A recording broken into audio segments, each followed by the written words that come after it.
and China's #1 player, Wei Yi, has been eliminated in the group stage for the 2nd consecutive year of EWC. When you are that good at your game, to come in here and have that type of performance, it has to just be devastating knowing that you can do so much better than that. Yeah, I mean, is it a choking situation? Right. Is it like the pressure getting to you? Hey, these are the big World Cup. prize pools, all right? This is like, what, Rocket League alone is like 7 million? This is our own like unofficial worlds too, so I can't even like fathom the chess people. I was in the makeup studio with some of them. The talent were like, we never get to see this. So I can't even imagine the players. I feel like there's so much more drama coming out of chess than we would have ever guessed. Every single day it's something different. I really want to know if there's any like, meet me in the parking lot after, and then like they both show up ready to brawl. Yeah, and it's just like a chessboard in the middle.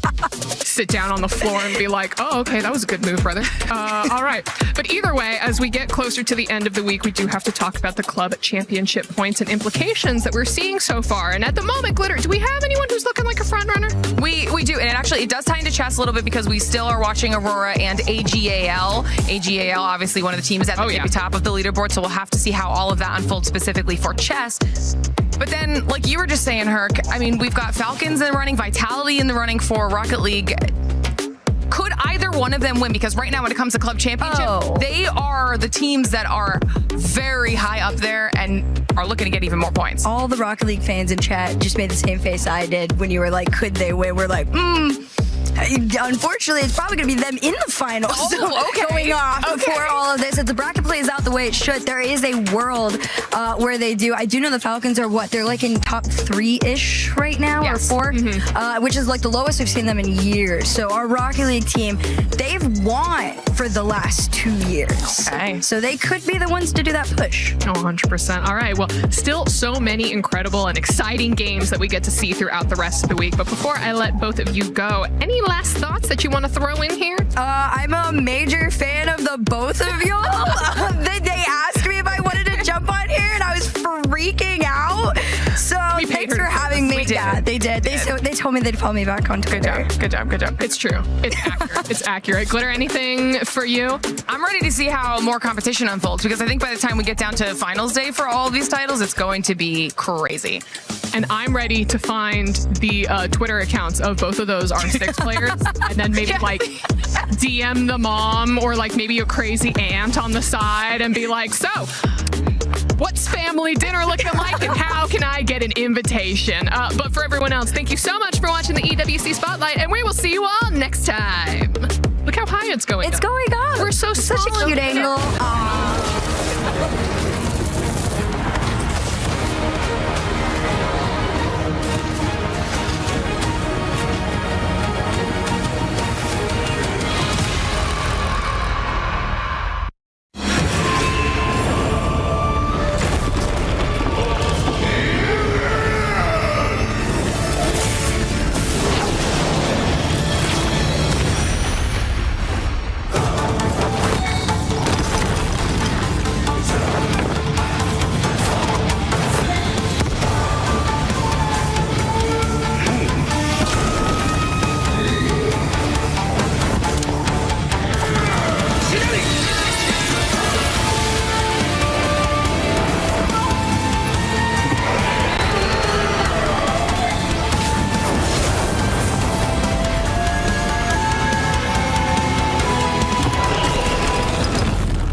Thank goodness the group stage and the survival stage is done.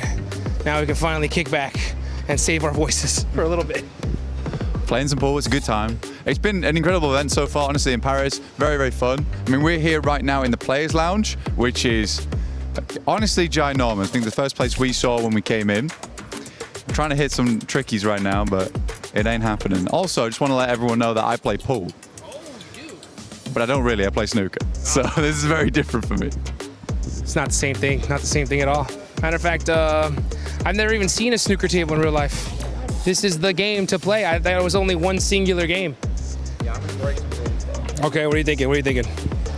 I think I'm gonna break the rules in terms of round. He is looking to take the shot. Will he hit the stripe? Little bounce shot, there we go. Well, you know, we're getting things figured out here. Let's see if I can finally hit one of these things. Okay. So what have you thought about the tournament so far? I mean, for me, tournament's been great. I've really enjoyed it. It's been insane. There's been some crazy moments. That's a good shot. It's a good shot too. Fourth thrives look fantastic. I mean, Orangutan, Godlike coming in over towards that top 5 is just some crazy stuff. Couldn't believe it. I think everyone I've talked to whilst they've been here saying they're having a really good time. Again, everyone's really taken care of here as well. Plenty of stuff that we're taking advantage of as well, honestly. That's the big thing. Like, we're having actually kind of a pretty damn good time here, all right? Yeah, we get our 3 games in. I do watch the other ones, but afterwards I like to come chill here. It's a lovely spot. This place is stupid, to be honest. It's ridiculous. Dude, by far, some of the best food I've ever had at an event ever. And this place really does have it all, dude, right? I mean, like every game you can imagine, manicurists on stage, and dude, that lady's insane. Like I've seen some of the girls walking out of there, and now she's like booked out for 2 weeks, which is wild. But I might even get a haircut in a second. I love it. I love it here. You're so high about you taking the mic back off me as well. Yeah, no, I'm about to get a manicure, dude. I'm getting ready. I'm getting ready for mine. Yeah. But overall, genuinely, the PUBG Mobile is I think PUBG Mobile might be the greatest event at EWC. PMWC, EWC, so good. We're biased as hell though about that, but we do get like 2 good weeks out here to enjoy the vibe. You know, it's been in Riyadh quite a few other times, but even there it's been very, very fun coming to Paris. For me, Paris is good because it's a 1-hour flight as opposed to an 18. But I'll still take the 18 to go to Riyadh. Very, very good time. But it does mean I don't have to get a massage whilst I'm here. My back is not ruined. Yeah, I'm in the same dang boat. I mean, when I heard that there was massage therapists actually available, I was like, please, where are you at? Because my flight was a whole lot longer than that. But yeah, man, so far this has just been a crazy journey. And the survival stage just finished. It was tough leaving the hotel room this morning and seeing like 10 teams go home. But at the end of the day, someone's gonna be the champ. And another team is gonna be the not champs. I don't even know what I'm saying at this point. I'm just watching. I saw him shoot 2 different color balls. He really does play snooker here, folks. And that was close. That was close. I like it. Look, I'm just hitting balls in holes right now, okay? I'm playing the equivalent of golf, just with a long stick. I hope that's fine what you did. I don't know the rules. Tell me the rules. Right? That's fine. I got you, bro.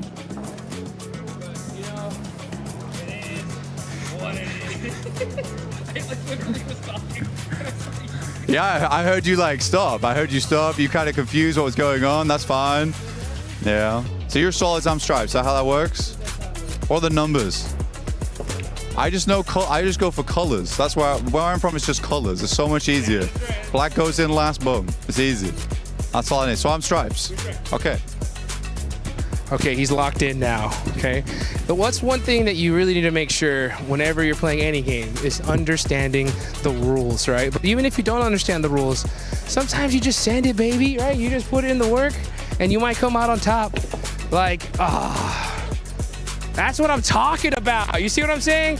This guy is, I like it though. You know what I'm saying? That's how you make the plays, baby. Let's get it. Yeah, sometimes you help other teams. That's kind of rough. I'll try that one. Okay, I respect it. Sometimes you gotta make some difficult shots in your life. I trust you.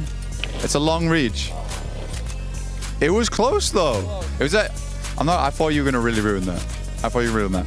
Right, like tell me something. 4 thrives. Overrated or not? Hell no, dude. 4 thrives is insane. I mean, they are coming in champions of PMGO Season 1. I didn't think we were going to see a Pakistani team be our champs, not this soon. And this guy's giving me a chance, and I really, really appreciate it. And hopefully, we'll see 4 thrives try to give some of these guys a chance, because in Group A, these guys look like they were unstoppable.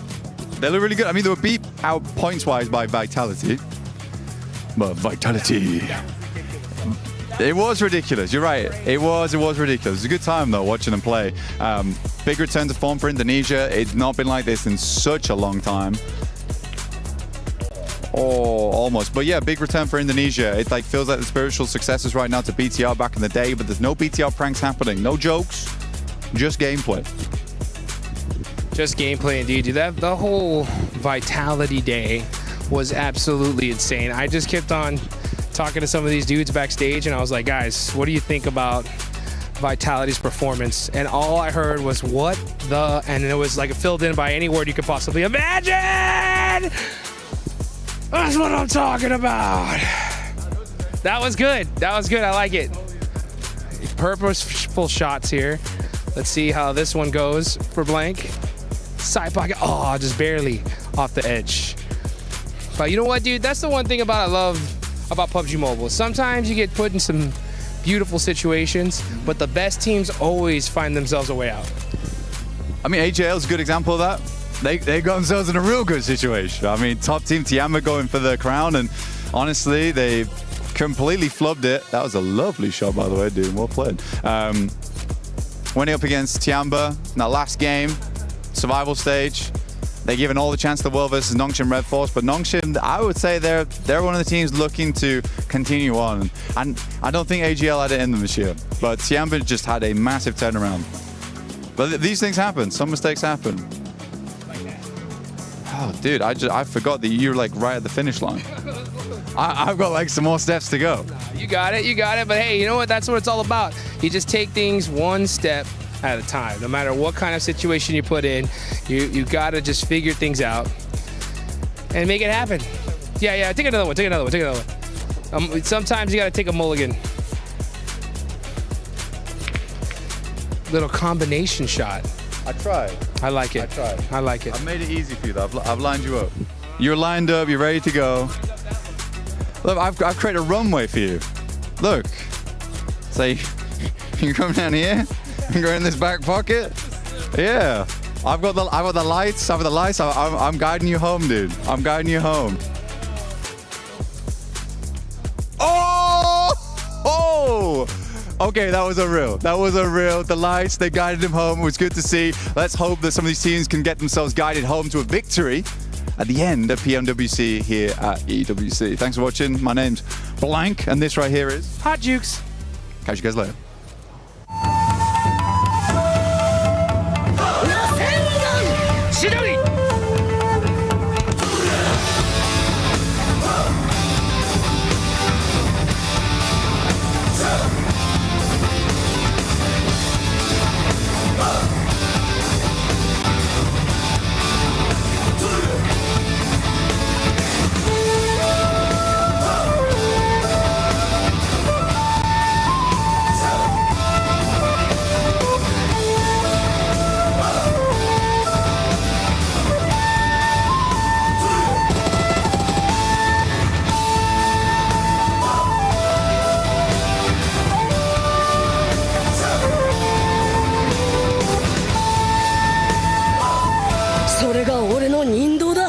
雷鳴とともに散れ。しっかり見ててください。俺は畑かかしって名前だ。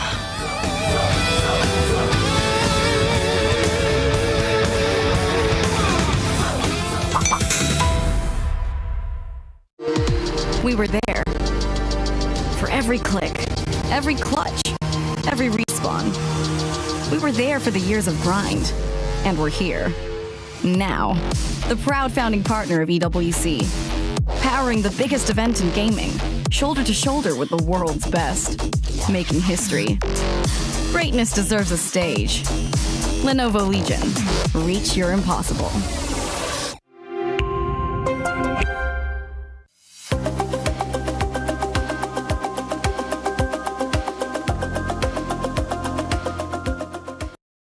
We're here at the PMWC, at the EWC, in the player lounge, and things have gotten a little bit more quiet because we've sent some big names home, most notably Alpha 7.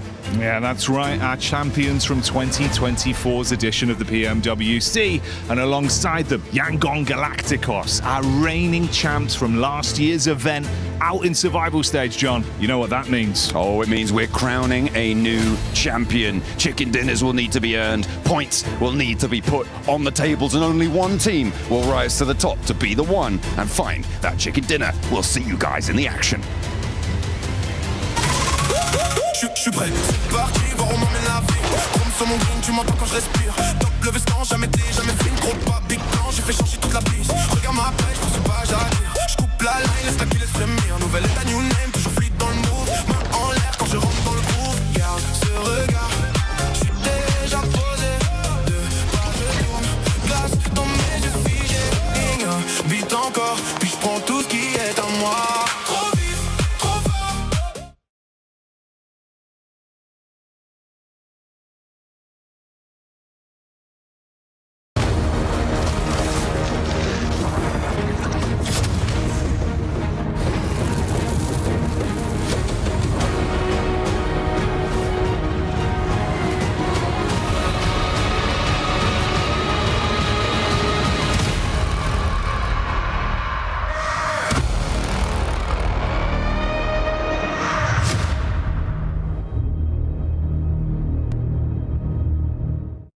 Just too much of a mess. It's just too much of a mess here. We do it live? Seven. Right. We do it live. I think this team's gonna win though. Seven. Wait, oh, we are live. Welcome, ladies and gentlemen, to the PMWC at EWC 26 News. My name is the 7WG, and I'm joined by none other than Lace. Lace, how are we feeling for the finals? I mean, I'm super pumped today for the finals, and I think we've got a lot to cover for you guys today. But of course, we're here to bring you the program and break it down for you. I think so too, because right now, I mean, we have some important news, and that is the $3 million prize pool is on the line. The format, pretty much straight simple. It's going to be top 16 teams are going to be playing that they have made it from group stages, from survival, from all of that. $3 million on the line. Only one team's going to be able to lift that trophy, though. I mean, that's some serious cash money for our teams. And of course, what would you spend it on? Ooh, I don't know. I don't know, because I have so many kids that... They all get $1 million each. You know what? Even then, it wouldn't really reach it. But we do have some record breakers that are going to be at risk, because earlier on, we did get some a team being able to get 29 eliminations. That wasn't in the finals. These record breakers right there are only for the finals. Yeah, and that was none other than our E-Arena being able to get that on map number 1. Of course, they have a lot to contest to. They did make it through, so this is going to be super exciting. Can they be able to do that again? I mean, I don't know if they're going to be able to. I'm looking at that Tony K, 53 eliminations. I don't know if anybody is ever going to be able to beat that, because that man was on a tear during that tournament. I mean, everything is on a tear during that moment, and I, just got to make sure we don't tear behind this. Talking about crazy stuff, we had some insane moments, especially during group stages, during survival. In case you missed it, let us just back it up a little bit. Let us just rewind. Not only with 7-1, didn't get a chance to make it here to the finals, but that boy almost ended up blowing himself up. I mean, sometimes you just got to strategically place a nade right into your pocket. Or sometimes you just want to call one of those cover flares and let it splash you.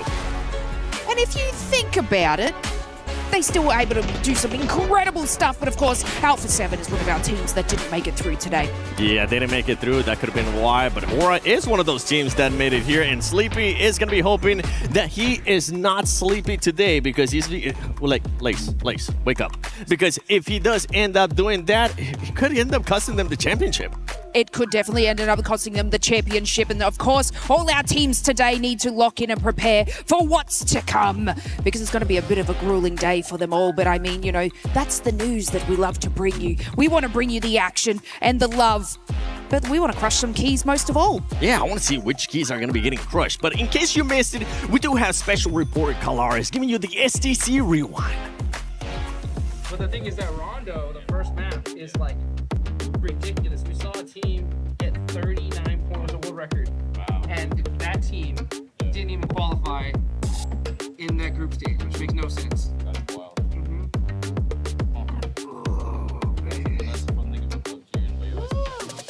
We are very sorry to all our viewers at home. One of our casters got a little bit too comfy. Now, production, let's please throw it to Kalaris with the STC rewind. I want a massage. From PMWC, day one here at EWC 26 for the finals, and we have got ourselves an absolute treat. Here for the STC rewind, we're going to look back at everything that's gone on so far, Max. Groups to start things off. Group A and B, the leaders looked fantastic coming through into the final. Yeah, I mean, of course, looking at Group A in particular, it was the Pakistani domination with 4 Thrives getting so many points, and really the one word to describe their performance is consistency. Every single player putting points on the board. In particular, Falak, right, being the group MVP, was looking incredible, but so were Group B with Vitality.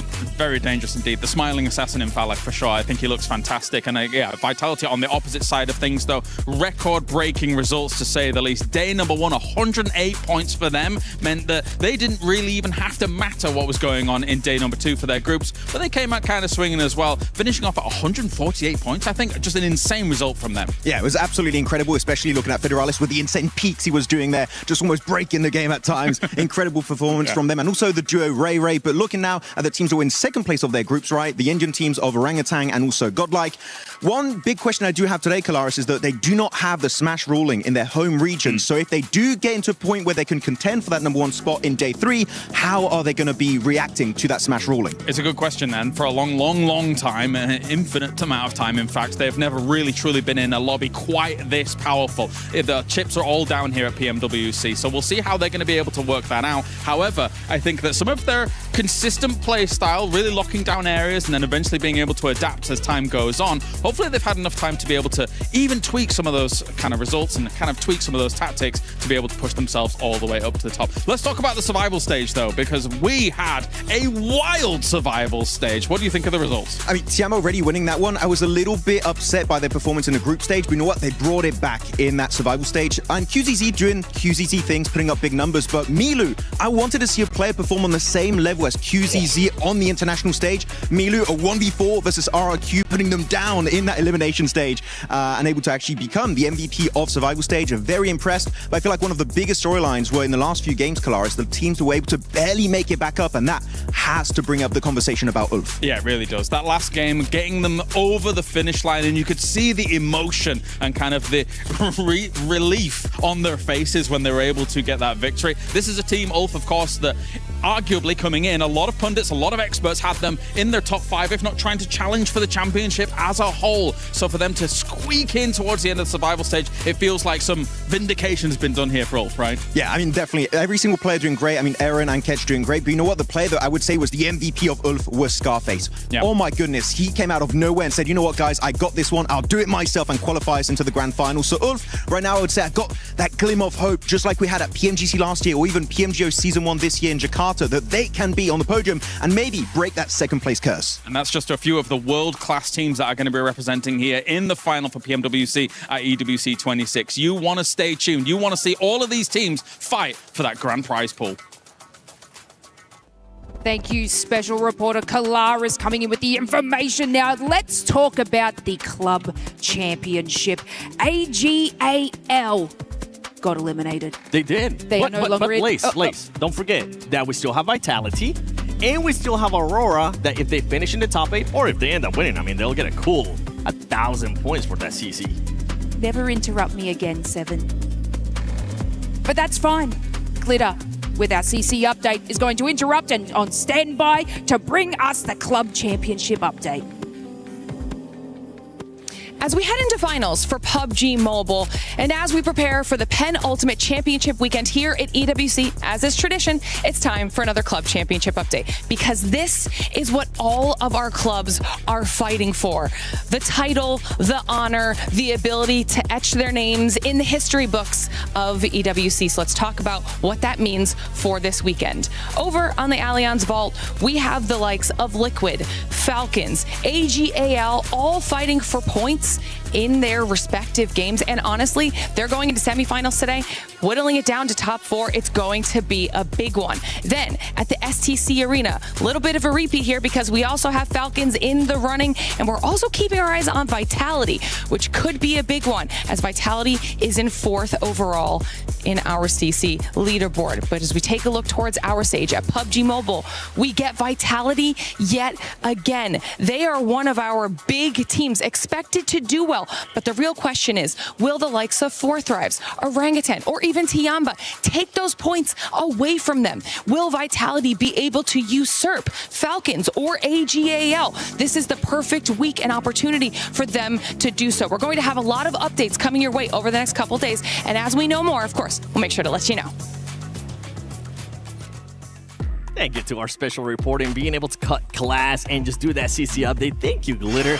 But we gotta talk about Sony's story of the day here, because this is the finals, and there's some teams, Lace, that have just been outperforming like crazy. Vitality being one of those. Of course, Vitality, they were able to get the exact same score that Four Thrives did over 2 days.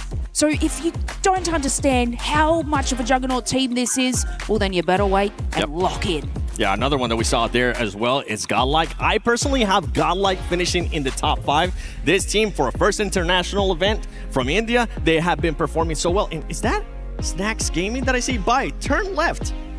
Can I say hello? Bye. It's good. Maybe we'll get a chance to talk to him later on. But we do have some more special reporters, none other than Maxman and Aventura. Let's see what they're up to. And here we have it. We are here at the Analyst Corner for some good old PMWC 2026 at EWC 2026 breakdown. And I'm going to be joined by some co-analysts here to break down everything that might be happening this following weekend. First of all, we got Michael, Niptura, Jackson right here at the stage. How are we doing, Niptura? Very well indeed. I'm not going to do what you want me to do. I'll save that for later. But for now, yeah, we're looking very good, excited for the finals. We all dressed up for the occasion. We are ready to go. Yeah, with that said, looking at the teams, I know that Niptura, you really want to jump in on Godlike, because this team came out of nowhere in Group B and made it straight into the finals. I mean, out of nowhere is a pretty good description of it. We were not expecting too much, simply because of the lack of experience compared to the other groups, right? The other players, the other teams, but they performed very, very well. I mean, we had them coming in 2nd in the groups overall, only by 1 point ahead of Aurora, a few points behind Four Thrives, who had a big group stage, and the back-to-back wins on Miramar and Rondo over the span of both days was just really, really nice. I really enjoyed how they've been playing. They play more compact, they look for those positions, and in a lobby like this is working out very well. So yeah, I'm excited to see what they got today. I feel like a lot of people, especially when it comes to Godlike, are highlighting, they're looking at S-Power, they're looking at Admino. I want to say Some, in particular, has been doing absolutely fantastic for the entirety of Godlike. So you can see a little bit of a B shot there, them getting ready for this event. But you know what? Godlike is one of the many teams that are going to be here trying to compete for that trophy this weekend. But you know what? I feel like we need an extra analyst possibly to join the desk right here, but we have to summon him. Oh, yes. Niptro, so ready? 3, 2, 1. Vitality! Oh, no. Oh, no. Okay, wait. Time 2, okay? Wait, we're going to do it one more time? Yeah. Vitality! Hey! So Vitality, what are we thinking, Blank? Hi there, my name's Blank, special reporter coming in for Vitality so far, doing incredibly well. Razy and Razak, my boy Ray, as well as Federales and Axel, looking fantastic at the moment. I think Axel's been in a huge amount of work, as has Federales, opening up a completely new style of shotgun play, which looks completely ridiculous in Game 2. But that's my special report for Vitality. Oh, thank you for the insight. Also, Axel, by the way, the IGL doing some big numbers, especially on that one game against Hora on the beaches west of George Pole. So this team, with how impressive they were in the opening day of their respective group, which was Group B, right, Niptra and Blank, Can we see something similar going into this one, Black Mr. Vitality? Ooh, Mr. Vitality.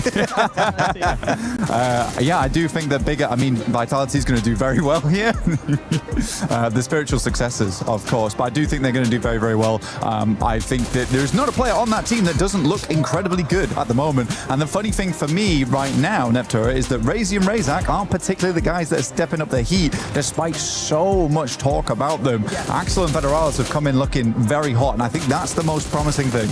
Absolutely. I think if you look at any of the stronger teams in globally, just the global circuit, you're going to see players that all have very, very aggressive gunplay skill despite their various roles, right? You don't have just one or two. It's very, very nice to see that come through for them. So, yeah, it's very, very strong looking. And also the fact that they can get so many wins, we were talking about that in the group stage, right? We get so many of those wins, it makes it interesting for that Smash rule that we actually could have a lot of hope for this team to actually come through the pressure and get that win. Yeah, it's very nice that like 4 Thrives, they can actually get wins, because if they do gain contention for the Smash ruling and the trophy, actually that could put them in a really good contention to be crowned your PMWC 2026 champions. Now, we already talked about one of the Indian teams. I think it's time to focus on the other Indian team, which is going to be Orangutan. Neptura, you already talked about them, so Blank, Orangutan, what are we thinking today? You know what? I think Orangutan, for them, I think right now they're looking very, very good. I think a lot of the emphasis, though, has to be on Aru, though. I got to talk to him a fair few times this event. Lovely guy, by the way. Really, really lovely guy. Great chatter. I mean, I talk a lot. I talk a lot, you see. And I think that's sometimes a problem for other people. But for Aru, good as me, I could just sit there and listen to him all day. But he's bringing a lot of the eliminations. He's also bringing a lot of the guidance to the squad. Yes. Now, there were a couple of moments. I think we're actually seeing on screen now one of those moments, which was a little bit difficult right now for Orangutan. They moved up on this one versus Flash. They struggled a little bit on the gunfight. However, they ended up winning that game. It looked a little bit shaky. I think that they solved a lot of the issues coming after that. But yeah, I do think the rest of the team needs to develop around Aru, essentially. Yeah, I think Aru's got some great ideas and he's got some great direction. It's just that synergy that has to come through.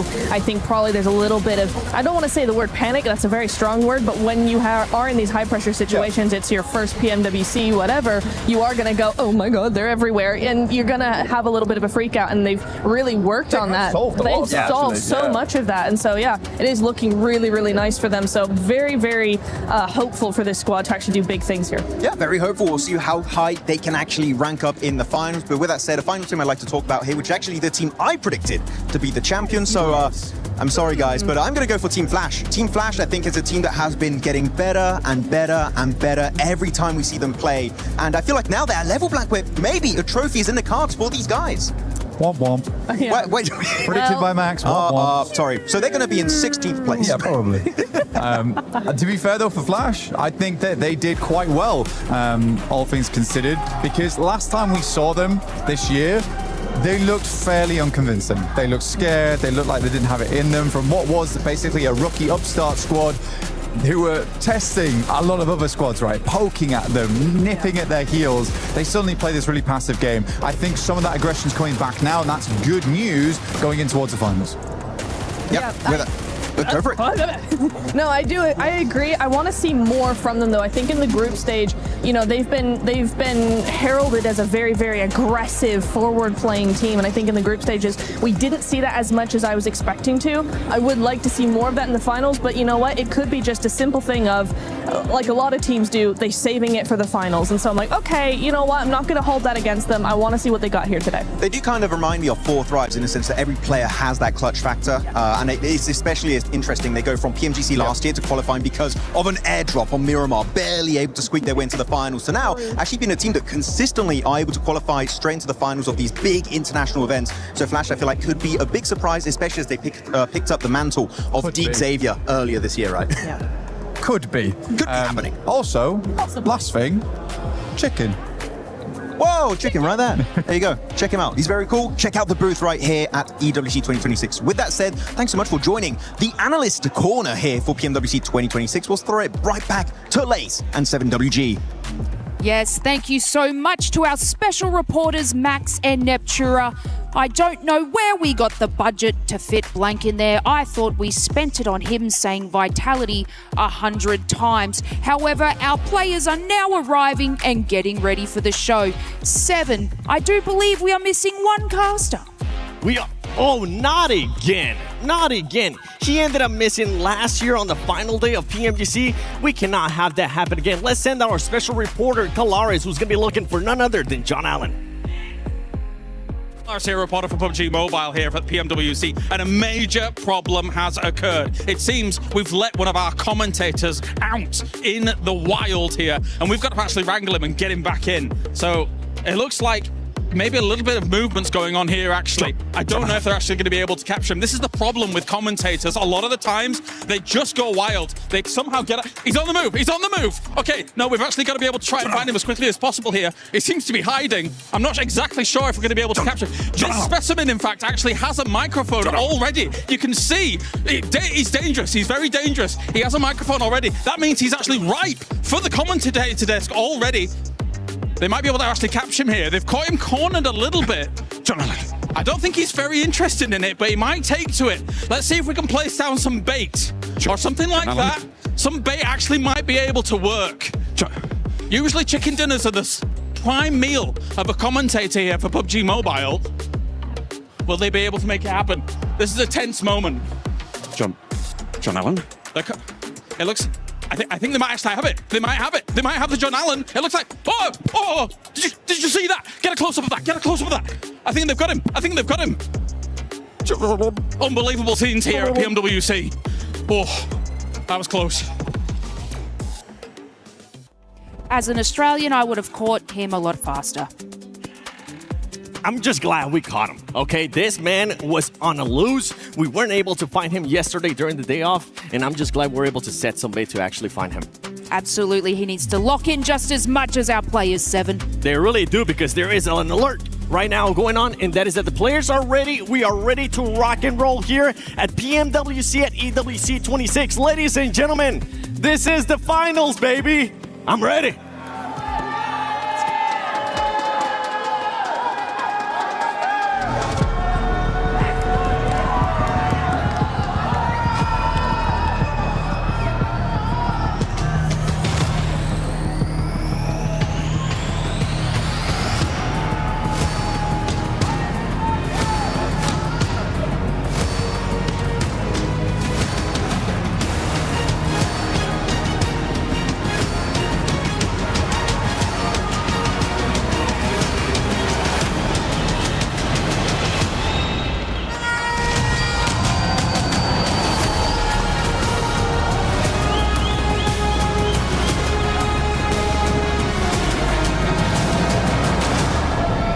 Months of preparation, thousands of hours played, and sacrifices have led to this point. Life-changing money sits on the horizon, and a legacy that dreams are made of. We saw it in the group stage, we saw it in the survival stage. These teams are here for a reason, and every single one of them can actually clutch it all and become our PMWC champion. Today marks the beginning of a 3-day gauntlet that each of our teams have to navigate. Each day more intense than the last. Barney, I think we don't have to wait. The players look really ready, and it is time for us to welcome our finalists on the Guinea City grid, starting with ERL!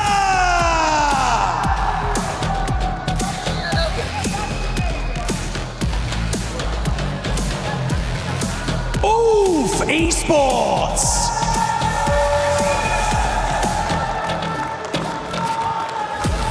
Furia!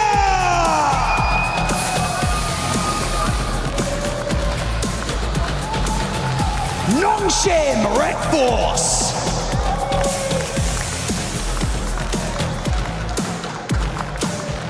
Al Hula Club Esports!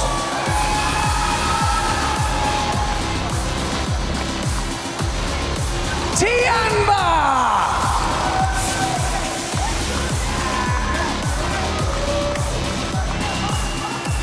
S2G Esports!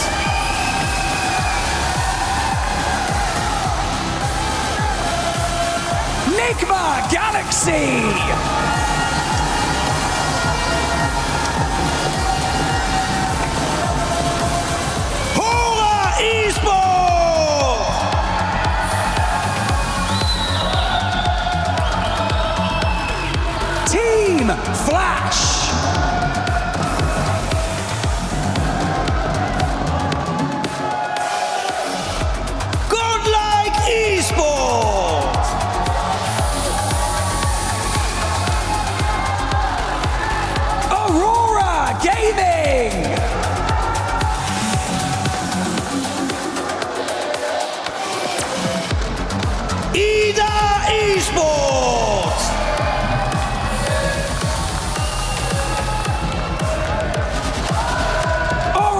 showdown!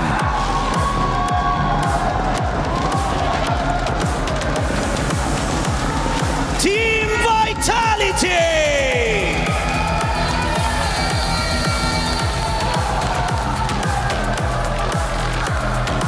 And finally, for Thrives Esports!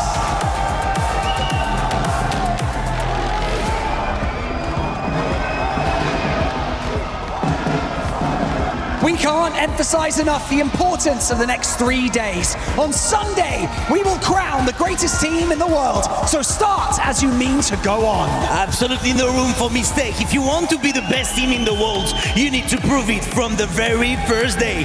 The PMWC Finals at EWC 2026 starts right now!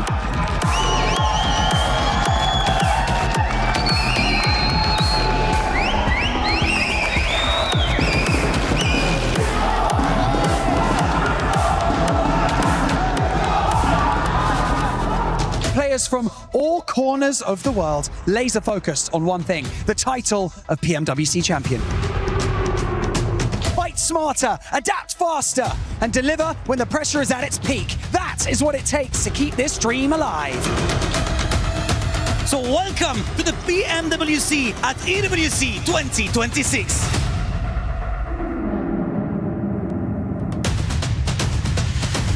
And RRQ are looking to do it here. Pushing up close and personal. Milu with the nade! Turning the tables! And he's doing this all by himself! What? It's the Swan Wipe 1v4 from Milu! Let's put the 11th on the board. Looking for TZ, is it a self-denial? It might be. Get to double digits on the elims and burn yourself down to the ground. What a shutdown. 108 points in 6 matches. Nate misses, Darkin peaks. That's on target. Headshot. Good shot. Follow up there. HG takes him away as Turney K falls. Mormon closes the gap in the shotgun standoff, but will he win it? No! Are you kidding me? What a finish! It's Ida!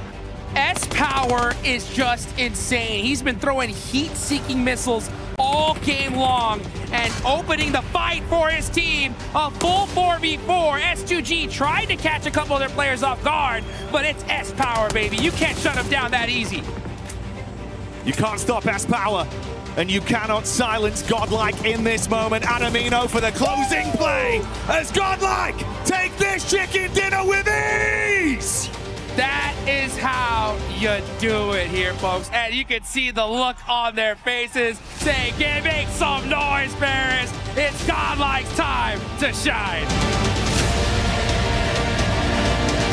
You see on Rondo, it is madness in the Ox Factory. Nice. A big nade threaded on up, and it's finding 1 and 2. Falak charges on forwards, and they're cutting the rosters in half. Another one right up in his face. They go wide. Top's moving around the side. Aurora, a difficult beast to handle.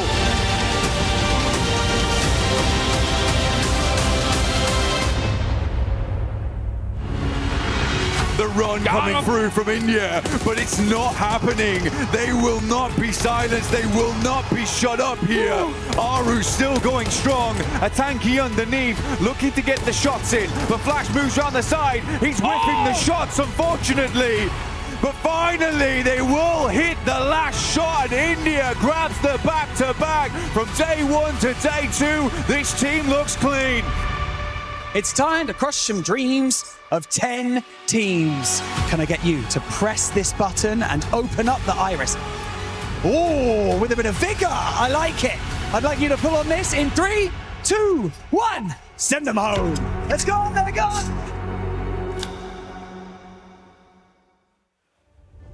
I don't think we could have set the stage better ourselves. So it's ironic that we were featured in that nice little collection of replays there, Blank. An incredible way to give you a glimpse into what's gone on over the past couple days. But it's going to get even more climactic here. The best of the best return to the lobby, and this is where dreams truly do become reality. I'm slouching, but hopefully the players aren't, because this is a day, right? Day 1 always gives you the most freedom the most chance to get a big buffer online without that stress. Because we saw that come through in survival stage. Yeah. Teams were sweating, teams were shaking in their boots. But it's time to get boots on the ground over on Rondo very, very soon for our first match of the day. Who's going to grab that gargantuan point total? Can someone try and repeat something similar to E-Arena? Maybe not the same, because that's once in a lifetime type of a deal. Well, if there was a time to pull it out, try and elevate a world record even further, hey man, there's no better stage for it, no better crowd, no more excitement and anticipation than right here, right now, live from the Qiddiya City grid at PMWC. At EWC 2026. 3 years of intense competition. Twice we've had brand new champions crowned, and this year we'll get another one. Never going to be the same here at this rate with Yangon being Yangon. It is time to crown a new victor. Who's going to be the defending champion? Will they be able to defend it next time? But right now, all that matters is getting those points online. Playing path is in the air for day one of finals. Match one, Rondo. Let's get it started. Energy in the arena already. It's good to hear you, Paris. Let's keep that energy going throughout the day. We'll set the stage for you as we get our playing path on board for this one. We've had some pretty good games of Rondo, mate. You touched on E-Arena there. That was something to be remembered. But the consistency and the level of aggression we've seen from these teams back in their respective groups was intense. Now we put that all together. A big hodgepodge of talent. They're going to be stepping over each other, Blanked. I mean, they will. They will have to, because there's going to be bodies on the ground shortly, as soon as these players start dropping in. E-Arena here, though, and teams do need to be worried. They've been taking this little odd stadium drop where they've been searching out players from different teams on their res beacon positions. Now, if you are remembering our game versus Alpha 7 just the other day, on Survival Stage Day 2, they had a real tough time of it. They were able to hold out, but E-Arena made their lives extremely difficult, but it wasn't just them. So let's see what E-Arena can get done, because a lot of teams are going to be taking those res beacons off towards the northwest side with this playing path as the fights do open up towards Yulin. Just how hot are these drops going to be and how much aggression is going to come out instantly. We see that opening knock from the side of 4 Thrives as Razy on Vitality starts to let some bullets fly. 2 players on Orangutan instantly being knocked off their feet as well. That's 3 points achieved for Tiamba in a matter of seconds here, Blank. QZZ already hitting the knocks left, right, and center. Milu up to 4. QZZ on 2. 6 eliminations in 1 minute 47. That is an incredible result already for Tiamba, and they should be able to get the easy res beacon. They've already cleared out most of the damn teams in that position. Yeah, that's an unbelievable start for Tiamba. A powerhouse in the survival stage, and again delivering early into Rondo. Orangutan being forced out as well as Hora look to try and claim a few more points for themselves. 3 points for Hora, 3 in the back pocket for Nonshin Red Force, and that big 6 total for Tiamba already. Oh my days, I mean, just coming through, Milu was just slashing at them. He pretty much cut through the entirety of 4 Thrives there, left them in ribbons by the end of it. I'm pretty sure he was up against guns as well, but he just brought the knife close quarters outside the pagoda. Real samurai here on Rondo.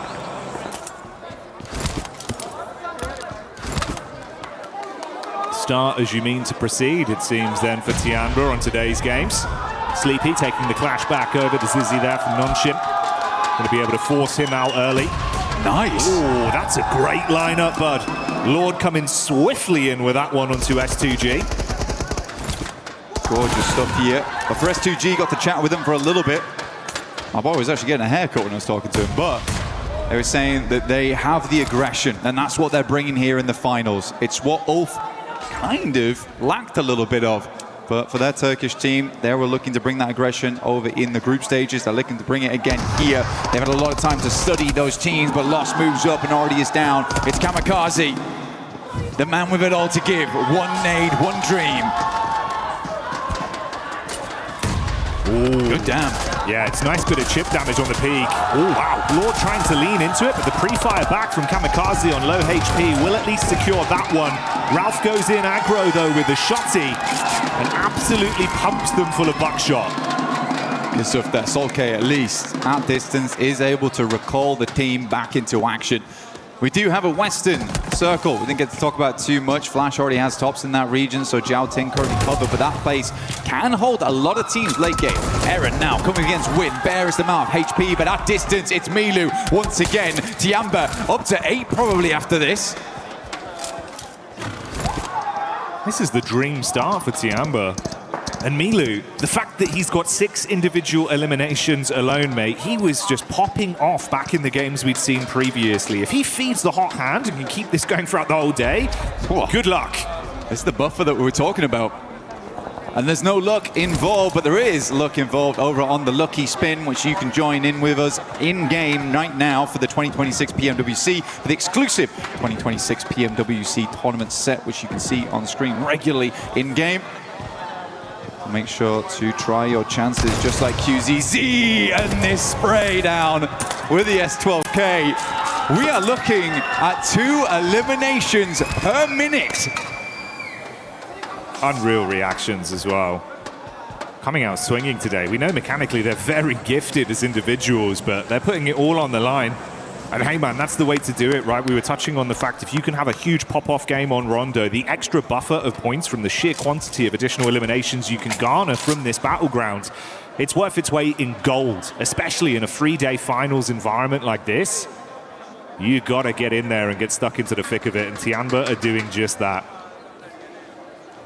Again, for Tiamba, their biggest success in the survival stage was the fact that they started out so incredibly hot, where it felt like all the weight was off them a lot of times. Milu making that 1v4 look real easy, I think that came from the fact that they had nothing to lose at that point. They were already in.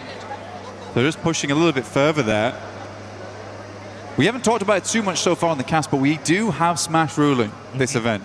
And not only does that mean that, yes, you can win technically, game 2, but it also means the further you are ahead, the harder it is for teams to catch up to you to also get into that Smash ruling. So we are looking for more similar result to 4 Thrives as well as Vitality in terms of how far they sent themselves ahead in those rankings to make it difficult for any team to catch up to really engage that Smash ruling on the final day. Might be coming down to match 6, honestly. Yeah, it will be a fun little storyline to see how that affects things going into the last day of competition. How big of a barrier that'll be, and really if other teams will have to rise up to the occasion for it to even be a potential pipeline for them. That's one for the future though, but now it's in the back of your mind. You have that context with just how much these early points matter for some of our squads. 2 sides that you touched on there though, of course, being Vitality and 4 Thrives. They were dominant in both of their respective groups. Easily the best squads we saw when it came to how consistent they looked and how aggressive they were. Yeah. Vitality even kind of completely blowing away what we thought was the upper limit when they then played their group, right? I think they knocked it out by 1 point, but even that 1 point is a hard point to squeeze out in such a short amount of games. For Tiamba, it's a little less impressive, I would say, just because you are playing with the dregs coming through from the group stage. We already did send what we assume to be our best 10 teams forward there. Yeah. Even so, Tiamba still looked very strong, and for them, it was more a case of switching it on in those moments. And they've done exactly that. It looks like all the lights are on at home right now for Tiamba. They are burning the midnight fuel. It's crazy. Actually wild. Speed at which he was, the speed at which he was like, was that a 1v4 again actually? Now I'm thinking about it. Technically. It feels like it is, especially when you then factor in, but we had the one clean 1v4 he won. We then had a 1v4 attempt towards the end of survival stage that resulted in a winning free elims to going out as the last guy. Yeah, like the conversion rate we've had on raw 1v4s from him has actually been unbelievable. I think we're more astonished that that might be a 1v4. I mean, we didn't even clock it because it's like, is he just doing this repeatedly now? Just full-on butcher blade coming out from Milu, chopping everyone to bits. Crazy. Love to see it. Circle goes over towards that northern side. A bit of an awkward res beacon on this one as well, down towards the lake. Definitely possible to go for, but you get caught out on the bridges coming out from that area a fair few times here, Jackie, and also there will be teams playing around that spot, trying to hold teams out. Orangutan, though, nice rotate on the north side, will be able to get them further into the circle. Tiamba, Vitality all on the back foot here, as well as Ulf. Aurora holding a 2-2 split. I think they've realized because they're so far down towards the south, likely better just try and clear their back angles and then look for maybe a major rotate on the west or the east side later on.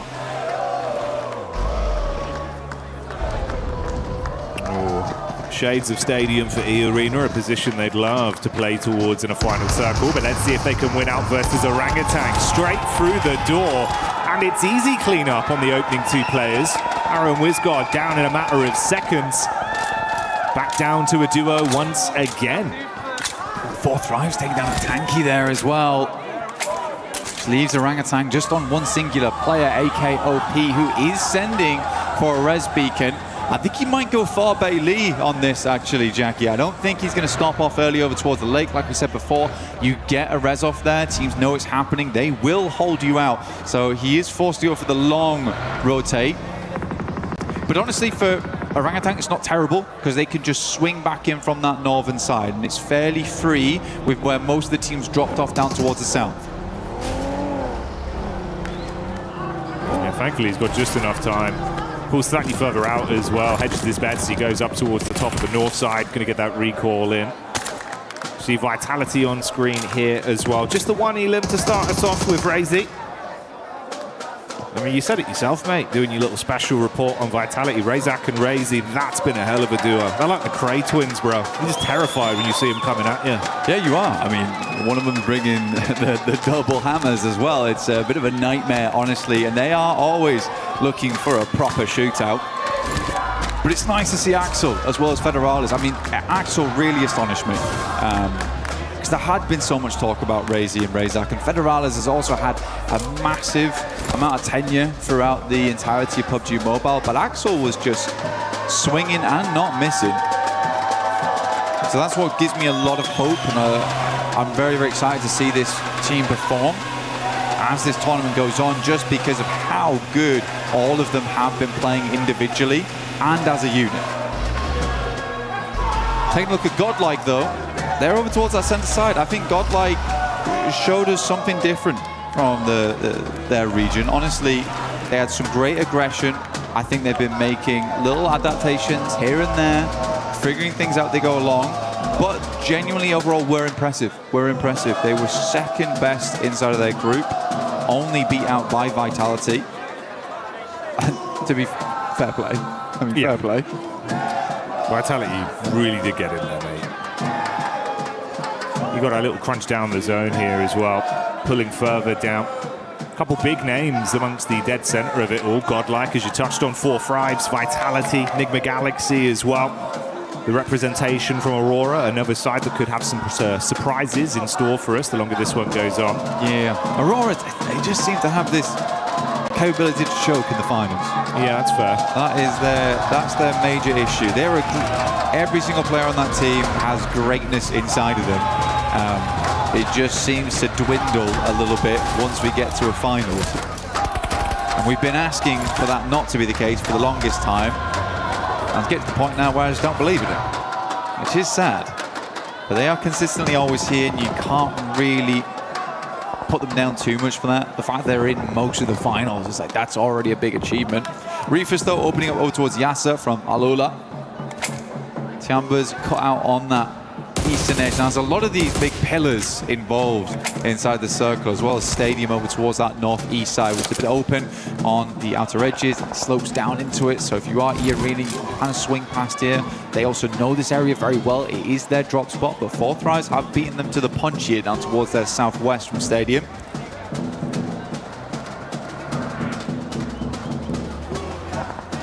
Excited to see what the form of Fury is going to be looking like in a final situation again as well. They were massively coming alive, dude. Felt like it was way better in terms of the decision making. The communication was on point. A lot of the fights we witnessed from them. Igord as well, just playing so brilliantly with some of the individual plays. Feel like a whole new man showed up. We spoke about this big man, though, and he's back on our screens again. Milu scouting around, seeing if he can get a line of sight, potentially. Just playing close towards the geometry here at the cliff face. It's Ulf that aren't too far away. Eagle and Aki desperate to get some elims on board. I mean, man, Every single one over on Milu and QZZ, but these guys are the fraggers on side. Aking, a lot of times playing off the back of him. Eagle, very, very good at playing that anchor style.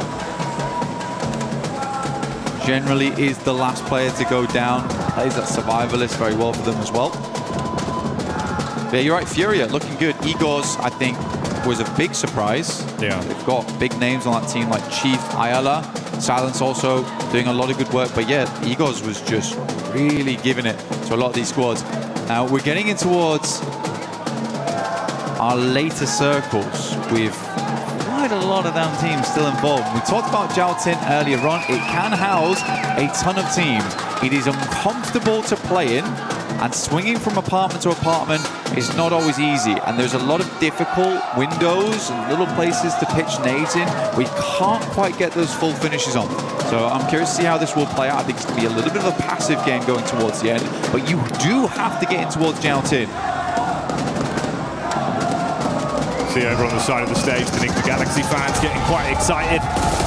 But meanwhile, amongst the battleground, it's S2G that feel the hammer crash down on top of them from Nonshin Red Force. The hero of Hyunbin starting it out well. And only one man in last, forced to bail out and try and keep their dreams alive as he breezes out of action. There's Aurora as well, clashing against Ida Blank. I mean, Ida tried to get in on the northeast side, which I think is, at this point, a little bit too late. They got crunched in by Vitality as well as Aurora. I think you somewhat deserve that coming into this stage of the game. Jiaotin's still far on the western side, but because it's such a big amount of landmass with a lot of places to play, you do see a lot of teams confirming here early, but you sort of want to be on that end where Aurora is, Vitality, where there is those clear exit points across the road. A lot of other teams have to take something a little bit more unfortunate.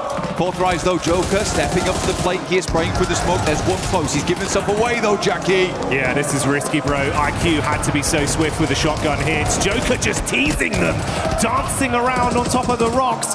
So much damage already done to 4 Frights. This would be a hellish way to go down. And that's how they fall in our opening game. E-Arena. Hearing it down, but back on ball with Tiamba. Milu finding the first, as per usual. Scarface desperate against it, but he's just pushing up. Aking will find another shot. Solus is down. This is looking very, very bad for Ulf. And Tiamba puts up more points. Milu on a fat 7 so far. It's not going to stop either. They want even more. Squeeze whatever points they can get out of this one. Eren had to tuck his tail and absolutely bolt it. Finds a lone rock in a field and gets his head down. Turns his attention back up onto him though. Few shots as he dumps the magazine towards Milu. And someone needs to stop him, Black. Milu is just out of control this game. You're right, needs to be leashed. QZZ still taking some damage here. I'm kind of curious from where. What if it's Fury actually taking a couple of pot shots over towards them. Eren not letting up. Just about press over the top of that ridge side. They're going to take the blue for a little bit to try and deny those sightlines. They make their way over towards the pagoda. Just about in here, Jackie. Difficult spot to play. Curious to see how it does work out. Aurora, it seems like both them and Vitality have been tossing a couple of curveballs at one another. But everyone does find Eagle. Goodness me, still being a nuisance on that east side. Fair play, man. He's thinking, you want to try and ruin this for us on game 1? We'll at least make it uncomfortable. Force out the utility, see what he can scrap through onto them. Can't really make a move towards that recall, the zone coming in, and that's going to really crunch up away from all of them. Still dead center for Vitality. Yeah, Vitality's actually in a really good spot here. Like I said before, it does give them that capability to move out over towards that northeast side if needs be, but they also can crunch every single team on that western side. There was one player left remaining from Ida. It is Darkin. He is over on the eastern side of Jiaotin, just hanging out for the time being, but that does kind of save grace for Vitality, because they'll hear the shots immediately if someone tries to rock over towards Darkin, just give them a brief opportunity to reassemble and reassess how they want to play off on that eastern side. Replay here from Federales, just instant shots. I think this has been a key factor for Federales throughout the entire tournament as well. Reaction speed. He is quick with it. It was quick and on a disgusting angle as well, so good plays. Oh, Federales, no one clears it! Hello? He doesn't get the play off! What? They turn around back onto it and Federales falls! What's gone on there? This is an insane push from Tiamba, by the way. They have practically mostly lived it. Only QZZ goes down. I don't know how Tiamba is here. They immediately scarpered from that south side, and they took the most bold push. I was like, goodness me, Vitality's going down. And I was like, goodness me, Vitality's going down to Tiamba, of all teams. Mate, this is lunacy. Milu's looking for the nade as well, wants to really commit to this. Meanwhile, the last man from Ulf goes down. They fall second into our first game. Milu priming the nades. Oh! Nice, good nade from them. Hits it back. Axel and Razak still up and kicking. That nade looked dangerous. Milu's down, tries to crawl his way back in towards the smoke to mask his presence here. QZZ still alive. Last of a player up, probably the one you want to see as well here for Tiamba. 14 eliminations this game so far, though still decent. That is greedy. Vitality's gonna let it happen? Oh, mate. He's gonna get it in. The res is gonna get him back up. The insane bit was as well, it was the nades from Aurora from all the way in the backline that got that initial knock back over onto Milu. Vitality have just been caught in the middle of it all. Most aggressive game of badminton with nades being bounced over the top of their heads. Molly in round the corner, QZZ with a nade back. We're just going for it. Angle, good night! No way. Good night! The shotgun knocks them both out! This is what I can't believe about QZZ, because he's like, I've run out of grenades. You see so many players just step back and be like, that's it then. But he's like, if I can't do it with a nade, I'm just facing. I'm fully facing. Now Aurora, they're pushing on the sidelines. Can Tiamba hold 2 versus 4 here? It's a tough one. The opening grenade is not good, but Reefers is taking a ton of damage. Top bullet fight, at least find QZZ, and it seems like Milu will also go down. But 16 eliminations, a fearsome game, even going out in 11th. And I'm sure you can hear that. The entirety of the arena here in Paris lighting up. A spectacle to start here on game 1 of Rondo, and it's Tiamba that lead the charge. Now out of the running, let's see if anyone else can try and mirror their success with what remains. Flash moving over towards Aura.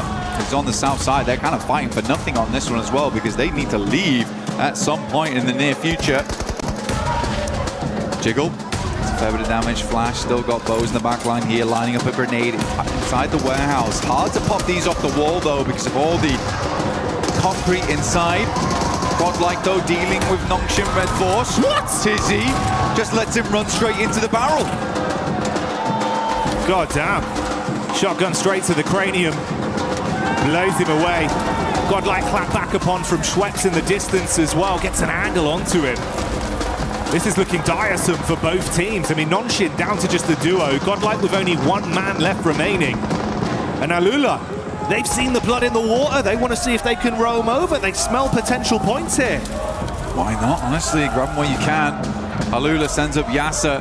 Nongshim Red Force has not got the reset online at all. Still priming nades upstairs. There's going to have to be a big hole. Tizzy on the outside. Luckily, that Molotov is not on target. Tizzy's just going down. What are we doing? Wait, this is nutty out there. Tried to drop off the top of the rafters, spamming the shots. It's all gone. I feel like Tizzy just panicked. I think so. You just get the res in, bro. Drop the smokes, get the reses. They missed the first molly. At least challenge the res. Goodness me, man, you're going to go down to a perfectly placed Molotov here from Alula. I mean, hats off to these guys. They currently control the entirety of the northern side to themselves. Irina looking to put up another good point here. Aurora playing with our hearts right now. Opening up with maybe a gargantuan game. Leading them to believe it is possible once again for Aurora. Enigma Galaxy coming out swinging as well. Might have been a bit quiet in terms of the overall aggregate elims we've seen to this point, but we know it's a team that can deliver with some consistency late game. They've got nades as well. Oh, the red zone forming on top of the arena. Thankfully for them, a little bit of deployable cover will make all the difference. Turney K in the back trying to keep his eyes on what's going on, but if you flick to the elim feed, you can see Docs doing damage. The scalpels come back out for Aurora. And Blank, it was 16 for Tiamba, but Aurora now on 14 elims. They might be able to lap them. Aurora have been just stamping away here. Reefus again does find Aru, leaving AKOP inside, will be able to grab win. Actually didn't even grab that. Top was able to steal it. But for OG, they live a lot longer than expected. But with 0 eliminations, they will not get a huge amount off this game other than the placement points involved. AKOP inside, has to move soon, might just end up denying the point here. Reefus spraying in, has 217 bullets as well, so they have had a lot of loot crates to pursue and peruse. Akop just trying to keep himself sustained and run the clock down on this one as long as possible. See if he can deny it out to the blue potentially, because if he goes running in there, that's just another point for Aurora. Just try and get an extra placing on this run, but I don't think anyone else is going down anytime soon. Still more. He's mistimed it. Yeah, unfortunate. I think he thought that the angle was bad for him, so pulls off the first aid kit there. Sadly, not able to rank up once again. If he'd waited a little bit longer, maybe he would have ranked up over E-Arena here, who will go down shortly, I imagine. TurneyK not able to weather the pressure here from Alula, who have been impressive this tournament for a team that was kind of down on their luck last year. I don't think a lot of people had high hopes for this squad. They have come into EWC looking fairly decent, like a lot of work's been going on for this squad. A lot of practice in the meantime. But Enigma Galaxy up in top 3. A rocky group stage for them, but we're still able to grab those points, and I do attribute some of that to Coops. He is a nuts player on side. He's been a big King Cooper for this team, bro. Wearing that crown with some of the plays he's making. He wants to slam down on the off-angle peak behind the vehicle here. Alila trapped, cowering. One by one, they eat the bullets and they fall. Huge step up for Enigma Galaxy, and enough time to fix their HP as well before any other fights are forced. The only solo player from Furia, he got just trapped in the ditch between our two teams that are going to scrap for the dinner, and Top finds that one for an extra elim. Just instantaneous shots coming through. So we're down to Aurora. Reefer swings very wide here, over towards the northern edge. And hold both positions. An awkward angle like that could make them very worried. Has a little bit of hard cover here, but it is outside the zone. Gonna wrap back, but at least got the info on side. Coops tries to hit the shots, has to go for the reload here. Gonna go for another as he passes on by. Again, I do think for Enigma Galaxy, Coops is a really big deal. Not just on his own, though. It's the fact that Lord has someone to play off. Yeah. Lord is also a very aggressive player, but Ralph and Satan, they like to take it slow, and that's great, and it works out, but you do need someone else to move forward and bank off of one another. So for Enigma Galaxy, I do think this is the perfect setup right now for them. Zol will move forward into the smoke line. 17 eliminations on the game. A teaser, potentially, from Aurora. And we'll hold our breath for it. Ooh. Nice. Just unreal. It's greatly timed from Joel. The shrapnel hitting hard. He knows. Enigma. He knows, Jackie. Look at the lineup. Wants to get it behind the cover flare. Barely, but they bait him out enough. That's more chip damage. Coops on half HP. Molly. Could be good. Oh, this is annoying. This is very frustrating for Coops. It's really slowing them down. Giving quite a bit of time for Aurora to reposition off the back of this as well, because both the front targets have been distracted, discombobulated in the chaos. Thought it might be a little harder for Aurora to get back into the circle. They also know the north side's free after that original rotate from Reefus. Ralph had to go back up that angle.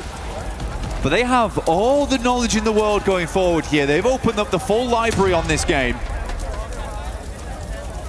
A lot of nades being baited out here by Coops as well. He's down to 2 nades and 1 Molotov. Ralph actually being isolated from his off-angle peek round the backside. That's half his HP gone. The vehicle detonates in front of him. One Blessing has got a little bit more cover to try peek off of, but no easy rotation. Still the 4v4 here. Utility down to nothing on side of most of these players. It will just be a dry gunfight, and honestly, on top form, I do think Aurora beats them out on that. Coops and Lord, though, deadly duo. Prime at the 2 nades. Doc is up front. Is this the dockening once again? Takes 2 nades. Just will tank them. but there's 2 more coming, and I'm not sure he'll be able to do the same on the next. They both go wide. He's going to push forward into the smoke. We'll have to swing back, but one player goes down the back lines. It is top, and now Aurora's down to 2. Nigma Galaxy is making this happen. They're standing tall right now. They want to convert this one into a chicken dinner win on game 1 as 2 of Aurora's players buckle under the pressure. It's over. Rufus falls. It's all down to the last man in Joel. They need to isolate the peak as he hits Lord heavy, but he's gone. Cut short. The Aurora is gone. That is insane. That is insane, Jackie. I got to eat my words on that one as well. I mean, for Nigma Galaxy, what a good game. Did say though, Aurora do like to choke. The crazy thing is, it was probably the most fitting head-to-head of 2 teams we could have. Yeah. Similar contrasted play styles, the way they split off, confident their 2v2s, the off-angle aggression. But I started to get worried, man. Pointing to the map feed, seeing Doc charging in. Slight timing on the nades. It's the docketing, dude. It's the docketing. It's happening again. 5, bro. Just absolutely come alive on that one. Yeah, wonderful stuff. Absolutely wonderful stuff. I still think Aurora played that game very, very well, though. I think when you watch them in those moments, they are so clean on the shots here and there. I think it's just a little bit of a stumble towards the end there where you're trying to pull yourself out of those buildings. That is hard, getting back across the road. They don't have a huge amount of space to play with. Nigma Galaxy also has the high ground, so they set up well on this one. But yeah, good stuff from Nigma Galaxy. Again, Lord and Coops, though. That is a great duo. We're seeing a lot of fantastic duos be born here over at EWC and really spread their wings into these matches. You can see him enjoying it as well. Ralph enjoying the celebration from the fans behind them there. Everyone in the arena popping off with Nigma Galaxy taking game 1. Stay tuned for even more.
Welcome to the front of stage. My name's Barney Banks and I'm joined by S2G's very own Badish. Badish, how's it going, man? Fine, bro, you? I'm very well, thanks. I mean, let's talk a little bit before we get into the nitty-gritty of the teams and how things are going for you guys. Let's talk a bit about Paris. How's the Esports World Cup been for you so far?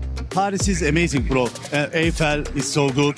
The castles are Notre Dame, the Pantheon. Everything is good at the Paris. But Arena is more than good. There is, I don't know. It's my first time at the World Cup and it feels so good. It's amazing, right? Yeah. Let's talk a little bit about your team, S2G. Let's talk about the preparations coming to EWC. Were you guys, preparing here on site or did you boot camp in Turkey? What was the plan? Just we did boot camp at the Istanbul. We have a gaming house at the Istanbul. And before tournament, we go to China, the PMI, wow. Macau invitation tournament.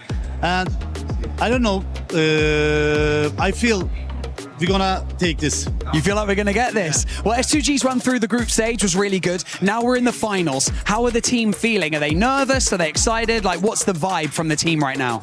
They seeing me, my players are seeing me. Maybe we're gonna get the first place, maybe we're gonna get the sixth place. Oh, they wow. don't know. Yeah, but I think we're gonna handle this. It's a very strong group of finalists, isn't it? So if you get on a roll, like momentum is a big thing in this game. If you start playing well, you could take it all. But do you have faith in them? Do you think they can do this? Yeah, I believe them. I believe too. Badish, thank you so much for joining me in this interview. I really appreciate it. Enjoy the event and we'll see you later. See you. Back to you guys. Day number 1 in serious business here now for PMWC at EWC 26. And what better way to start it off than I have 2 legends here from India to talk about what's happened so far, as well as what may be to come. So, of course, I have Admino and I have Aru here, as we have Godlike and, of course, Orangutan going to be representing from India. So, I guess I'll ask you, Admino, first. You guys must have watched the survival stage. What did you think about the teams and gameplay overall from the survival stage? It was kind of little passive, like the previous group were too much aggressive, or maybe they were one more chance, that's why they were aggressive, and this was a survival stage. But I think Tianba got the momentum, and the top 6 were expected, as we have decided already in the podium thing that we have a fun activity over there. Yeah. And I think Alula gave a little bit surprise, and I hope so they perform good in grand finals also. But I'm hoping for Tianba to carry forward the momentum that they have already got in survival stage. How about you, Aru? What did you make of the survival stage? We tried to grab as many things as we could from the playstyles and the lobby structure to get a better understanding and to be able to predict better what the structure of the finals lobby would look like. And obviously we don't really fear anyone, but yeah, there are many respectable opponents that we need to respect in game as well, as much as we should, not more, not less. So yeah, we are confident coming to the finals and looking at the survival stage. We know that when teams have like only one last chance, it's like they play more in pressure, and yeah, that's it. All right, so I wanted to actually ask a bit of a fun question since we've got 2 fantastic teams here. I'll start with you, Aru. If you had to take a player from Admino's team and add them to your roster, who would you pick and why? Maybe Espoir, because he's really consistent. Okay. Same question to you, Admino. Who would you take from Aru's team and why? Aru insists because he's a good idea. What do you think about that? You think you're a good IGL? You think that's fair? I don't know, I just work. All right, so kind of final thoughts, kind of look at the finals as a whole here. I'll start with you, Admino. Well, what's your expectations here for the final? Obviously, it's an amazing lineup of 16 teams, arguably one of the best lineups of all time here at PMWC. So how do you think your chances are here? Well, I wouldn't be saying anything. I'll just prove it by performing over it. Perfect. How about you, Aru? What are you thinking for the final? I'm just here to play and enjoy the 18 games because I love this game. I don't want to feel any pressure or, set unnecessary expectations from myself. If we are going to enjoy the game, inside the game, then we are definitely going to perform well as well. Gentlemen, thank you very much for joining me, and best of luck today. Thank you, Kalaris, for that amazing interview there with Admino and none other than Aru.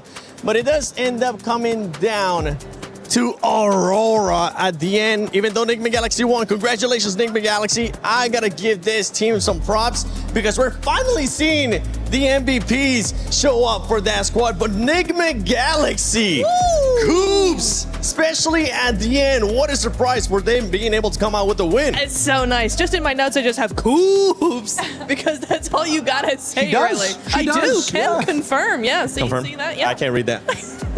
Yeah, my handwriting's not great. But Coops was awesome. I really love the jump that they're coming through throughout that game, right? They played on that edge side. They waited for their moment. They bided their time. And what I loved particularly here, Max, was their push onto EA was not super aggressive. All they wanted was space inside the zone. They didn't go for that full push and that full clear of the team. They're just like, hey, we want some space. We're going to take it from you, take a couple of points as well, and then wait some more. I really liked that from them. I have an idea, but this is just pure speculation. Maybe I'm reading too much into it, but I'm like, maybe they slowed down the fight to E-Arena, hoping Al-Ula would go for a third party, and then they could let them fight each other and pick off the rest. I don't know if that was the actual reasoning, but it's how it worked out in the end, and because of that fight in particular, they get a 23-pointer tied with Aurora Gaming. Lace, and we get just pure aggressiveness right off the bat. This feels like a PMWC finals, baby, as 3 teams were able to get 13 or more eliminations. Aurora with the 17. Tiamba started off hot as well. Man, I did not we came out of that survival. It's just not. I just love the fact, right, I'm just getting so excited, so passionate here, that the fact that they carried on the same momentum that they had. I mean, it was exceptional from them. Obviously took the hot drop seriously, which, you know, shout out, love a hot drop taken seriously, and were able to capitalize and obviously recover the team. And this is, it's just a crazy storyline from them, from bottom to the top. And I mean, I'm so excited to see what they can do next. Yeah, for Tiamba, they're looking to carry that momentum that we saw out of them in Survival. Something that you actually enjoyed watching that game is the plan B, the adjustments that Tiamba was able to do, Max. Because they had a great hot drop, right? I think it was, what, 9 eliminations after the hot drop? Absolute mad start for these guys. And then they start losing players. They want to go for the recall, which is usually Tinglong Garden. But then Hora, coming out of nowhere, looking to chase down the recall player, which usually is Eagle in Tinglong Garden. And Eagle instantly, instant response, seeing we don't want to go out to Hora. We're going to go for an Eastern rotation, a bit out of their way. But by doing so, he gets the entire team back up, and they get 16 eliminations off the back of that. Eagle, definitely, maybe not in terms of elims, but the MVP of the game in terms of what he allowed his teammates to do this match. Allowing the team to be able to come back, allowing the team to just be able to just be there for support. Allow the other players to just frag out. And for anybody that had Tiamba, Enigma Galaxy, or Aurora in your predictions, congratulations, because those teams have been performing quite well. If you haven't already, make sure you check out the EWC Play app. Go put in your predictions. You could end up getting some rewards there depending on what your predictions are. And no surprise here that it is Milu from Tiamba with the MVP once again. 8 eliminations. This man is just non-stop right now. He is. You can't stop this man. He's just gonna go from better to better to better performance. Here we go, the head-to-head. You're seeing here 16 eliminations versus 17 of Aura. And if I'm not mistaken, Milu had at least 8 or 9 of those. So you know how you just had some notes and it was just Coops, just Milu. Man, this man's just chasing that MVP at this point. He is. He absolutely is. QZZ though, shout out to QZZ, that 1v2 onto the rest of Vitality. He was wiped out by Aura like seconds later, but yeah, it's some really, really good stuff there. There's a lot more players on the team than just Milu that are really fragging out. I mean, I was wondering going to this, are we going to get group stage Champion? Are we going to get survival stage Champion? Clearly, with its opening performance 7, it is survival stage Champion in the finals. And we're hoping that that's going to be the case. If you're a Tiamba fan, you're going to be looking really happy. If you're a Fourth Rise fan, Fourth Rise, it's looking for a comeback here. Same with OG, but let's see what's going to be happening here on the second game of PMWC at EWC 26 Finals. Thank you, Seven. Great breakdown there, recap of what we saw on our screens live in Game 1 of Rondo. Starting to get a little bit louder in here, but Paris, I want to know, how loud can you get? Let's get some noise going! It's a good crowd. It's a real good crowd here we got here in Paris. Supporting all their teams. I mean, the Enigma Galaxy crowd, they've been loud. We'll see if they can get louder. As Enigma Galaxy are doing fairly well here so far. It's really, really nice to see. I think, again, mad props to Coops. First of all, mad props to actually being here. The guy's dodged so many events at this point. Finally gets to play some matches. But yeah, the rest of the team's also looking fantastic. Ralph looking a little bit more reserved, I would say, in the gameplay, which is good to see. Holding those angles. I actually liked where he set himself up. It became a real nuisance. The big thing was, didn't immediately go down either. And I think a lot of times that's all he needs to do, because he knows the layout of the land. He knows where he needs to be playing. It's just sometimes he'll play those spots and then humble. And that's bad. So he's just letting the rest of his team work those angles whilst he plays that off angle in a really, really strong and quite frustrating spot to deal with. But we're heading over to our angle now, so probably a little less action involved, a little bit more calm, chill down as we head in towards the first portion of the day. Fury at last game did come down to Eagle once again. Yeah. And honestly, mate, you know, normally I think you'd favour him in kind of positions like that, where if he had to step up as a solo, it's just how late in the game it was and how strong everyone else he was up against was looking, right? Uncomfortable position to be left in, but hey, they've still squeezed some extra points out of it. So it's better than it could have been. For some of our other talented squads, they're far down the standings, but like you touched on, Rondo is Rondo, and now we get something a little bit more normal. Opening playing path established here, whole way down the middle. Down on that eastern side, Yaz. Opening here for teams to move into. Gatka a little bit harder to get towards on that western side. North George as well as South George. Probably possible. It's just going to be a little bit more of a long approach on that one. Vital is just out early. I don't really ever mind the Kameshki split, honestly, over towards Stalbert on that eastern side. You have a lot of position to loot. Most of the time, you are not having a second team come over here. So it's just a really good position to get set up in the early game. But man, Tiamba, we didn't talk about them too much at the end of that game. But there is definitely fire in those bellies today. Because to make that push, to make that decision, to just be like, let's have a straight fight on the central compound when we're playing Edge, I don't know what's gotten into them, but I love it. It is so good. So many elims already, and they just go, I like the look of that position. Let's take it off them. I'll be having that. Fairly watery circle, mate. Starting off one of these. This has been a consistent trend, at least throughout Survival. We had quite a few very similar to this on our start. Obviously, a little bit worse for Vitality with a late rotate all the way down from Stalber with their instant drop from the plane. Yeah. It's going to be a little bit more difficult. A lot of the rotational tools will probably be removed as well. So it is going to be a long rotate for Vitality. You are correct. That might end up, or probably will end up, creating a little bit more of a passive game for them, a slower game for them. 4 Thrives, though, loving life. You know, they get down towards Ferry Pier. The yellow's on the eastern side. There's no one around here. It's chilled out. It's peaceful. You get yourself set up nice and early on one of the prior compounds as we head into Zone 2. I think the scary thing about this one is it does eke in a little bit of Sosnovka, and there isn't a 0% possibility that this doesn't go down towards Sosnovka in the future. It still can. It could even center up around Bridge. Satan on our screens. You know what, the last game, first time I've seen Satan smile this tournament, by the way. Even when they win, he usually looks like something's gone wrong. He enjoyed that one. He did like that one. That was a nice win for him. Yeah, they were chuffed to bits. And to be fair, it was great. You know, nice head-to-head. 2 very talented squads. Lots of contrast of play styles, but Enigma Galaxy proving that it was on the money today in that first game. So low on utility, but made every bit count. Can they keep it going, though? You start well on Rondo. How does it look then moving in here to Arangao? Another chicken dinner, big placements. What are we looking at from them? That will be a nice, I suppose, sort of litmus test of what the quality of this team's going to be looking like throughout the next 2 days here. Ida. These guys kind of crumbled. They made the similar approach to Tiamba actually last game, but I think what Tiamba did very differently was they isolated the Vitality compound away from Aurora, whereas Ida kind of came in from that north side and just sandwiched themselves. I thought that was a very strange play for Ida to make. I think most of the time, most teams would understand that probably don't want to place yourself between those 2 squads or those 2 buildings. They're very popular in that location on Rondo.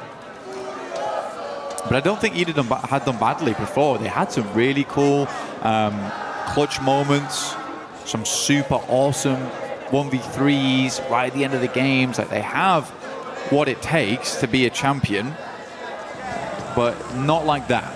Or stop making silly mistakes.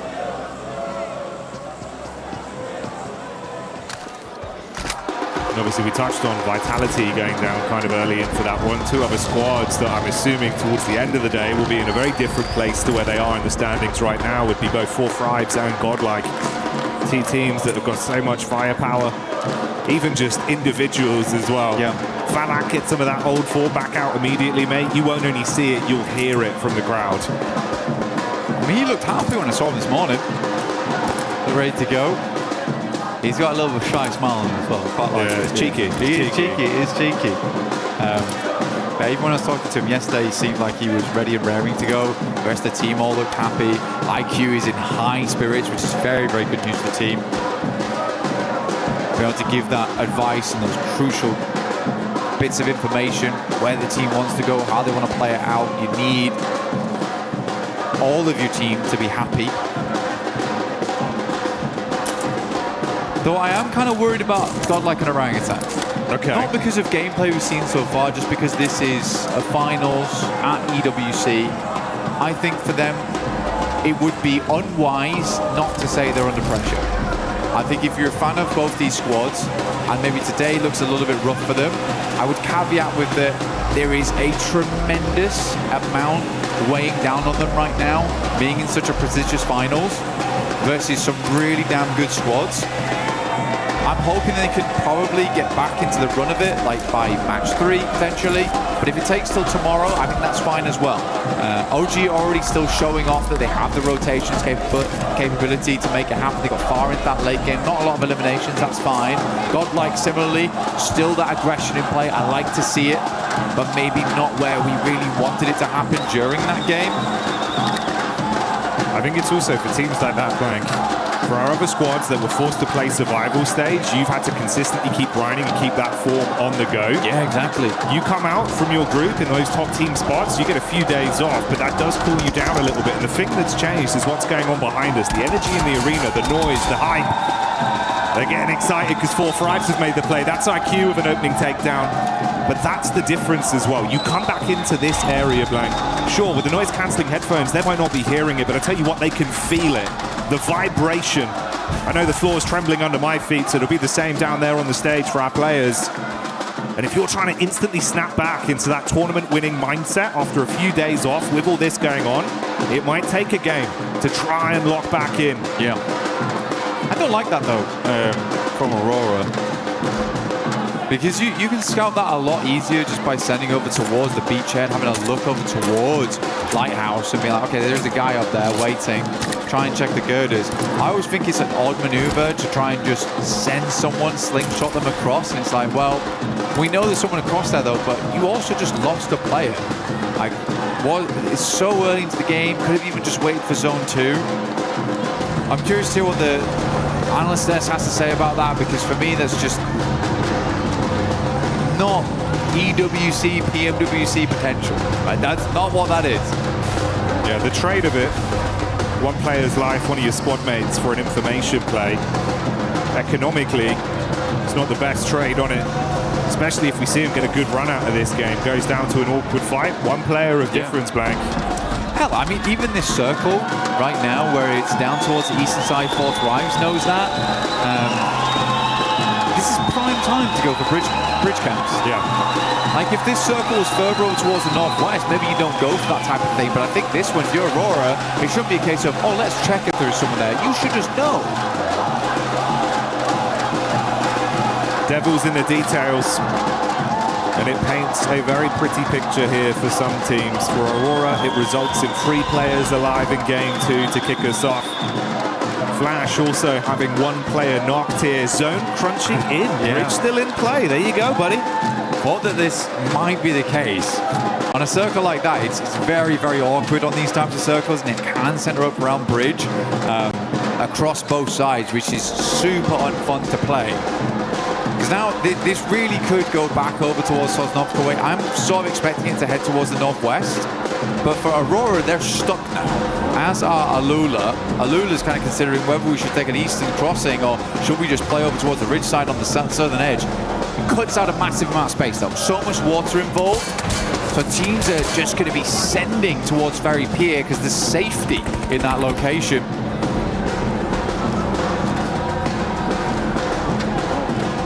Vitality did thunderfoot their way down from Stolberg quite quickly, so you can see there amongst the rest of the pack, everyone else attempting to forge a path into the zone, knowing that play space will be very limited with a decent chunk of it cut out by the water and that bridge dividing either team from each other. The only 2 squads on the island right now are Alula and Aurora. We've got E-Arena on screen now. This is the POV of Joker. Tianba, though, taking the scrap towards OG. With God being hit very heavy. Trying to stay behind the trees, bro. Luckily still alive. Yeah, great zigzag. Able to stay out of dodge there for a second. I think he's very close to going down. AKOP actually challenging this. But man, A-King has been making a name for the DBS, right? You know, there's a lot of nerfs that came through. S12K became the more popularized weapon. Despite that, though, A-King has been consistently winning these trades with it. He's bringing it back in fashion. Seems like the horror fans enjoying this one so far, getting quite loud there. You see the banner flying. Haru. Oh, going back in. Let's see what he can do with a DBS.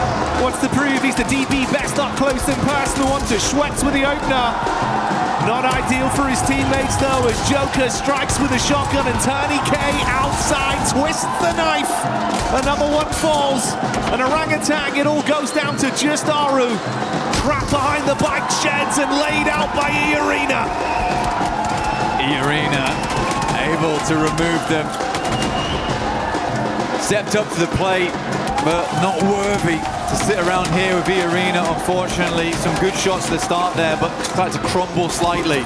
Turney K came in like a demon, though, from the sidelines. I think WizGod was not expecting him to be so up close and personal.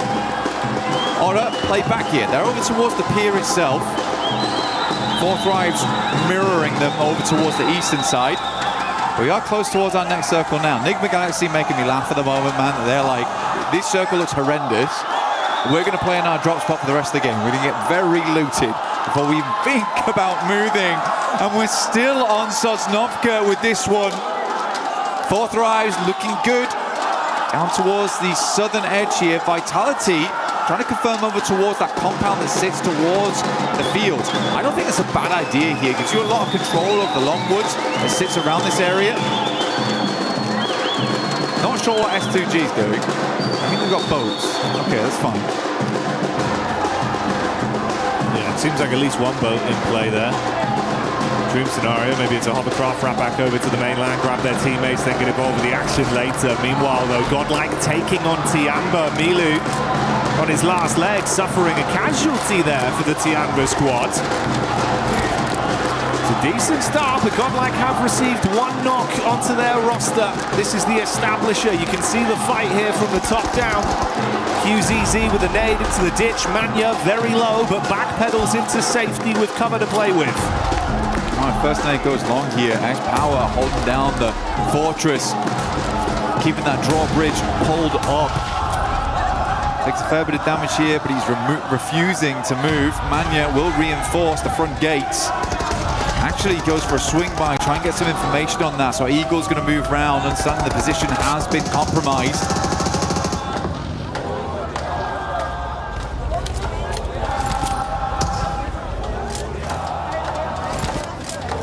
Slowly trying to take some space back.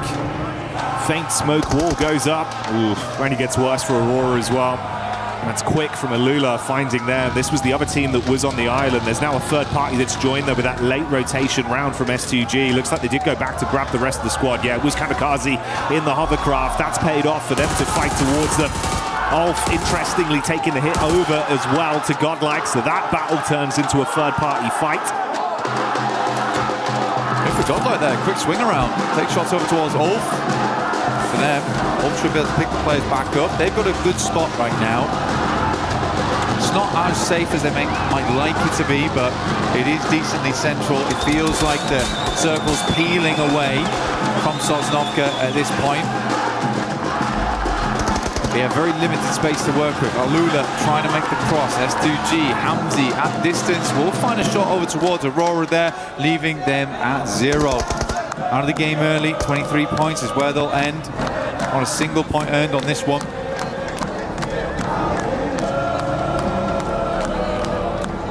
So a great start on Rondo, but a bitter taste left in their mouths off the back of the Erangel performance. These guys have been playing the same game.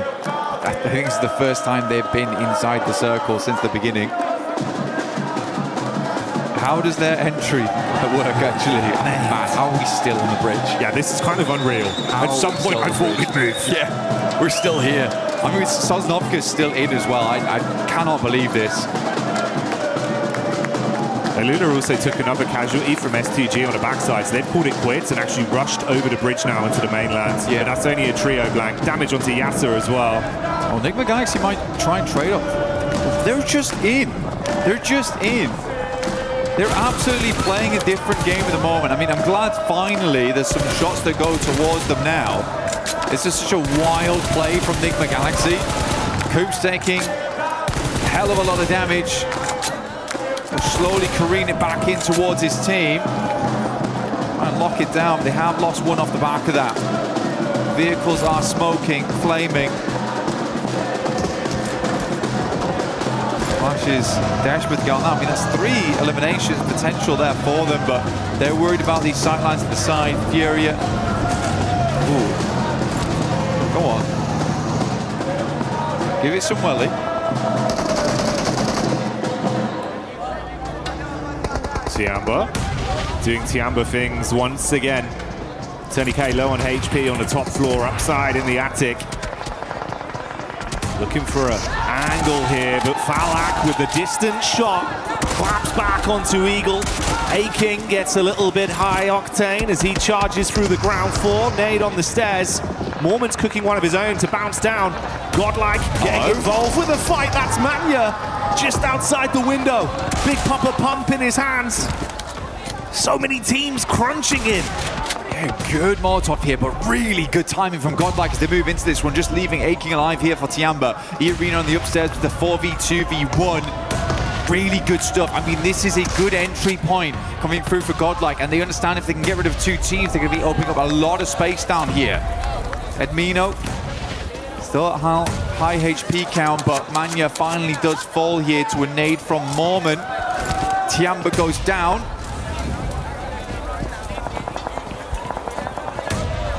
Smoke on the stairs. Mormon's going to clear it. Oh, straight in with the clothesline. Whoa! The turnaround. Mormon saying, "Feed me more," as Godlike charge into him. Quick decision, but not fast enough on the mantle. And Sume will save it, but at what cost? The only player left alive for the squad. I mean, Godlike need more men now. They're only down to one. What a play from Mormon. The speed, the velocity. Straight in there, no qualms. Now Vitality, they're up into it.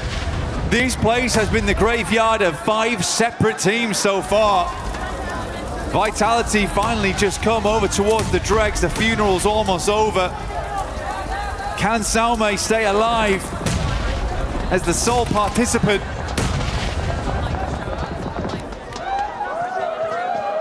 The Vitality a victim from the top floor. Or will they just be signing their death warrants on entry? Axel being shot in the back. A new challenger arrives. It's Hora in the distance as Jiggle is able to punish and soften them, leaving them with 3 players left. Sume still just guarding the stairs with a nade pin pulled. He's going to go down. Razak on a dive around the corner. He wants to punish him with a shotty and will find it. Really, really good job from Razak. I think you have to make that play in that moment as well. You hear the pin pull coming down, trying to get the res off. You're trying to go for the revive, get some respite in that location. So Razak goes for the risky play to keep them up as 4, understanding they'll need that amount of players to push through the next couple of compounds. They got Aura in front of them and 4 thrives after that. Alula down towards the south side. Circle finally moved away. Still a lot of water on this one. Beachhead as well. Ida, as well as Ulf, now going at it. Play from Ulf downstairs is knocked. They have 4 players up though right now. This is very easy to recover from. Well, it should be. Whoa, you run straight into that one. Catching the as Ida try and clap back. It's good damage. But such an awkward setup between both of them. Casualties on either side. Scarface looking to go for the pickup play. Meanwhile, outside, Emre charging round with the SMG. And denied out by Nongshim Red Force. Tizzy takes that one. Nongshim could push this pretty quickly. Ulf is not looking too good right now. Neither is Vitality. Flipping into action. They lose a vehicle. Razy and Razak try and get the buggy through the window, but end up dismantling through normally. That was a speedy rotate. I like that. You know, cut your losses. Moving through Aura as well as 4th Rise is going to be hard, and eventually you get third party by one of them. You hear the engagement happening on the north. You send it. Now Ulf is in a very tricky spot. Cut between 2 strong teams in Nongshim as well as Vitality. Quick decisions. And shades of the Vitality that we were so impressed by prior. Once again, back on our screens, it's only the 1 elim they've been able to garner so far.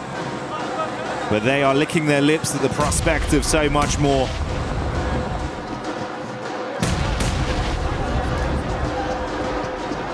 Getting a little bit more here, you get yourself the Naruto skin in-game, as well as the Ninetales Fury Org. Both looking very cool here. Ulf's going to hopefully have to drop a substitution jutsu here to try and get out of this one, because it is going to be hard. Vitality, Razak move up, quick shots over towards Souls. He tries to move around the corner. Nongshim still in play. They're the ones getting the most of the damage though.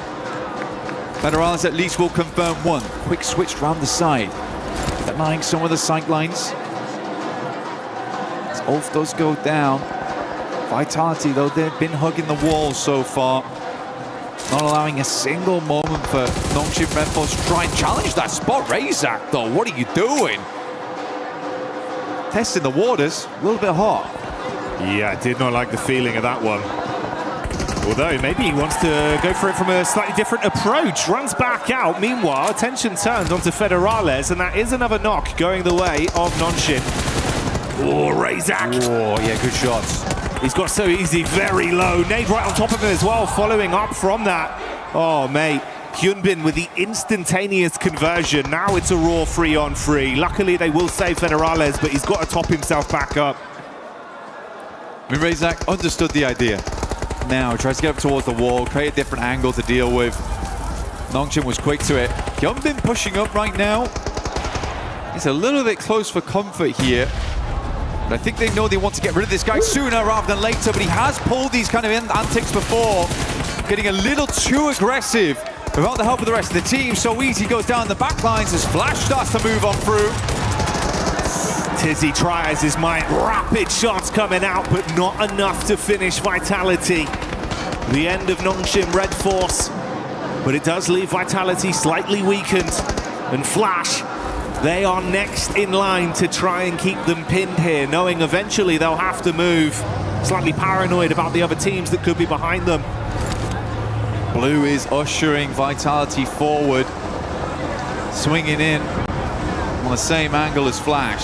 How will they make this work? S2G, you were right. You were actually right. They had two hovercrafts in play. Being able to keep both of these alive all the way through to this end game is giving them a lot of pressure.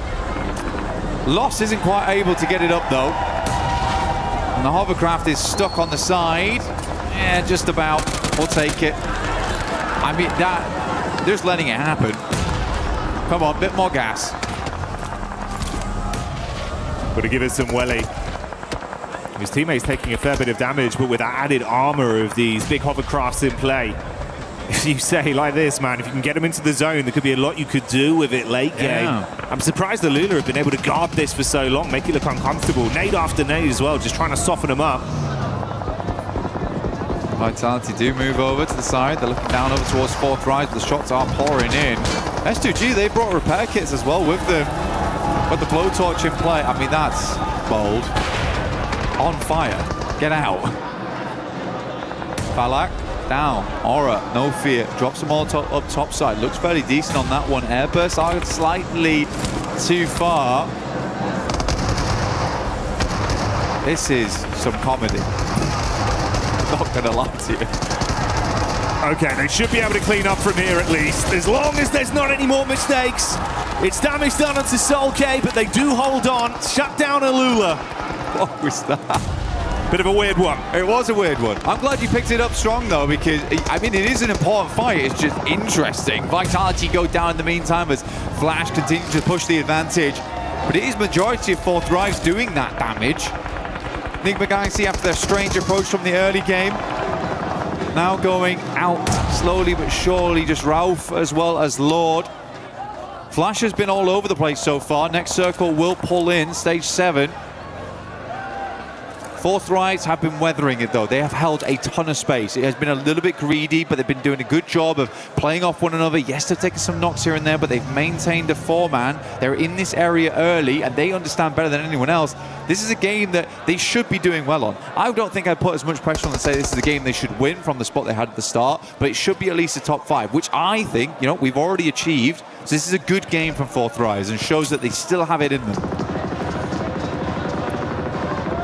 And with them being able to have enough timing here to get IQ back up once again, the 2-2 split from them could still pay dividends massively. It's been a very elongated firefight between them and Hora, effectively just mirroring each other's movement up along the ridge into the zone. A little bit more split here. No fear in the back, trying to protect some Overwatch.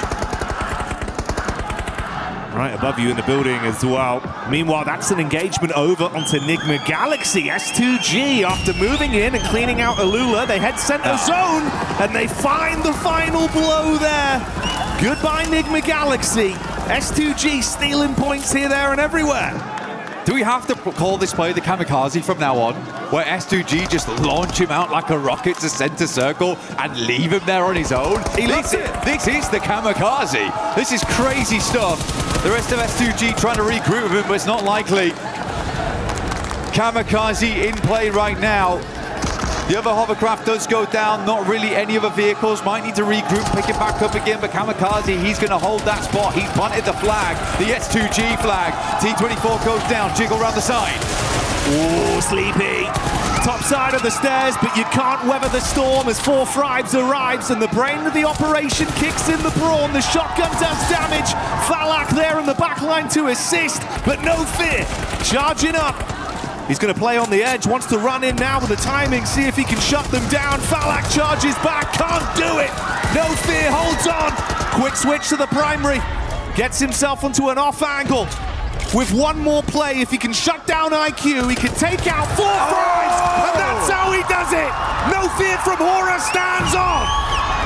Absolutely not frightened in the slightest as he moves downstairs, pushes up into the dark, and 4 Thrives will fall. Win up against the world right now. DPS at distance, he's fighting all of them, but S2G falling in the meanwhile. No fear. There's a possibility of winning this if he wants to push out right now. Get involved in the action. Everyone's weakened. Doesn't have all the info we do right now. He's going to top himself back up, play the slow game. That's Flash. Losing their last man there with Kamikaze continuing to punish.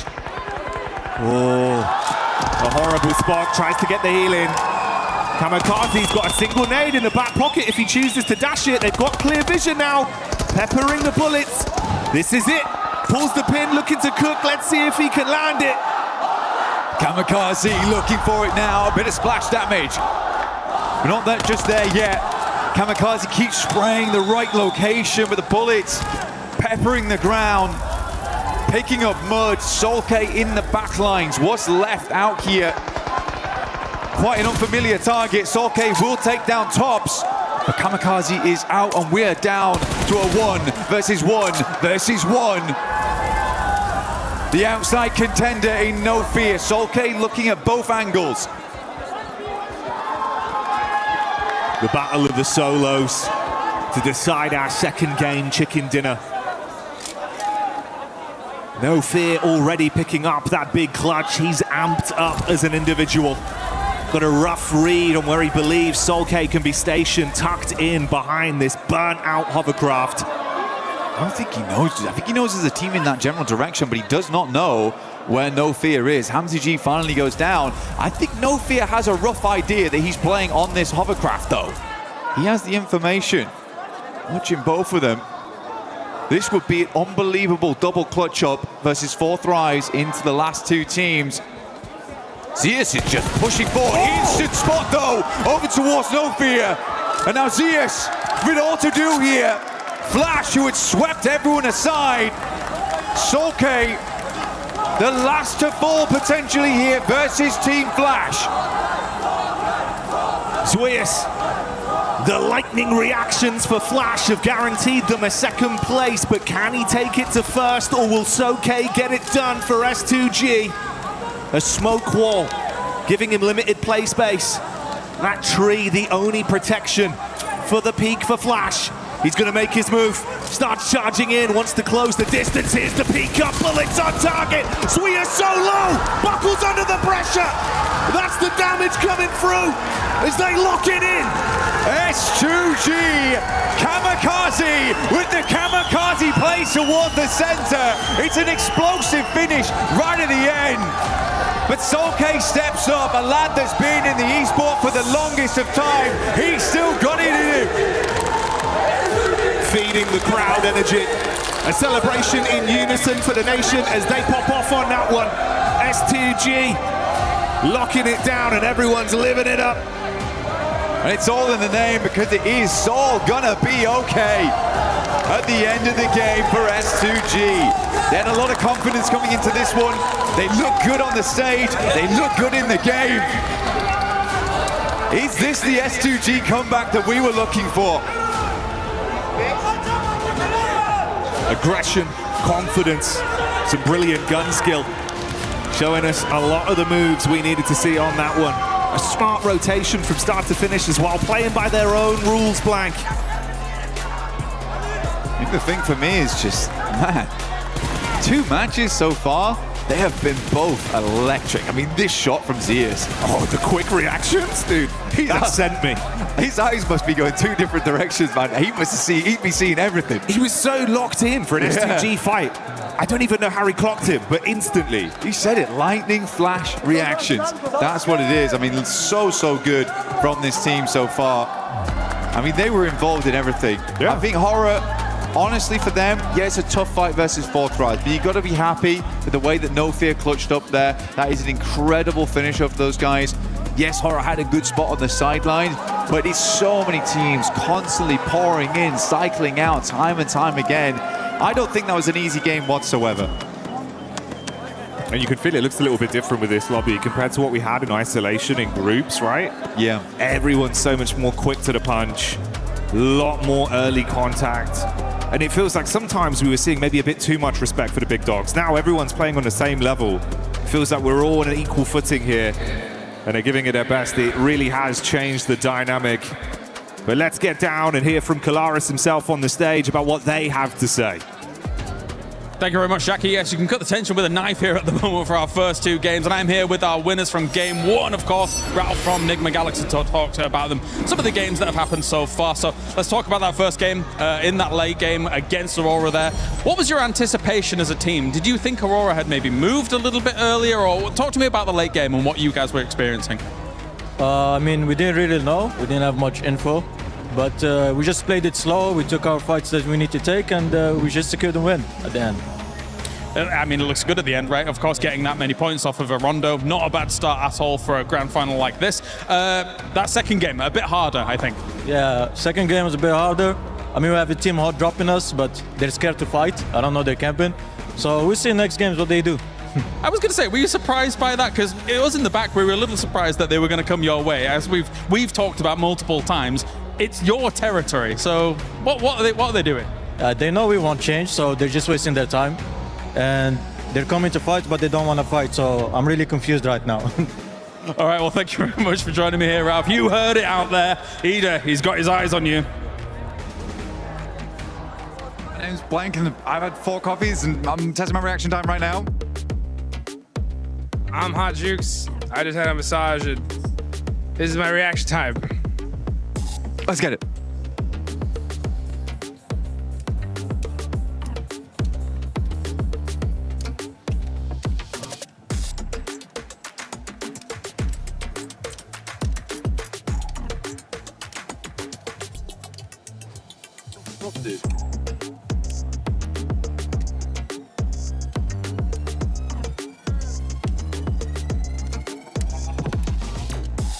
I'm in the room.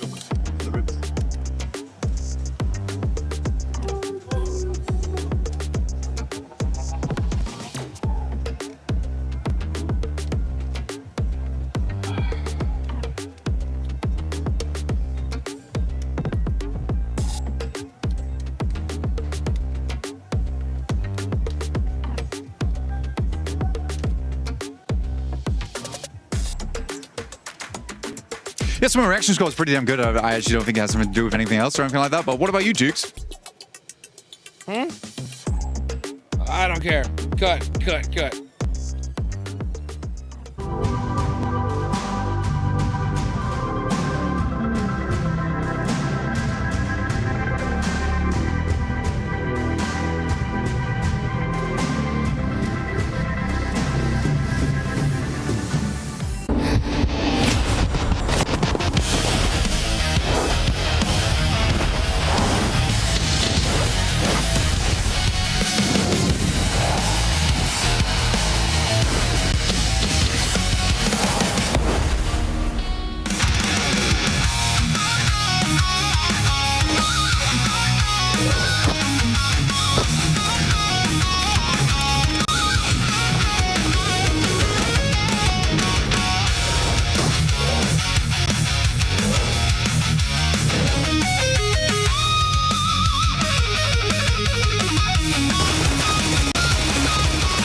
2G in hovercrafts.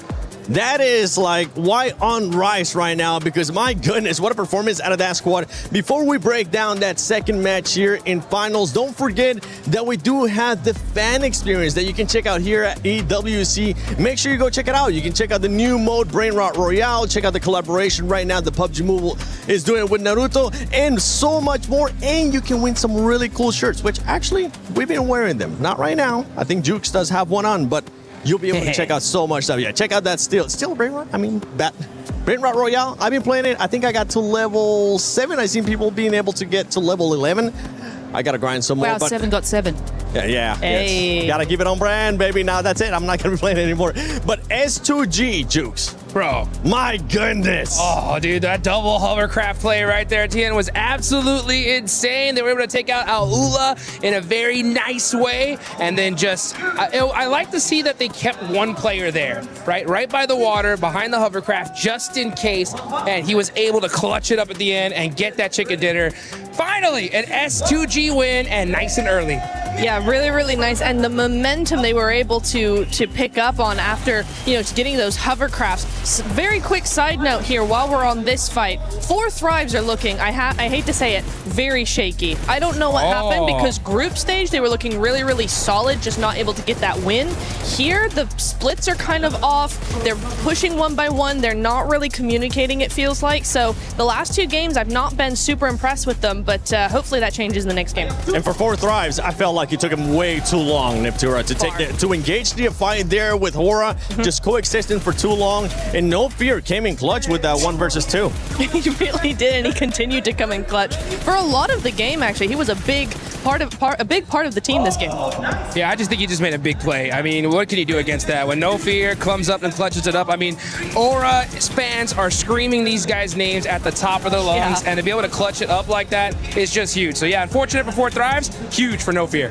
Another team that has been performing quite well today when we talk about eliminations has been none other than Nongshim Lace. This was the biggest feedback that we gave this squad during groups and also survival, and they're finally starting to put up those eliminations. As you can see, Nongshim Red Force right now with 9. Yeah, absolutely 7. I mean, they're finding important fights on their rotation to solidify that position, especially on that northern side.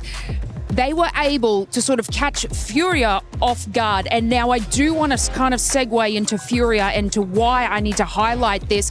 But one of our most aggressive playstyle teams is prioritizing the rotate on Rondo. We actually saw them grab utility, move into zone, and Max actually made a good point about this when NGX was sort of on the, I think it was the eastern side next to E Arena. Furia should have just pushed them into it, caused that fight. They would have had control over that whole entire side because they just sort of stopped the revive from Ulf. Then again, on this map, they found themselves in the position, and Nongshim, from the northern side, just obliterated their defense. This is just unusual for Furia. They are the power play team. They're the ones that get in a goddamn vehicle and shooting out the window and making that position them. It's just unusual. They're right. They are supposed to be that aggressive team, and they're currently not showcasing that in the opposite, like you just mentioned, and I was mentioning too. Nongshim is putting up those eliminations, but something happened at the end of that last game. With the hovercrafts and S2G, that was a little bit sketchy, Nip. It was a little bit. It was a bit touch and go here, but the momentum they've been able to build with these hovercrafts, they had 2 or 3, and they just went, let's go for it. And it's this replay that I want to talk about here, because look how they're going to play this. It's like my driving. First of all, Secondly, look how they take that first hovercraft and they deny the sightlines of Aula, right? They separate them one by one. They can no longer play as a duo. They try and get as many of those sightlines abolished as possible with those hovercrafts. And to be honest, S2G with those hovercrafts have been actually insane. It feels like because they take more damage to explode, and they have just a tank, and so they are able to just run with it. They were making crazy rotations from the very beginning of the game. They had those positions on the rocks in the middle of the water, which are normally inaccessible, but having 2 hovercrafts, I wonder if other teams are going to start picking up on that, because that was an insane game from S2G. I mean, we've seen it happen in the past too, and you just sounded like Max there for a second. I have to double check to make sure it was Michael Natura Jackson or if it was Max, man, but we're looking at the overall ranking here. Nick McGalaxy is currently in first place with those 26 points. Aurora, top. What happened at the top of that bridge? That man ended up falling down, and he actually ended up hurting Aurora with the rotation that they were looking to do into the main island. Yeah, it's so unfortunate there. I mean, that's what it's all about. You know, you're trying to be able to get into that end game and make those plays, and if you're Aurora, you know, 24 points on the board, you can't shake your head at, you know, and S2G being able to get that win, push themselves up to third place. You know, I like what we were talking about there about Nongshim a little bit earlier, right? Hey, just look at the elements. Yeah, I mean, look at that. 18 eliminations, and they would have gotten even more if it wasn't for those clutch plays from Vitality right there. Yeah, because Vitality. we saw absolute Hyunbin in action, making some serious plays. But hey, again, super clutch moments here. We have to talk about some of these other teams that are currently on the second page. I know it is the first day of PMWC at EWC 26 finals. It's only 2 games, but there is some things that we're starting to notice here, especially with 4 Thrives, the passionate that you were kind of talking about earlier, Neptura, as well as OG. OG needs to start being a little bit more aggressive and making sure that they look a bit more cohesive when you are being aggressive, because they were pushing one by one. It seems like a chicken without its head. Yeah, it really did. And also they're losing players very, very early on. I think we've had that in both games now where they're losing at least 1 or 2 of their players. Godlike have had a better opportunity to keep their players alive. They've been split up a little bit more. They've been using a little bit more of the zone, but it's just when they actually get down to the fight towards the end game, that's where they start to falter. And that's why we're not seeing those strategies convert into points. So that's what we need to see there. And India, if I have learned anything about OG, it is they need their 3rd game. So don't count them out yet. I've learned my lesson. Don't you stress. Orangutan in their 3rd match, what they tend to do is actually prioritize just kind of scoping what the rest of the teams are doing, making their game plan. Game 3, 4 is where they set their sights on fire. Oh, I like that one. Now this is the group of death. Woo! This is the group of death, and this does feel like a finals right now with the way that some of these teams are playing. One man that I know is happy because he ended up picking that team that was in the top 3 here, none other than Team Flash. Maxman is looking to make sure he reverses curse, so let's send it over to Maxman in Calaris. Well, we're not going to let him do any predictions here. That would be very, very serious indeed. But of course, we take a look at how things have gone down so far here in these 2 games. And we did have an interview just with Ralph, who's also a little bit confused about said hot drop. I saw the hot drop that could happen on the map before this event. I'm like, they're not going to go for it because Nigma Galaxy has been dropping in Pachinki before I was even born. And yet, a team is trying to contest it away from them. And as he said, they're going for the hot drop, but they're not fighting and very confused. And they just see the loot truck pass by like, oh, my P90. No P90. Oh. So, Ida, I might want to change that because it's not helping you out. I think it's going to be difficult for them to go up against that, but we will see if it continues. Ralph is also a little bit confused. Let's pivot kind of where we're at here as well. They've already alluded to it on the desk and how things have gone down so far for S2G, but just masterful control of the double hovercraft, some crazy plays, and the send out of Kamikaze to be able to make that work. For S2G, that was very, very impressive. Yeah, it's just a domain expansion double hovercraft. I'm sure you get that reference right there, Calaris. But no, great use of it, especially you saw there in the during a little bit of a replay analysis where they block out the line of sight of one of the players of Alula to really separate them and win the fight off the back of that. When you're near the water, when you have these open-ended finish, hovercraft are, I'm going to have to say it, they're completely broken, and S2G made full use of it until the very end of that game. A tough circle though, right? If you think about where Aurora was when it comes to the bridge as well, we're having kind of conversations in the back about this is a military island kind of heavy team, and yet the bridge seems like a conundrum to them that can't solve like a Rubik's Cube. It was a bit weird, especially because Top was on top of the bridge itself. And I think the player 4 Thrives got an angle onto him, so he goes down, kind of drops to his death at that point, right? And then the team tries to go and back up and hopefully get him back up on his 2 feet. But then Al-Ula were very sneaky, pushing right behind them on the bridge. I think Aurora, they're very experienced on that western bridge. We should be expecting more on the finish like this. So, you know what? First Durangle, it's fine. But the next Durangle, they need to show up. All right, well, thank you very much, Maxman. It is time to head on over to the commentator team once again for game number 3 of the finals. Let's do it.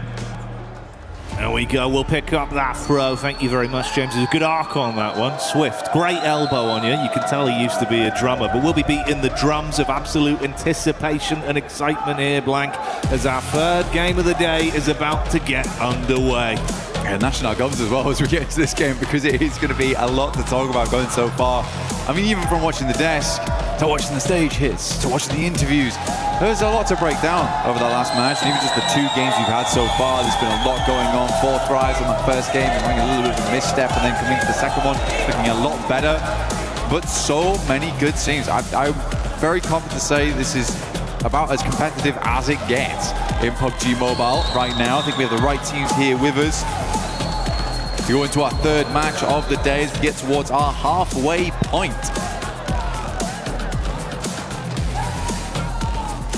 Shooting range to start off down towards Novo. Straight through the center, really easy one here, Jackie, very nice. I think most people can get exactly where they need to go. Aurora, last game, like you said before, looked a little bit weakened, right? I mean, even Max picked up on, he was saying that, hey, as the team's very experienced around this area of the map, should not be going down so early like this. It should be a game that you are a bit more in control of. Wasn't the case here. Tiamba, they go out early. Stand a little bit further down towards the south side of the map on the west. Yeah, you'd hope they'd be able to bounce back from that one here. Obviously, it was a nice start on game one, but that didn't really translate over. Has meant there was a little bit more fluctuation in the standings, and obviously for Tiamba as well. Far quieter, it was 16 eliminations on their opening game of Rondo, only 2 added to that count. See Milu still living his movie though in terms of individual plays as he was popping off on Rondo. It was a big piece of the team. I do wonder if we'll have something early here from Hora and Aurora. And where's that zone gonna go? We've had some wacky zones this LAN. It's been kind of crazy. Yeah, most circles have just been very strange so far, very odd to play. We had a couple towards the end of survival stage, which I think I was quite grateful for, that were more normalized on Erangel at least, where teams could actually play out their games. Enigma Galaxy versus Ida. No idea why this is happening, by the way. It's actually very strange. I'll explain once it's done. I mean, Kalaris already went over it in the interview, but the context is crazy on it. Ralph with the M249. There's some good shots done. Actually, Enigma Galaxy doing quite well here, but already losing a player does feel bad, and it being Coops is even worse. Taken on the side. Lord hits some shots with Abacan. It's back and forth here. Swine last left to face. Ooh. And Ralph will get it done with the M249. He's screaming! He's up, he's standing up. Give them large for that. It is absolutely insane that they continue to come here. For context, Enigma Galaxy has dropped in this location for years upon years upon years, and they say it every time. In fact, they actually say it to the crowd and to all the players, we will never switch our hot drop, so it is never worth it to fight Enigma Galaxy inside of Pachinki. Sadly for them, Fourth Rise feels like we can get some easy points off the back of this one. You guys just come off a fight. We know you've come off a fight. This is a great read from Fourth Rise. I actually love this. Oh, mate, didn't see him on the angle. Fourth Rise spotting Lord. So as much as there was a pop-off of them defending their home turf on the hot drop, like you say, Fourth Rise know you're slightly weak. They'll look to get in there, twist the knife, and completely knock them out of the game, denying any more points on this. I mean, to be honest, you do wonder, Fourth Rise boys, they see a big hubbub go over to by the Enigma Galaxy camp, and they're like, they've just won that fight. We should get involved. We should fly over. Oh, cheeky work, but you got to make the point somehow. Ralph with the M249. Looking for some good damage, but the shouts from the crowd start to ring out. Fourth Rise might look to back away from this one, allowing Ralph as well as Satan to live another day. Circle did move up towards the northeast side. I don't know what Ida's doing, man. It's akin to throwing away all of your errand goals. Yeah, it feels like one of those where it's kind of cutting your nose off to spite your face. Yeah. As much as, you know, it's your spot too. If it's not working, you got to adapt. Gigantic prize pool on the line. You fought this hard to be in finals. Don't ego challenge if you don't need to. But for Fourth Rise, can they find those elims they wanted off the back of this counter play? T24 spotted on the drop. Let's see if he can go for the peak off this. And of course for you, you can get involved with that Naruto event at home. 4T up top. T24, he's got an inkling. Smells him out on this one. senses his Reiatsu inside the building. Satan underneath. Ooh, slightly slow on the timing there, and T24 tries to use the DBS. He's swinging around in circles. Satan's not sure where to look on this. The rest of Fourth Rise will come into hold. Finds the first. Takes more damage though, and Ralph is nowhere nearby to help. Drops him down to 1. And it's an easy revive here on T24 inside the building. Church held. Then get the revive back on T24. Man, Ralph's just had to stay, man. It's where he's been for so long. You'd be furious. Yeah, you'd be fuming. You win it twice. You win the hot drop twice back to back. It happens again, it costs you your game. And not even because of them. Yeah. Oh. Well, that's the thing, it just comes back to haunt you, right? Here we go, this is the full replay on it, so you get all the action. Oh, mate, it's carnage from the start. Obviously, we had Coops go down early, and like you say, they pop off to win it. We saw the celebration from Ralph literally sending a message live in the event. Live in the flesh, said it with his chest. They deserve the drop spot, but Ida don't want to give it up, and it's just really making it uncomfortable for both of those teams to get anything in these games. It's the best Enigma Galaxy's looked in a long time as well. I think that's the saddest thing about it, and now it's happened in finals. And it's happened so frequently in the past as well, where Enigma Galaxy's just got to challenge another team for their drop spot. It's not guaranteed theirs for sure, but they've held it the entire tournament. Come on, guys. No fear getting ran down by Aurora, as Top will find him on the move. Fourth Rise did peace out, going slightly deeper into the zone to do a bit of loot, and obviously wasting a decent amount of time on that as well for the elim they were able to garner. Vitality down towards the southwest, started in Kameshki style, but this time rotating him over towards Gatka, but they grabbed themselves the loot truck. Fiend as much as they can out from there. Circle up towards that north side, split between the lake, Yasnaya on the south side, on School, as well as Severny. Shooting range area. Tiamba tighten it in with E-Arena, Aurora, Godlike. Salme currently holding down the gas station, pops up tire. He can't come through here for repairs.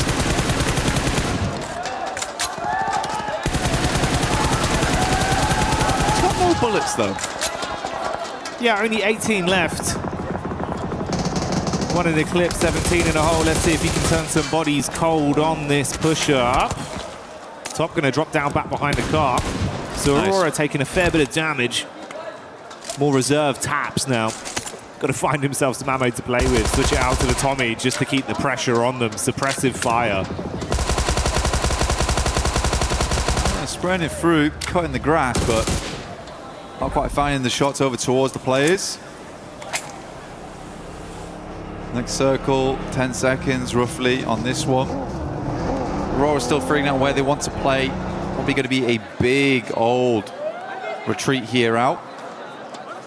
Migrate for a lot of squads. Hard shift potentially. No, actually. Very, very kind. Up towards that north side. Obviously, Lake is a bit of an awkward one to play around. You're going to see a lot of people playing on the rocky outcrops. The staging that goes up towards Stalba. Big old mountainside. There is also... Never mind, it's horrible. I lied to you. It's not great. You've got the field down towards Yasnaya too, so there's not a huge amount of fun spots to play in. You have to decide a rotation in now and quickly. Do you wrap on the north? Do you wrap on the south? Because you can't really change that as time goes on because of Yas Lake. Mormon from E-Arena once again, being able to throw out some big uppercuts. That's back onto Aurora. So a single knock there. We have the Tianba POV on rotation. Getting themselves into a fair place so far. Mormon keeping it going. Ooh, that's Vitality as well, with Razy hitting a very big blow back onto Godlike. A lot of fights breaking out across the battleground. Individuals being knocked. Ulf coming in with some show-stopping rotates. Oh, right into the nade. Wiz God had that one ready for him. Got it primed. I mean, for Ulf, Aaron comes in swinging. But yeah, got shot down very, very quickly there. Scarface looks to send a nade, but I don't even know if I think it's worth it anymore to go for this. Also deep on the south side of the map, need to swing back further up in Yazway. Alula instantly takes up the cliffside. Aurora decides they're going to go loot Severny. I mean, to be fair, they had taken quite a fair hit earlier on. Spent a little bit of ammo. Potentially some of the vests are starting to wear down, some of the helmets. Get some resets on that before you get moving.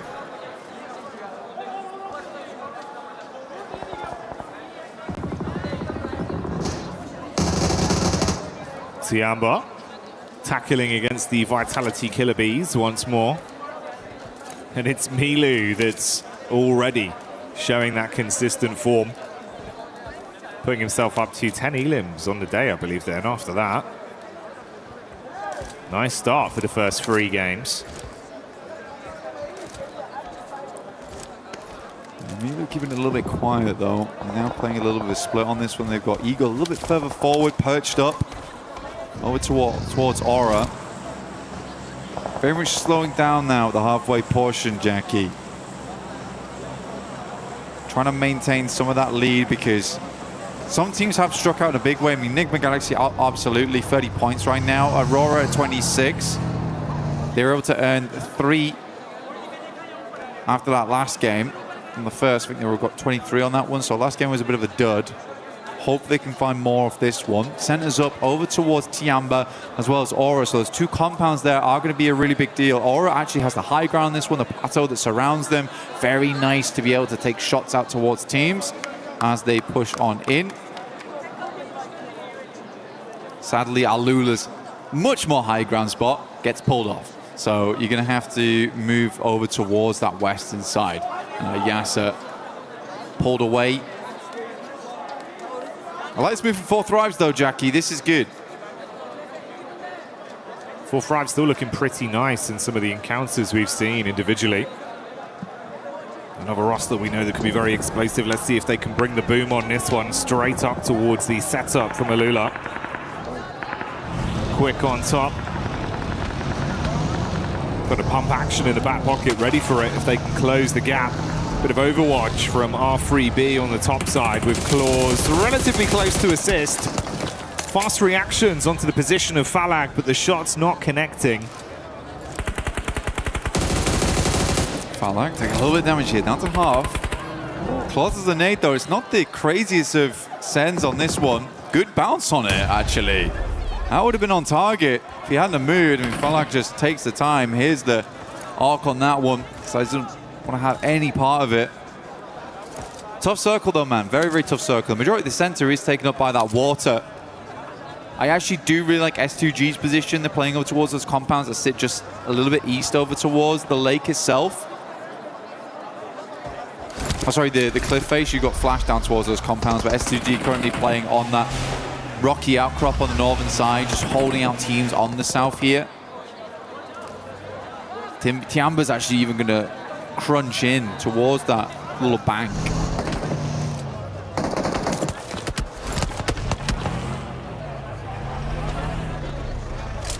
Fine margins between this going wrong for either of these 2 teams in 4 Thrives and Alula. So not wanting to risk it too much. Meanwhile, OG crossing past the crosshairs of Nonshin Red Force with Zizzy taking the peak over the top. Got the heavy weaponry ready to rock them if they stay close by. And luckily they have at least been able to create some space between the 2. Double back over to the bridge where Rolf is stationed. Yeah, they know OG's in the area as well. See, Aaron struggled versus them earlier on his flying maneuver into the gas station. Tried to go for the movie entrance, but we went straight to credits instead. Yeah, Ulf hoping to hold them on the bridge side. Next circle, though, I'm feeling the pizza slice here over towards the west. I mean, Aurora currently have a really strong position on it, and we do head over there, in fact.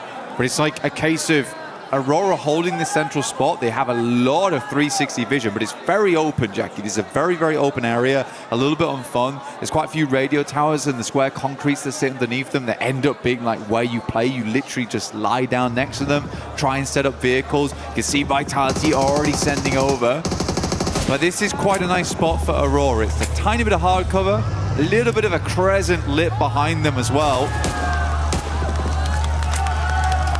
And that's the last man for Enigma Galaxy, and Ralph trying to stay alive for as long as he can, but finally falls to S2G. S2G possibly being collapsed upon as well by 4 Thrives. They fall next. Yeah, good fight. Very good fight from 4 Thrives.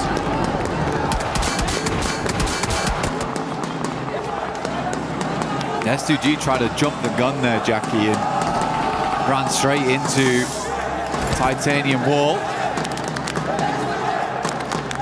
A lot of hopes riding on these 3 players from Aurora, though. Another good game here. Sets them a little bit further ahead. Make up for that previous match there on Arundel. Not the greatest of pushes across the bridge to begin. To be fair, with Nigma and S2G going down early, not really acclimating too many points on this one. It could be the dream recovery for Aurora if they can keep it up. Unfortunately for Godlike, Adamino unable to withstand the hit that is thrown towards him. Furia will get their mates back up and live on to fight on this one. 4 of our squads out of the running into the 3rd game so far. Nongshim on that south side, actually trying to push on in, but there's quite a few teams there. Nongshim's just gonna barge over towards OG. A Tanky's already down. Another nade towards the backside here. Good damage from Hyunbin, as always. Looking very, very strong. Hits the deck. Good dodge on that.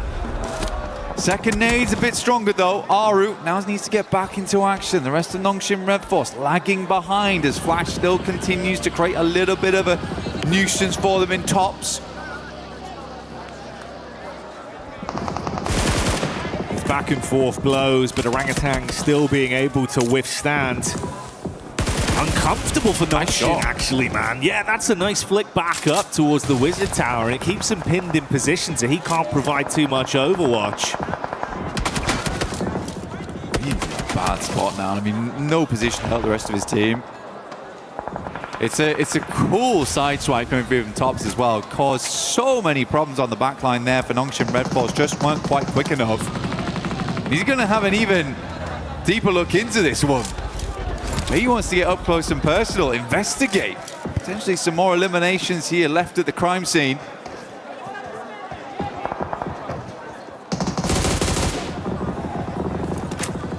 He's still trying to get an angle on this. The minute you got to move, he'll be ready for the catch. And Furia over on the other side of the coast have been taking shots over as well, so it's all been a little bit uncomfortable for the 4 squads that have been collapsing in onto that one position. This gas station for OG somehow being a very formidable defensive area. Oh. Calling it from zone 3 there. I got a little bit lucky, but yeah, Aurora in a really, really good spot now. This is definitely redeemable city here for Aurora. We just need to not see them go for something silly again. That is all. Yeah, just keep their cards close to their chest and be able to close this one out with some good plays. To be honest, mate, that is kind of the dream with what we saw off the back of this game with the other squads above them falling out early. It has presented that opportunity, and like you say, if they can grab it, you've recovered from that. We can all forget about game 2. Everything looks good for them, and they'd actually be on that podium spot in first place come the end of this game. But that's still in the future. Still a lot of other teams that could potentially look to upset them. So we'll stick with the narrative as it develops. This is their position right now. 4 Thrives going in against the arena. Doc looking to decimate some damage out, and he does hit nice. Good shot onto Falak. A little bit more they can do here. I like that though. Good smoke. Over towards the rock side to kind of isolate this engagement between them and 4 Thrives in the arena on the northern edge. Makes a ton of sense to me as well. That vitality location is going to be a real problem for you. That's a long nade. Ooh. Actually hits on target. Great damage, and they just keep on pumping in. 4 Thrives are out. But yeah, I mean, that's some massively long nades on that one. Just chaining them together as well, one after another, after another. They want to go in to grab the bits. drop the smoke, try and stay alive. Issue is you're now in a position where other teams can take shots onto you for free. Yeah. Good. I mean, Doc is holding on. He is holding on.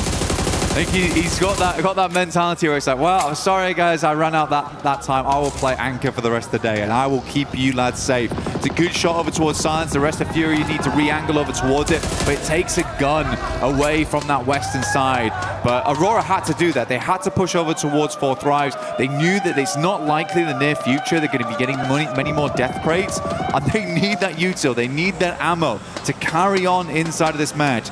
Tiamba though looming off in the wings. Had to restock and get themselves ready for what's yet to come. Tiamba, they've been doing a pretty effective job of harassing a lot of our other squads from distance as well throughout the past couple minutes, keeping pressure on them. Playing a little bit safer here in their setup. Window peek with good eye line onto some of the other teams. Scarface on the long wrap around back up the coastal ridge over towards the bridge side, going to be coming in from the back near Vitality and Flash. This is his angle on the move. Ooh, spotted out. Starting to lose his HP bit by bit. Got to drop down to the deck and hope that he can hold on. Kind of unsure how he's lived this long. I mean, Tops has got to know someone's mover here, the pitter-patter of the footfall. Bows at distance. Scarface is instead just going to go for the heel. Tops pulls the pin. He should know. It should be right on the edge of the blue here. Good air burst will do the trick. Ruins the amount of healing that came through there. Aura from the sidelines, though, will get sleepy and over towards Bows. Top, though, is the one to refrag over towards that. Tiamba aching moving forward.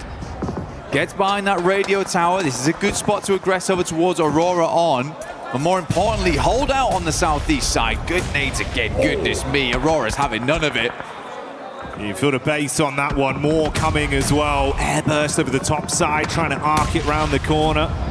Ooh. Eagles crossing his fingers, hoping the smoke is enough to get the pickup play back on Aching to stay alive. I wonder if they're going to push this, Jackie. I mean, with a molly, you could. You get the spread on it, just try follow up off the back. You know they're weak. Oh, man. I think they just wanted to get the flush, at least, but not meant to be. That's a lot of nades invested there for basically nothing. Aking's going to send back one of his own. Now they're fully set up over here on the radio tower. Good Molotovs, man. A bit more damage done. Chip damage from the nades should be good enough. So start to bombard now. They're splitting the difference on these ones. They know they have to go for one side, and it is over towards Dog. Survives the first blaster shrapnel and should survive the second. So many nades though, and Doc, although the shrapnel hits him in the face, he takes that peek and shuts one player down once again. 6 nades thrown out for no real follow-up from it. So it goes both ways for either of these two teams. Top with the instant adjustment back over onto E Arena. No, he's being collapsed upon from 2 sides between this team. Shreps now. Get the res on of E Arena. E Arena, you know, actually haven't been too bad. I think for the points they currently have, it's 19, but they've been consistently up towards at least the top 8 every game. Vitality still taking more shots here. Tiamba is the one to take down Tops. Tiamba's playing as a 4-man, and genuinely the way they weather the storm here versus Aurora, they have a place to play inside the circle going forward.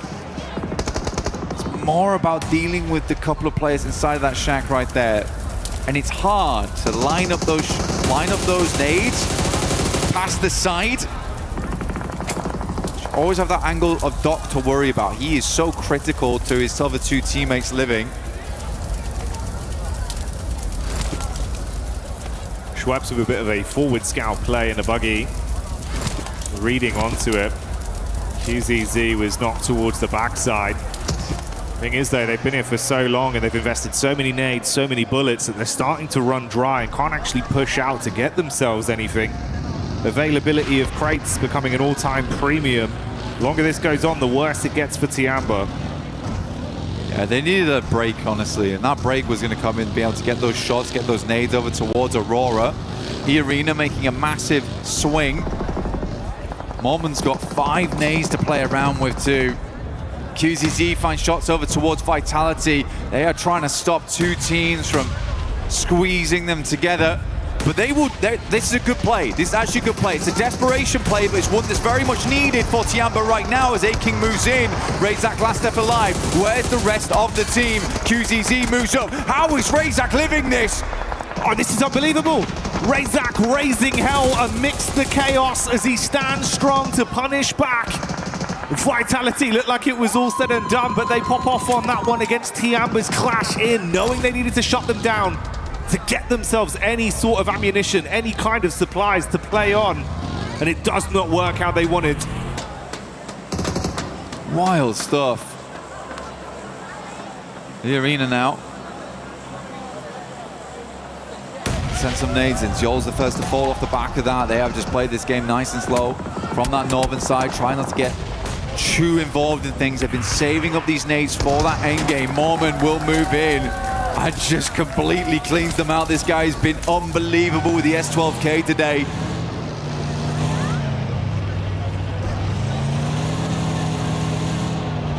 Finishes off the stragglers.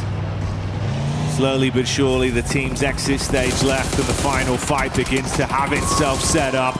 Furia coming back in with some of that firepower we had seen prior. Good damage onto E Arena.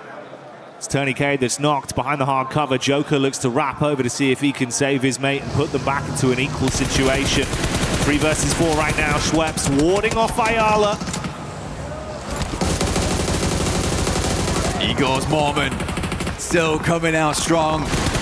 He wants more on the game, and they are delivering. Igor's down, big player on the squad. Now it's time for the likes of Ayala as well as Chief to stand up tall. E-Arena, they saved all their potential up for that late game, though. We saw how much ammo they still had more, how many smokes they still had remaining. His team basically played this one out for the chicken dinner. For E-Arena, it's sort of not worth it unless they get the chicken dinner on this one. The amount they saved up, 5 nades still in the hand of Schweppes. Getting a second place is nice though, but yeah, it's this open ground, disgusting to work with. Furia is lining up for a big old bombardment from E-Arena in the near future though.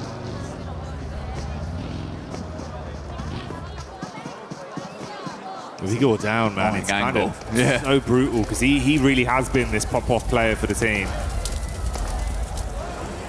Is that going to be enough of a deficit to really make this one uncomfortable?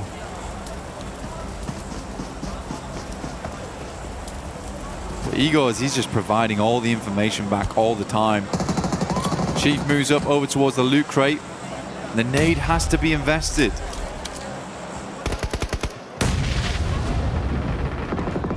Oh man, don't use that on that. Yeah, good. I was thinking that he was going to send it over towards Igor's. But he is just calling every single time they pull the pin on this one, when to move and when not to. Finally, the play zone takes him out, and Fury is blind again. You lose your eyes in the back line and have to rely on your gun skill now. A standoff between these two teams with open space in front of them, waiting to be crunched forth. Silence with the big guns in the back line, ready to spray. A lot of nades invested, dashing them in towards the middle here. I mean, they're mega blind. I mean, they can't have moved that far. Unless Igor's giving back the worst information in the world, but... Yeah, I mean, for Fury, I think there's a little bit of scaredness of that front line being aggressed upon. Schweppes pulls the nades. We are playing battleships right now. Grenade to E5. You missed by a mile. Just dashing them out. He's gone wide, man. Start a forest fire out in this field of Erangel right now. Be the best opportunity for them. That one actually hits. He's having to drive into it, though. Okay. Assist. I mean, I think we could just wait on these nades. There's plenty of time to wait on this one. E-Arena can play off the back of the tree in the near future. Ayala's just going to swing round, right? not how I expected the first domino to fall, but that's Ayala going in and opening things up with an advantage for E-Arena. This is PMWC here at EWC. There's been an end game. It has been an end game. Igor's confused everyone. Silence now. Trying to be as quiet as possible. Decent Molotovs, these ones, actually. Trying to catch them on the rotate out. MG3 could make all the difference. Joker's about to send this nade back into the blue. A little bit of a pre-fire. Problem is, the info goes both ways. Silence got a good read of what angle they're actually playing from now. Oof. He actually did. Oh, okay. Chief with a peek up. There you go. Follow up off the back of it. Let's see if they can deal some damage. Silence peeks up. Warning shots out. Low on health. Got about half left to play with. Runs in towards the tree. He's got the shotty in his hands now. Yeah, all right. It's all kicking off here. They're going to be able to find it through in the end. E-Arena do clutch on. A bit of a topsy-turvy one, but a chicken dinner they'll still be proud of. You'd hope so, wouldn't you, really? Good game from E-Arena. I think that the game plan was great. I think everyone confused one another right at the end. Igor's, as he went down, I think he might have thrown out some information that was maybe less than useful. Unfortunate stuff. To be fair, whilst he was still alive, they had a real good pinpoint on what E-Arena was doing. So I am joking. It's a joke, guys. I do think Igor's a great player. But yeah, still a weird endgame. Yeah, it was a lot of utility investment with not too much information. Kind of felt like it was, we don't want to push, so we're just going to lob everything. Yeah. And then have that respectful gunfight once we get in your exactly. face. Because I do think that for E-Arena, they just wait a little bit longer, play up towards the tree line. With the amount of nades they had, they could have blanketed the entire thing. But even then, they were like bouncing them out into the blues. It's a little strange. It was a little strange. And you're right. I also did not expect that to be the first domino to fall, which was just Isla just getting mega impatient. After all that waiting, it was kind of really like a curveball just came in. Swift gut punch. Didn't expect that. I know they're behind. I'm just going to go for it. All right. Confirmed, that's where they are. You're dead, Isla. That's where they are, lads. Yeah, I got the info. Okay. Got the info. Info gained. Sick of playing battleships. But yeah, overall, I think if we look a little bit prior into that game, I think Aurora, the way they set themselves up, not bad, but there was a couple moments where it got real hectic. I think a lot of teams made it far into that end game. Tiamba play out that radio tower really, really well. Even I think Tiamba's decision-making does require bringing up a little bit. The fact that they decided to push over towards Vitality in that moment, the play almost works, but the speed at which they do it, like we're getting crunched right now, we have to just fly over towards this team and take them out. They have no qualms about just fully going for it. I really like that, and I think that that's the type of playstyle that's going to win you games more often than it loses them. No, absolutely. I think, again, that was one where it was like Razak just kind of popped off on the hold. Yes. Honestly, it was better play from him than it was bad play from them. He just popped off on a solo mission where it's like, oh, fair play. You've actually kind of owned us there. Yeah. But what the play was meant to do was great. They needed ammo, they needed supplies, and they went for it. So absolutely. It was a head-on call. It was the right thing to do. And the right thing for us to do right now is to go for a little moment with the boys over on the stage, and we'll be back real soon.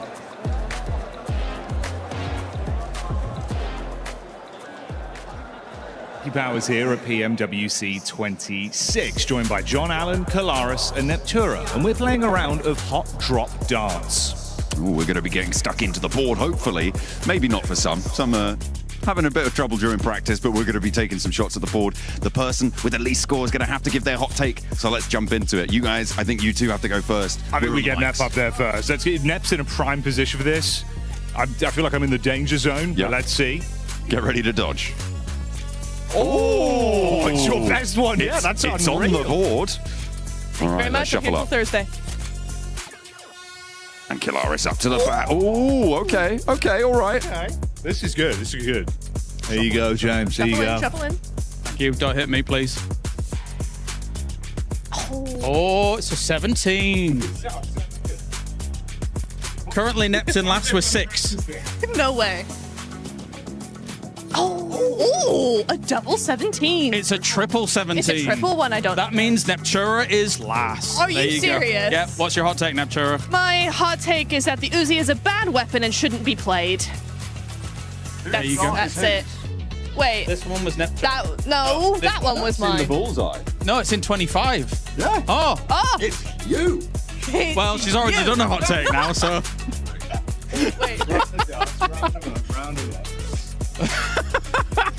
You did that on purpose. No, I didn't do anything. All right, here, go on. John starting us off. Let's see. Oh, hey. A 5. It's Not in. bad. That's all that matters, really. It's on the board. Here we go. I haven't missed. Kalaris now. Forearm strength. It's good. It's good. Ooh. That could be a treble. That's nice. Get out of the danger zone. The splash zone's coming for you, Kale. Good maths. Whoa. Oh, that's a triple. Okay. Triple 3. God. All right, there you go, mate. Take this. I'm pretty sure it's currently the lowest. Wait, no, it's not. I'm John's on a the 5. lowest. Yes, John's the lowest. Or is that a 2? It's a 5, I think. It's a 5. Oh, and that's a 2. That is a 2. I've been saved by the upside down It's true. version of my own Jackie, number. it's your turn. There you go. Okay. Hot take. Dino Park and Vikendi, infinitely better than Ronda. I miss it. Bring it back. Oh, okay. All right, considering I actually lost the first round, I should probably do a hot take because I cheated you out of it. I'm so sorry. Tiamba will not win PMWC despite looking really good. I feel like I've got to follow in with a hot take as well. Oh, okay. I feel like over-reliance on ARs, nonsense. I want DMRs in, give the players a little bit more expression in the secondary slot, you know? Those submachine guns, something else popping in. Give a little bit more individuality. That's what I want to see. I like it. Don't give me this mic. You know what I want? I want all of your opinions from the viewers at home. You in the chat. Tell us what you think. Let us know right here, right now. What are your controversial takes?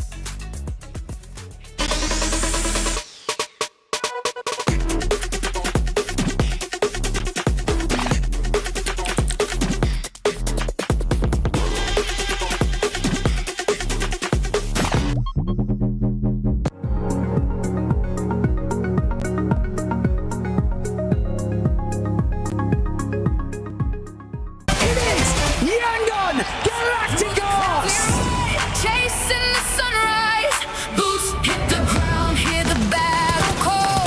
Loot up, lock in, we're ready for it all. Every street, every door, searching for a little more. One squad, one dream, nothing's ever what it seems. The circle's closing in, can you feel it on your skin? Heartbeat like the drum, the final fight has come. Fight till you make it, never gonna break it. Stand your ground and take it, right into the fire. Fight till you make it, every move can change it. Higher and higher, we're reaching for the winner, winner, chicken dinner. Fight till you make it, fight till you make it. If I'm not mistaken, Neptura, I think you actually won at darts. And I think you got that chicken dinner. I did. You were lied to, but Very mad. in this last game, E-Arena wasn't lied to, Max, because E-Arena came out with the win. I never know how to react to an E-Arena win now since that Rondo 39 pointer. I'm like, okay, that's great. That's a cool win. But what's next? No, it genuinely was a good game. It was very open-ended finish between Furia and E-Arena. I think it was kind of even Steven until eventually Ayala got a little bit overly aggressive on that push. Then he gave the man advantage and E-Arena using every resource they had available to get that win. Good to see, but again, I need to see that continue in your next coming matches. Take it away, Lace. I know you've been wanting to talk about this team for a minute. Hey, Arlo, I am revoking your driver's license because I was waiting for the Furia drive by Max. E-Arena, obviously, they deserved that win because of Furia and their driving and not taking that position early on. I mean, I liked the way that they sort of held out E-Arena early on in the map. Yeah. They had Silence kind of scouting Vitality's movements right down at the south side. So this was such a better play from them. They're actually defending and looking where other teams are sort of pushing into that position. They had such a strong split hold. Obviously, a little bit of tunnel vision coming out of some of the players there, and then I don't know what the vehicle situation was, and you could hear me screaming in the back, he's like catching nades with the vehicle as well, and I'm like, what plan is this? They had such a strong position after getting like this one. After moving their way into zone on the rotation on the southern side, Max. Look, I'll give you my mic next year. I'm really upset. I know what happened, actually. I was talking tonight. I saw him as we were leaving the talent room, and I asked him, like, what was the play with Ayala? And he said the idea for Ayala was to get an off angle on the team and actually catch them from behind. But then he saw two players and he got scared. And that's the thing is, right, lack of information will make you do these kind of mistakes. So it could have been a good idea, and catching nades didn't work out. It could have been great, but unfortunately, two-player setup was exactly what E-Arena needed in case of those kind of pushes coming their way. That was just a big, something I like to call, what the Furia. WTF, because that's exactly what ended up happening with that one. I've been working on that one all day, especially with the way that they were playing earlier. There was a squad, though, that was able to put up a good amount of eliminations, and it was none other than Aurora. Aurora, once again, Neptura being able to back it up with Ilims, even though they wasted a lot of utility with Tiamba.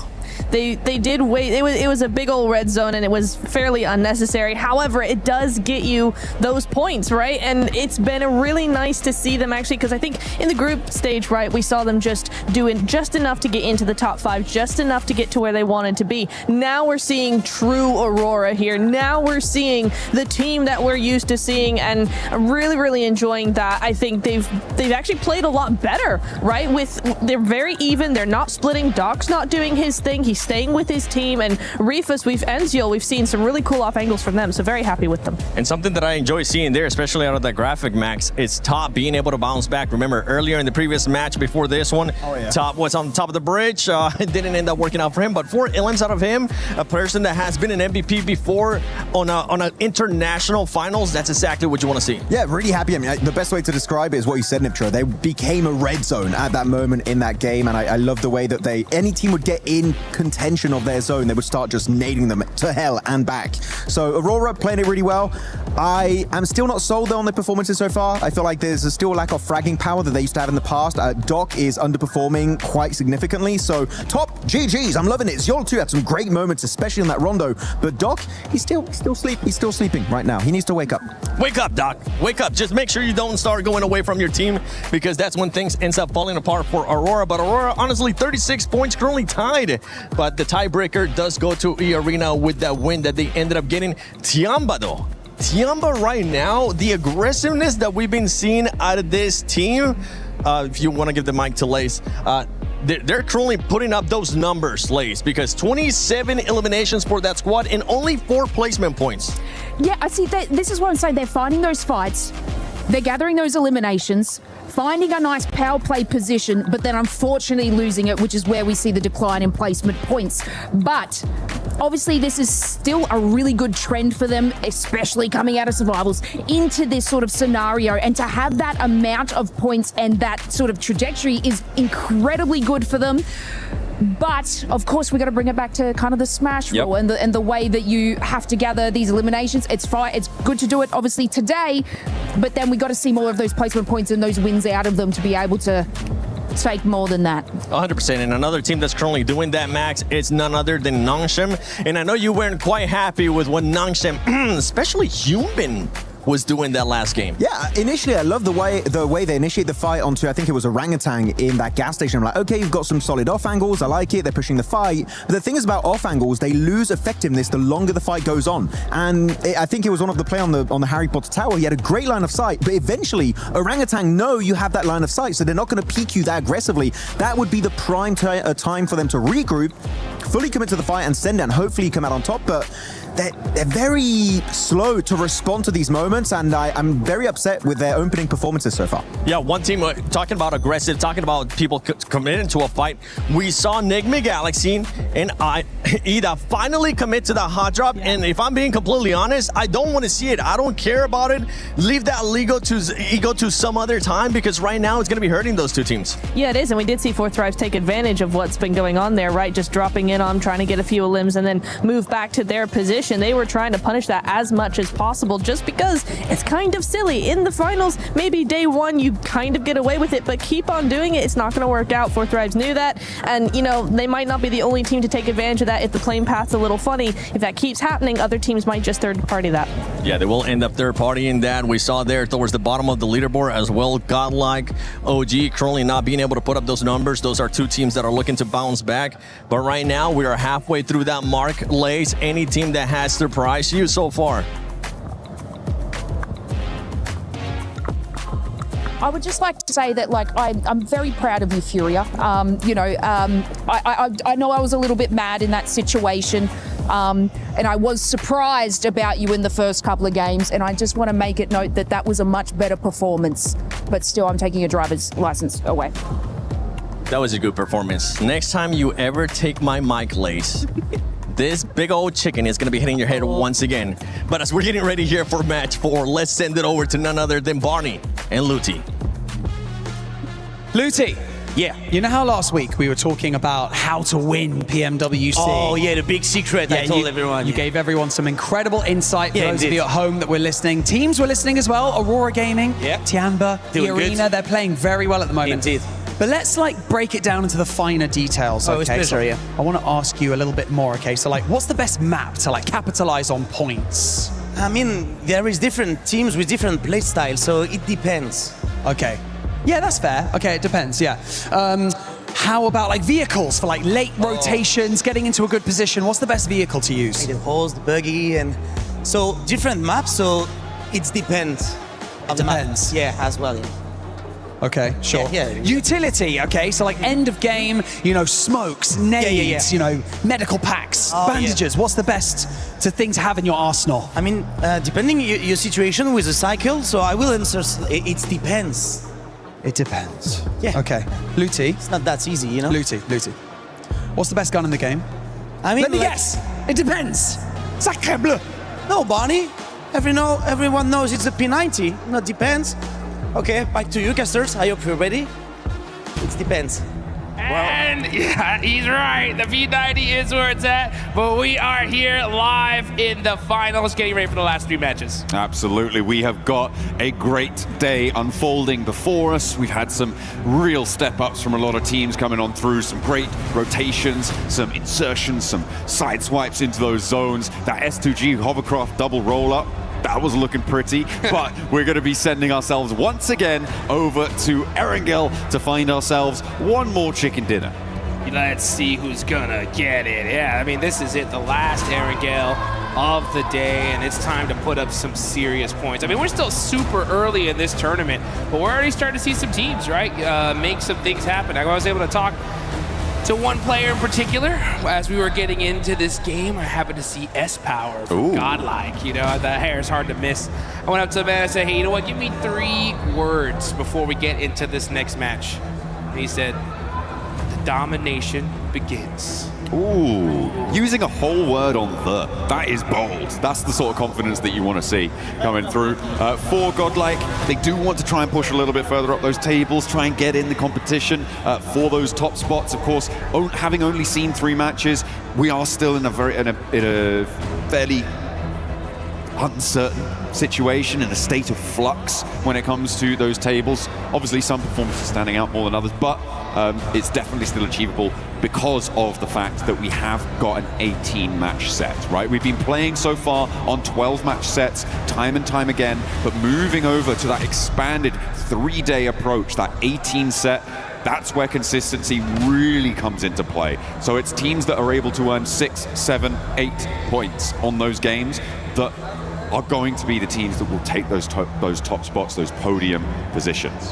Yeah, you're exactly right. I mean, it's all about putting up as many points as you can early on, and consistency is going to be the king here at the end of the day. I mean, we saw in the group stage, right, E-Arena, 39 points in one single game, and they weren't even able to make it. I mean, straight to the finals. They had to deal with the survival stage, and let's be honest, I mean, luckily we're able to get here, right? So, I mean, but they're crushing it now. They did a great job in that last game, right? And so they're off to a strong start. Let's just see if they're able to keep that pedal to the metal. Aurora starting off strong is really good because historically, they've always taken a long time, right, to really get warmed up.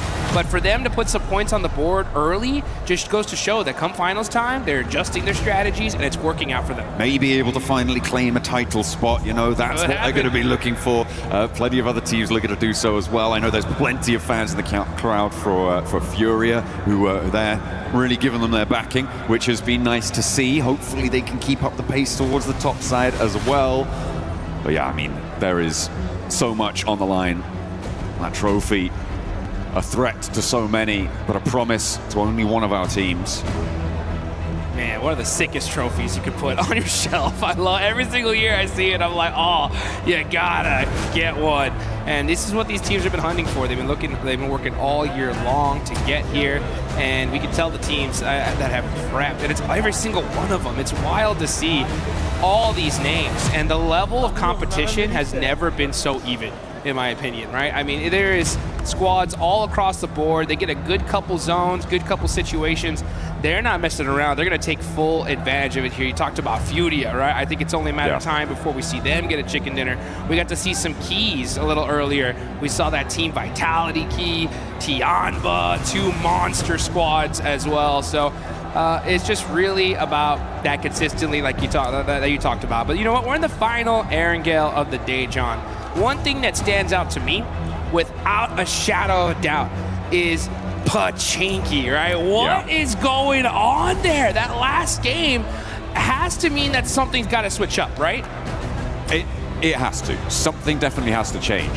For me, I feel like Enigma Galaxy, they kind of, well, certainly we know how consistently Ralph will just sacrifice tournaments to hold on to Pachinki. So for me, I'm just unsure as to why Ida made the decision to stick to that drop spot. There are obviously other opportunities, and it's sort of, it reads ego to me. It reads ego that they aren't disengaging. I liked 4th Thrive's adjustment. They were able to get in. They were able to get, I think, 2 eliminations right at the start of the match. Really, really nice stuff from that very peer position that they normally drop around. They were able to move on up. They exploited that situation. But I think that the second good decision that 4th Thrive's made in that scenario was not to hunt down Ralph, right? Because he's a solo. He's hiding in a corner. You don't know exactly where he is. You disengage. You don't go hunting, because a solo in a corner in Pachinki, you could lose a player to that very, very easily. So I liked their withdrawal there coming on through. The other side of a hot drop in Pachinki that is a massive factor, certainly for later into the mid and later game, is the fact that in a hot drop, you don't get that loot truck, and you can't get it double either, which means that it went over to Vitality during that last match. It goes over to other teams who just sit on that northwest side. It's also an incredibly clear indicator that a hot drop is happening to a team out there, so they can grab that one and send on in to maybe pick up the pieces. Yeah, let's take a look at some of the highlights here before we get started, as these teams are going to get locked and loaded here in just a second here, folks. But yeah, you know, when we go back to that hot drop, it's wild to see. I've been kind of watching these two teams talk to each other all along here in Paris. And I'd see, you know, Enigma Galaxy players walk by Ida players and kind of have some exchanging of words. And I was hoping they would kind of get this settled before the finals, because I think it's just a devastating loss for this to continue here for both of them. And in the last game, it showed, just like, because guess what? 4 Thrives. They came to party right after. They were like, oh, you know what? There's a silly fight happening in Pachinki. We'll take those eliminations, and they got some of them, right? So I think now that you have 4 Thrives, especially now on the hunt for this, it's got to make, you know, Ida, and Enigma Galaxy have to start second thinking, I think, some things. But at the end of the day, like you said it, you know, for those of you guys that don't know Ralph's true name, it's Ralph Pachinki Sanchez Montero III. Okay. Pachinki is in the name, all right? And he will refuse to let it go. And I mean, they've dominated it, right? We saw them be able to take out Ida, but now that you have 4 Thrives coming into play, it's got to make you second guess things. I mean, I'm pretty sure that dropping in Pachinki is in Ralph's will somewhere. Yeah. For when he eventually, hopefully, in the very far future. But if he keeps dropping in Pachinki in-game, he's certainly not going to have a long life expectancy. Aurora Gaming able to do the business, but we are going to head to a quick video whilst we get this lobby ready to rock for our last Pachinki today.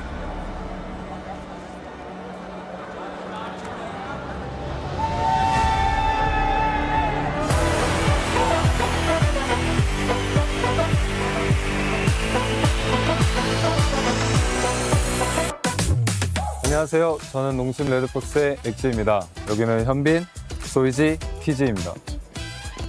프로 선수로서 경쟁하는 일은 항상 힘든 일입니다.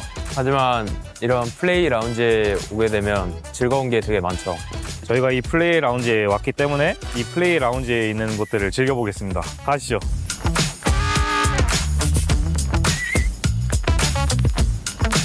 이 공간은 협력 공간입니다. 대회 측과 소통하거나 협력해야 될 일이 있으면 이곳에서 해결하실 수 있습니다. EWC 공간에 있는 한 공간 중인 탁구장이 있는데 저희가 한번 재밌게 해보도록 하겠습니다. 오! 연습반이네, 완전. 어이씨, 뭐야? 여기는 여러 가지 즐길 것이 있는데요. 저희가 한번 다 체험해 보도록 하겠습니다.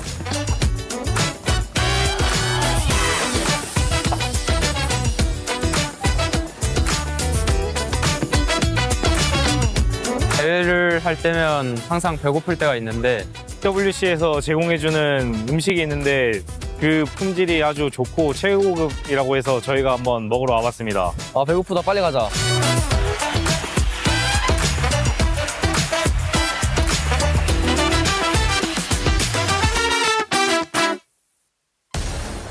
Welcome back to the Hot Drop Watch here as we await the fate of Pachinki. It is still undetermined as to who is going to last the longest in that location, and if we may have a fourth, a fifth, or maybe even more teams. Perhaps everybody is going to Pachinki. It's going to be a 64-player brawl in the center of the map. You know what? I'm in. I want to see that action. That would be absolutely insane. I mean, if it was going to be possible, now would be the time because it's the last one of the day. But you know what? It's time to see what exactly is going to happen as we get into the map. Final Erangel of day one of the finals. And let's see who's going to be able to put some serious points on the board before we get into the sandy deserts of Miramar. I mean, I'll take non-serious points at this stage. Of course, every single team would as well. Plane path on the west side of the mainland here, coming through from North George to the west point of Sosnovka military base. And it will be going fairly close to Pachinki, so we're not going to be denied it by the plane path. Hora out early over towards Severny. Tiamba over into North George. I'm keeping an eye out to see if any of our teams on the hot drop are going somewhere else, but I'm really not holding my breath. I kind of am here. Oh. You know what? I will say, yeah, you can see already. Look at that. Looks like we're going to see another hot drop in Pachinki as Ida and Enigma Galaxy are headed in that direction. Uh-oh. Very, very interesting. I will say, though, we got to give massive props to Enigma Galaxy for being so high up on the leaderboards, considering that they've been dealing with this all day long here. I mean, they're in 4th place, 30 points. That's pretty insane. Sure, I mean, they were able to take a chicken dinner towards the start of the day, right? So they do have a little bit of a foundation to try and do this with, but they could be so much further ahead without this situation. It looks like we're not going to see a 4th Thrives flex out. Instead, S2G are the closest by on the southwest side. Nongshim Red Force, who have yet to touch the floor off their parachute, could potentially also flex in from the southeast side, but I feel like S2G are the most likely right now to cause problems for Ida. Enigma Galaxy on the north side of Pachinki, they're split right now, but you can see Rita on that off angle could be quite important. Ralph seems like they know he's in this building, but the nade won't connect. Yeah, that was a warning nade for sure. You can see Satan up on the roof here, or on this ledge, trying to get a little bit of information. He knows exactly where Rita is. It's a big stalemate, though. This is the hard part about these hot drops, and I can hear it. That loot truck is now driving on by. The precious loot. Satan's like, that should have been ours. I want it. No! Oh, Lord gets knocked. And did he get thirsted? No, he actually gets beat up pretty bad. Satan, oh, through the door! What a clutch knock for this team. Able to take out the off angle there, and Ida are going to really struggle to get back to this one. It's across the road, and I don't think you can break past that. The res, though, in the meantime, is going to be there, and because it's so early in the game, it's so much less likely that you've got the nades on side to just completely suppress that res position, which allows Enigma Galaxy to go back to 4 and leaves Ida stranded landed on 3. Rita getting knocked there is the most crucial part of that fight, Jukes. Man, that was an insane shot there from Satan. I mean, that's that game sense, guys. Shooting right through the door. He knew he was there, and he makes the play for his team. It's one of those micro plays, right? That when you make that kind of play, it just changes the entire situation for your squad. And now, because of that, Enigma Galaxy up ahead against EDA. They still have to get a little bit more pace to it, though. And EDA are retreating now right to the southeast point of Pachinki. They've read that immediately Satan can move out, get this position on the off angle that they were previously in control of. The fact that they're aware of that is good, but you're just going to keep losing players. At this stage, I feel like Enigma Galaxy definitely have had a better result so far in this Pachinki hot drop. They were very ready for it. As you said, they will have known, they will have been aware that this is unfurled. Yeah, and what are you going to do if you're EDA at this point? I mean, look where they're at on the leaderboards. I mean, this is crazy. 16th place, only 2 points so far. If I'm their coach, anybody that is in the leadership of this team, I'm like, give it up, guys. We lost. I mean, I get it, right? Day one, you're going to battle it out with Enigma Galaxy to see if you can conquer this location, but it's an L. Like, you got to at some point realize that this is not going to work for us. If we want to be able to do well in this tournament, I mean, Aaron Gale is the majority of the maps we're going to be playing here. We cannot afford to continue doing this. It is pretty devastating. They have only lost 1 player this time around, but the loot is going to be fairly thin on the ground. The vehicle condition, like, I don't know, man. It's really cutting the legs out from underneath themselves. It's terrible. I mean, you're down a player. You don't get the loot truck. You don't get any. You're under looted at this point. I mean, it's just a loss overall, and where they stand on the leaderboards is a pure reflection of that. So. Yeah, you know, I always say that when it comes to these kind of hot drops or these situations in general, I really do think these need to be settled in rehearsals, you know, in the pre-matches where it's like, hey, you know what, guys? Have a little handshake agreement. We're going to drop in Pachinki this game. Whoever wins it gets it, you know? Fair enough. Yeah, well, I don't think that would ever happen. But, yeah, I mean, I kind of understand.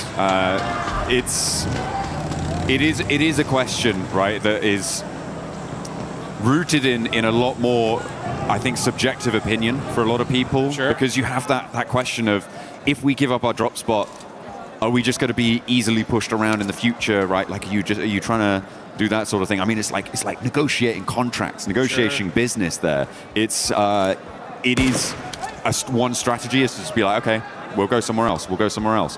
But you can hold your nerve. And if you guys want to be the best, then you guys need to hold your nerve. And you can look good doing it using the Naruto skins here. Make sure you're heading into game. Get that character set. Get that Ninetales Fury AUG skin. Get that one developing as well, because you can get some variations on that bad boy. Yeah, you want to be maxing that bad boy out and looking real good. As you know, Tiambos have been looking really good today. They're in 4th place, 31 points. Milu, man, the way he started off that Rondo match was just wild. I mean, this man has been performing all tournament long for his squad. He had, for sure, right, the play of the tournament. That 1v4 earlier in the group stage was so sick. Yeah. And then come finals time, the way he started out, they are looking really good. Absolutely. They are currently in 4th place right now. Looking to try and keep themselves within striking distance of that 1st place spot. Godlike would love to try and join them, but they are a little bit more destitute on that points front with only 8 towards the bottom of those tables. Another circle heading up towards the north side, split by that central river. A lot of open ground south of Severny being covered actually mostly by Aura, who have a wide spread around the river, are causing a lot of problems. I'm interested to see how many teams look to head east of Yasnaya. Furia likely going to do so. Could potentially see that from teams who are still on the military island, by the way, Aurora and Al-Ula. And maybe we'll see it from one of the 2 teams who are still in Pachinki too, because, well, it looks like either looking to push back in and re-engage. Enigma Galaxy have been working the ground in the meantime, snaffling up all that loot and checking every corner. Or at least I hope they are. Yeah, they better be, that's for sure.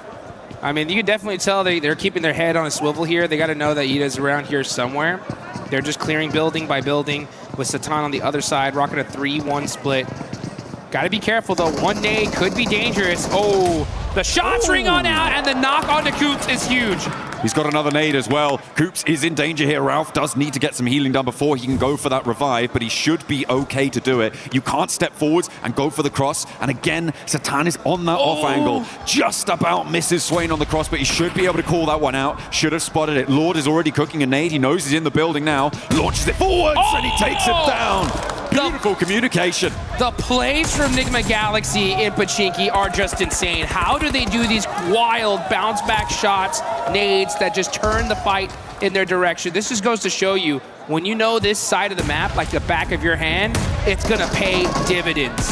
In the meantime, Nongshim Red Force and Fourth Rise are going head to head. And at the moment, it looks like Fourth Rise are in the driver's seat. This is out to the east side of Potato Hill, but they are grabbing a couple of flushes on board as well.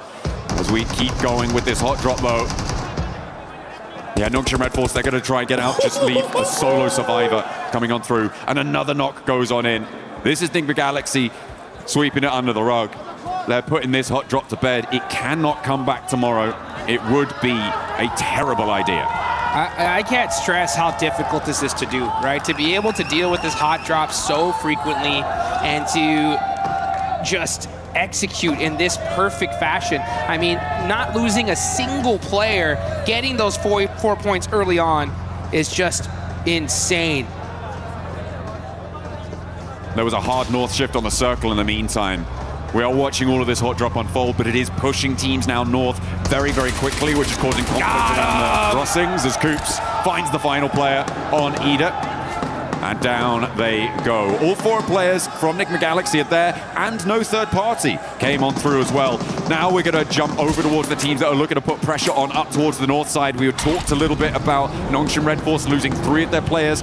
Fourth Rise lost 1, but they did manage to get the 3 points for that fight. They are both still south of the river.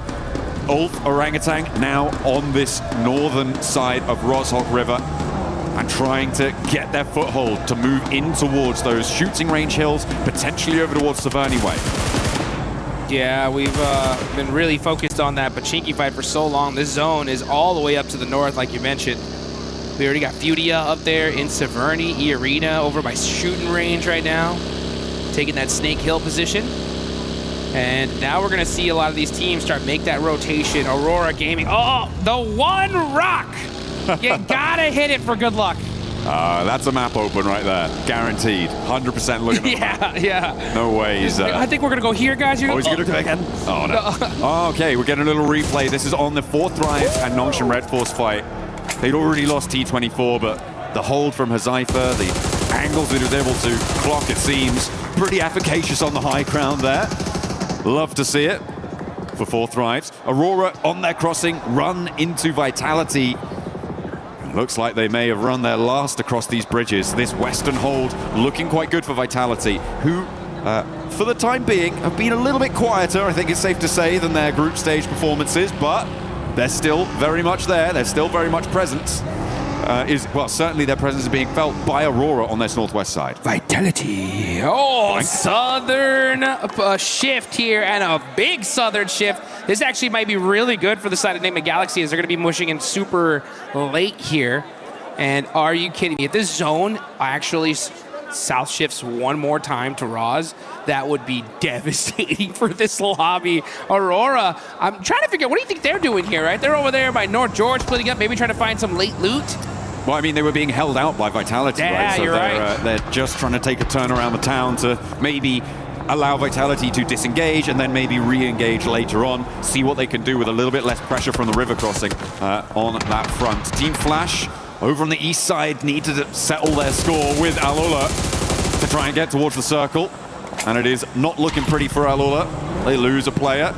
Not a good start, but yeah, it would be kind of mental to send all the way down to Roshok. It'd be great for Nigma Galaxy, right? They're still just on the north side of Pachinki, so they could just take up that mountain and lickety-split, get themselves another chicken dinner. Godlike, in the meantime, on the hunt in the middle. Getting stuff done, getting bits out to Aura, and it seems that they are going to be able to take at least one and get the flush for Godlike. Mormon, the nade looks good, puts them all the way down to 1 HP. Mormon, pow, pow, pow. S12K getting the finish. And look at that. I mean, teammate instantly there with the vehicle to make sure that they can get him over to safety. So Aurora going to have to go out pretty early here in this game. Only one single player up, see what he can do later on. But now we're off to the gas station with a Furia. Keeping their eyes onto Team Flash. Win has the P90 and the ghillie suit. So he definitely won that crate drop. He came out absolutely stacked to the teeth and hits the tree for good luck. That is a necessary thing to do here, folks. Yeah, absolutely. Bold Just a strategy. Little tap on the tree. Little tap, tap, tap. Little shout out to Mother Nature there, for saying hi, and then gotta make sure it's secure. Yeah, and then proceeding to unleash lead into the hillsides around him. Hopefully. With that P90. Team Flash getting out of dodge from this east side could be tricky. S2G managed to make their way to one of the buildings here that is this lineup from S2G, from Orangutan, from Tianba, and from Ulf. On this lineup, very central on the circle, some very defensible positions, but teams will start to crowd in around them. Vitality and Aurora, this is the re-engage, Dukes. Here they go, they're battling it again. It looks like Aurora are on top so far with that knock on a Razak. Here you can see Zol driving around, trying to get some information. Federalis up close and personal, having to run back. Oh, it's godlike on the other side. Yeah, that's too dangerous. Vitality need to disengage this as their 6 is not covered, but Razy is driving up close and personal, giving an opportunity for Reesmus to put some shots onto him. And yeah, it's just down to these 2 players left for Aurora. This fight would have definitely went off earlier, but that third party from Godlike bought Aurora Gaming some time. A little bit, but now they're down to 2. And Vitality doing a little bit of nade there, not ideal. E-Arena in the meantime trying to find their way in on the north side, but it's not looking super accessible right now. And now seems like they're engaged with the final player from Horror. Sleepy is holding it, but in the meantime a crash. S2G trying to roll across, but Tiamba are holding face against it, and they are not going to let S2G in without a fight. Aurora want to jump in and join the party here. A nade in, that could be brutal there, right under his feet. Is it going to blast him down? But there's an answer, and Reefus falls. A third knock over towards Tiamba, but now everybody has been isolated and evacuated from this fight. Nobody's left to put the pressure on this triple knock. Are you kidding me? It looked like these guys were fighting in a lake of fire here. QZ in the center of it. And Top could have been there to make that play, but unfortunately, there are too many teams surrounding him, and it stopped that crucial third party. Oh, another nade from Top. Doesn't quite connect there. There is an answering nade, and that is going to back Top off nicely. The run around there. Orangutan maybe missing a beat there, maybe missing a trick. Not able to flex out. Didn't quite have the angles on it. Top! Oh, Top just about behind the concrete there to keep him safe from catch, but they know exactly where he is. He's got 2 smokes. He is slap bang in the middle of the circle, though, Jukes, and that might be a little bit of a help until another team rocks up with nowhere to go. They're going to roll right on top of this guy. Yeah, Top's cooked right now. He's just like, I think I'm just going to lay down right here. He's on the simmer. For as long as I possibly can. No standing up for me. It's straight hit the deck time on the side of Top. But hey, you know what? That's good, right? He's got a good position in zone. They're pretty high up on the leaderboard, so they can just kind of hang on and get some placement points. That'll be good for him. But meanwhile, I mean, Tianba on a tear. 7 eliminations. Fortunate for them. They're able to get everybody back up here. And they're in a solid position in this circle as we now look on over to Furia. Igor hopping out the vehicle here, getting punished by E-Arena for it. Oh, it's not going well. It is not going well for Furia. Unfortunate, they're just going to be down to Chief, the other 2 players down on the hillside. Tiamba, by the way, managed to fend off a triple team crash on their compound, right? They're now on 7 eliminations. They have done phenomenal stuff. It's likely they're going to have to fend off at least 1 more, but the number of crates around them is going to be ludicrous. They're going to have to try and figure out exactly what they want to put in their backpacks as Flash try to find their way through, thread the needle, but E-Arena are just going to roll it down. Mormon over the top, doesn't even need to ring the doorbell to open that door. And Tops has to turn tail. Turney K sees to it. He's going to get backed off by a third party. I think that might be Orangutan chiming in. And now Tops has to head towards 4th Drive, so nowhere real to go for him as Hyunbin finally bites the dust, the last player alive for Nongshim Red Force. E-Arena are putting some good points on the board here. I mean, they're having to really battle it out.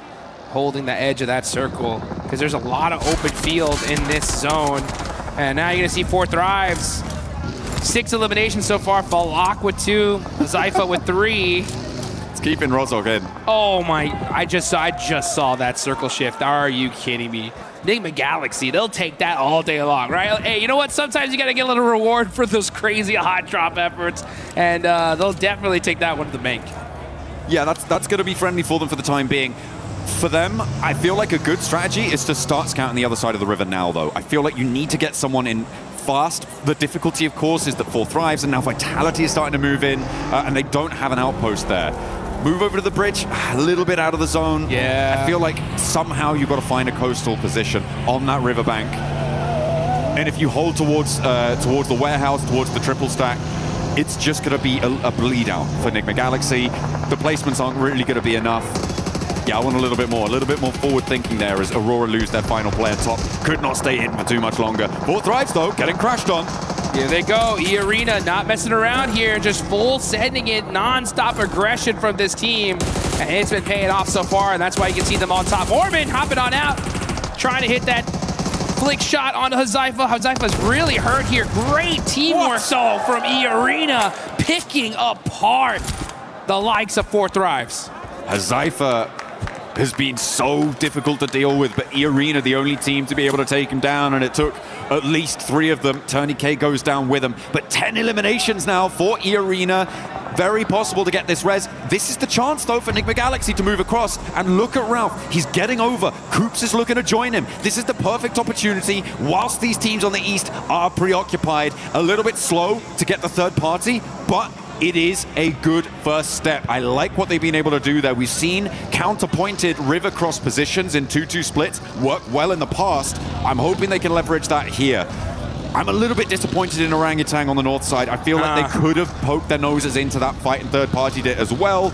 Moved a little bit further out to the east, been fairly safe from Tiamba and gotten stuck in there, but they hold inside. And I don't think it was going to be enough. Yeah, one thing I've noticed here in the EWC is the quickness these teams are ready to third party and take those opportunities. And it's just kind of surprising to see OG just kind of hold back there for a second. Enigma Galaxy, just due to the terrain, weren't able to even think about getting that third party. But because of that fight, it opened the door for them to be able to at least make that safe rotation and get that 2-2 split going that you were talking about. So let's see how they're able to capitalize onto it, though. As now is the calm before the storm. We are in stage number 5. All these teams just planning it out, trying to figure out, okay, if the zone goes over here, we're going to have to make these plays. If the zone stays on us, then GG, baby. We just shoot at everything in sight. Yeah, we're going to get the next zone unveiling itself in the next 20 seconds or so. It's Godlike try and keep their ridgeline in play. This is a replay of the roll-up. Okay, this is when E-Arena crashed on towards 4 Thrives. Falak. Yeah, went down very quickly there to Joker. Not much you can do about that. When the flying vehicle launches over the top, the bunny rabbits bound on into your sightlines. He wasn't ready for it, which is kind of unfortunate. Next circle, though, comes in Jukes, and it will head over to the west. So I think the Galaxy do have to get on the road. Ulf fairly happy in their compound, but Godlike are putting pressure on. Yeah, Godlike. Remember, as Power said, the domination starts now. Let's see if they can actually make that thing, though, as they got Ulf right behind them. They're super pinched, making it very difficult for them to make a play from their position. And now you can see Scarface getting up close and personal. As Power trying to smoke some things out, buy his teams some time. It's going to be up to him and Admino, though, as they are just trying to hold this spot. Unfortunately for them, though, it's outside of circle. Yeah, so now Ulf are in a perfect position to gate party this. Oh, nice shots though from Admino, but unfortunately those smokes are perfectly put, and he's not able to get the thirst. The nade is up high, doesn't quite go the distance. It went completely out of his viewing angle there. If it had been just a little bit further, that could have been a straight knock there. S-Power gets across. And just to get some healing started as well, but that blue zone pressure is coming through. We're looking at OG and E-Arena, as well as Enigma Galaxy, also having to make moves in the meantime, Dukes, and move in from this east edge. Tiamba gonna have to move. There is a lot of teams that have to make some difficult decisions now, and OG are making it right now. They're gonna roll straight on forwards, try and get dead center here, and contest with Enigma Galaxy on the coastline into Vitality sightlines as well. They drop down, and 3 of them managed to get across, not unscathed, but alive. Great IQ of a rotation. They knew that one little plateau was right there. They were able to head straight towards it. They get their safe. Coops in trouble. The closest nade, he's done. Oh, able to get the heel off and now get some shots downrange. Headshot onto Mormon. Joker right there next to him though. Can Coops get to safety? No, he gets knocked, and E-Arena are going to continue to apply that pressure, getting that thirst immediately there onto Coops. Enigma Galaxy just getting picked apart. That 2-2 split not working out. That was insane for Coops to be able to do so much damage on that angle. He really held Ralph in the game there, and are leaving Enigma Galaxy on 3. Orangutan lost players on the center as well. They are now down to just 2 as E-Arena make the same mad dash. The mad crash against Tianbao will not work out for them, and E-Arena evaporated. E-Arena evaporated, and they end up feeding the beast that is Tianba. They did put some good points on the board for them, and I love to see that aggression. Let's see if Tianba, though, can put even some more points and get this chicken dinner. They already have 10 eliminations. They're looking pretty unstoppable. S-Power forced to hit the deck. Now with those sight lines just punishing them. I mean, they have this position locked down. You needed Admino to be on an angle there to suppress Ulf, but no, not quite there, not quite ready, didn't have the presence, and it's a difficult spot on the north side, so I can't really blame them too much there. Now the transition to the rest of the circle. A knock over towards Tianba, and the final flush onto Godlike as well. Another nade over towards Tianba. They're getting caught in the crunches. Enigma Galaxy move up the hill. They're challenging Orangutan. They're challenging Tianba. They're doing a lot on this eastern side. Enigma Galaxy strike at the opportune moment. Perfect timing there for Enigma Galaxy. They understand the situation. Hey, we got to push up. We can't just sit back and relax, wait for them to come to us. And you can see Lord with those nades applying the pressure. I think they need to slow things down a little bit, though. The circle is coming. The circle will push these teams out. So you want to make sure you hold on to all of that utility up until that last and final second. And I think they realize that. That's why they're starting to hold on to those nades. But the shots ringing out. Eagle getting a nice knock on the air, and that's their biggest threat right now. Catch, though, with the response over to QZZ, and it leaves Eagle alone. Dropping that smoke, the zone starts closing in 15 seconds, so this res needs to be now. It needs to come through as fast as possible to be able to be in a position to move out. Orangutan lose their final player. Gone. And it is gonna go down to Enigma Galaxy, who are now up on 7 elims. Their transition from across the river has gone so well for them.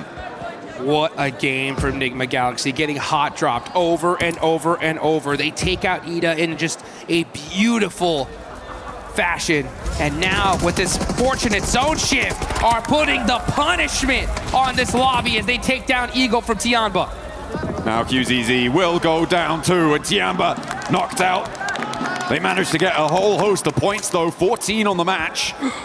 And they will keep themselves in the running for the podium. Enigma Galaxy looking to join them. There's not enough room for both of you. You've got to organize it. Back to front, stand the line. But Vitality gonna have to leave as well from their cover on that south edge. Does Solus not see Satan right there in that corner? He had to see him now. No, he's too focused downhill. Oh, never mind. It's gonna be Axel that catches him out. So it's all up to Vitality. Axel, the last player up. Is he able to survive? Oh, Ralph gets knocked as well. Ulf are captaining from this compound for quite a while now. They haven't had to leave it. And when they do, it's against 2 duo teams with one of their players on either side knocked. For Ulf, this should be a clean sweep. There are no two ways about it, but it might get a little bit hairy. Lord is shut out first, and Eren doesn't even hit the deck.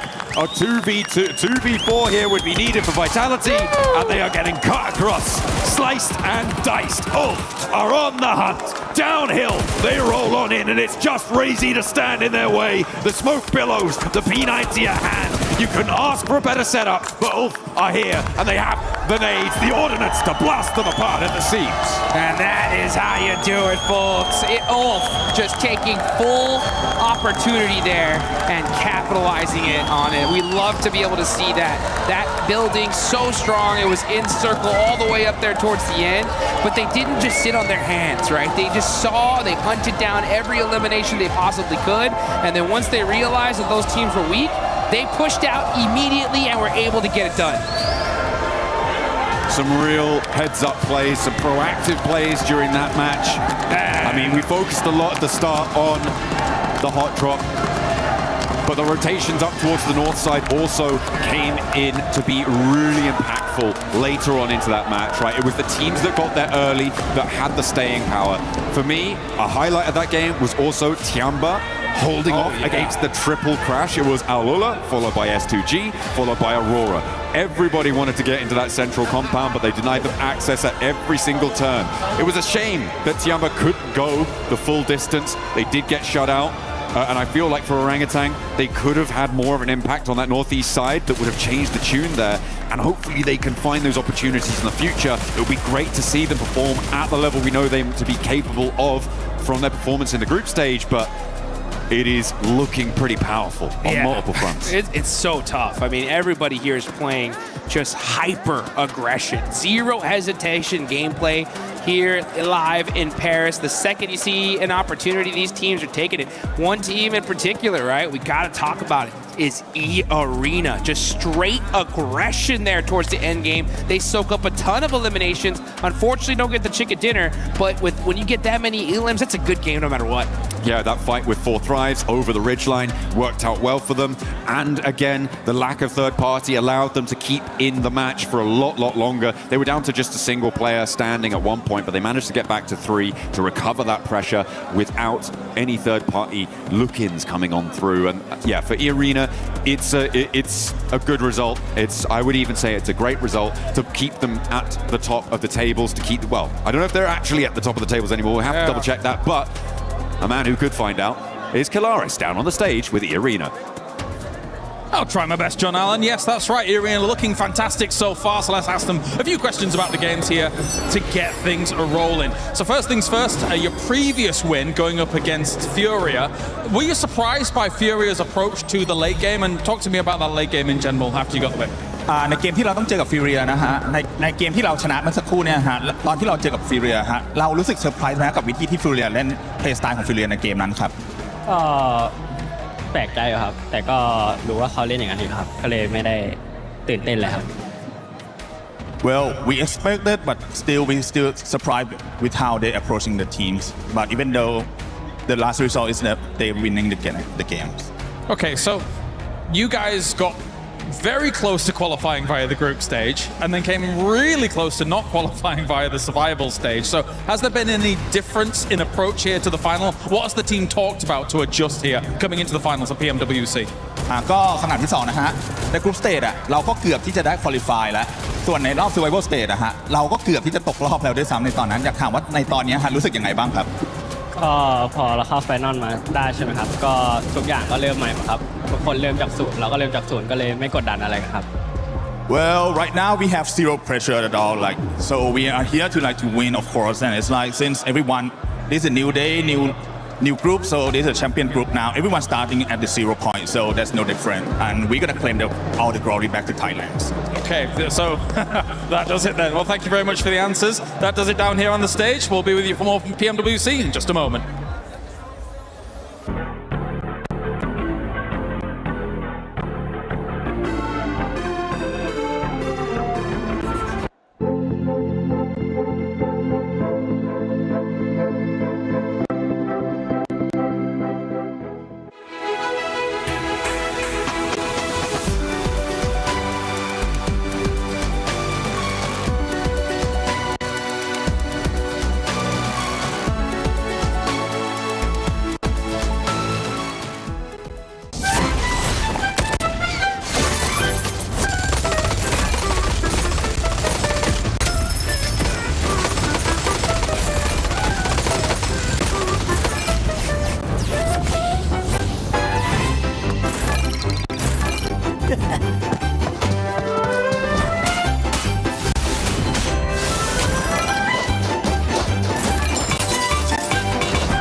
Today, our players are taking on a brand new challenge, Drop Hunt.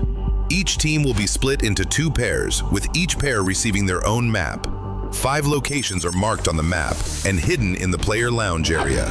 At each location is a mystery envelope. The mission is simple: find them, grab them, and bring them back. But there's a catch. There are only 5 envelopes, and each one is worth 20 points. The team that collects the most envelopes wins Drop Hunt. Ready, set, hunt. Mana kita? Iya, so. Mana ya? Ini bang. Sini bang. Kita stiker di sini bujang. Kita di sini aja. Coba tengok mapnya lagi. Mereka mana tengok di daerah sini. Kayak mana cara dapat amplopnya anjing? Tengok tahu cara. Kira mereka.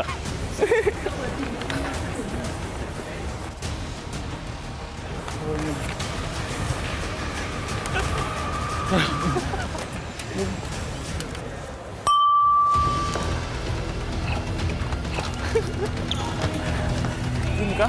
Mana sih amplopnya? Pernah diambil harus. Lihat mana? Di sini. Viewing di situ, viewing. Viewing ini nggak sih? Mau kita orang aja gitu. Iya, serangin aja mereka, ayo. Woi, Ri. Woi.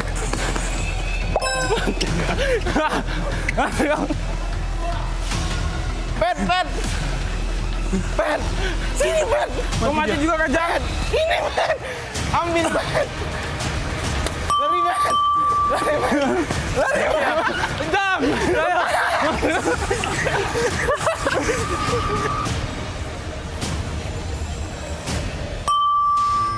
Oh, yang ini. Mana dia? Ini, Mas. Oh, tren juga, Ren. Ambil. Gini. We have 3, they have 2. We lost. Ya. Nangis dulu, jangan nangis, Yang. Yeah, let's go.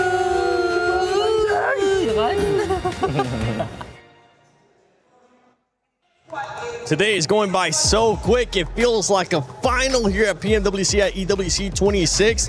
And these players are currently putting up the numbers. By the way, for everybody currently watching home, don't forget about the PMWC Lucky Spin that is currently in the game. Log into PUBG Mobile and get those PMWC skins. They are co-created with PvP creator, none other than Nana. You guys want to check them out, make sure you do so. The Alien Fusion Grossa looks absolutely stunning. On top of that, the Electron Energy set and the Proton Power set. Maxman has all of them, if I'm not mistaken, and I personally just want the Grossa. Yeah, I do have the Groza. Unfortunately, I don't use it much because I cannot control that recoil. So I just stick to the Org because I'm basic like that, 7. But the Org is cool. I'm with you, honestly. I won't be able to control the recoil, but I just want to see it. I want to see it glow, even if I'm able to get at least 1 elimination. One team that was able to glow in this last match, being able to keep all their 4 players alive, none other than Ulf, Natura. Oh, finally.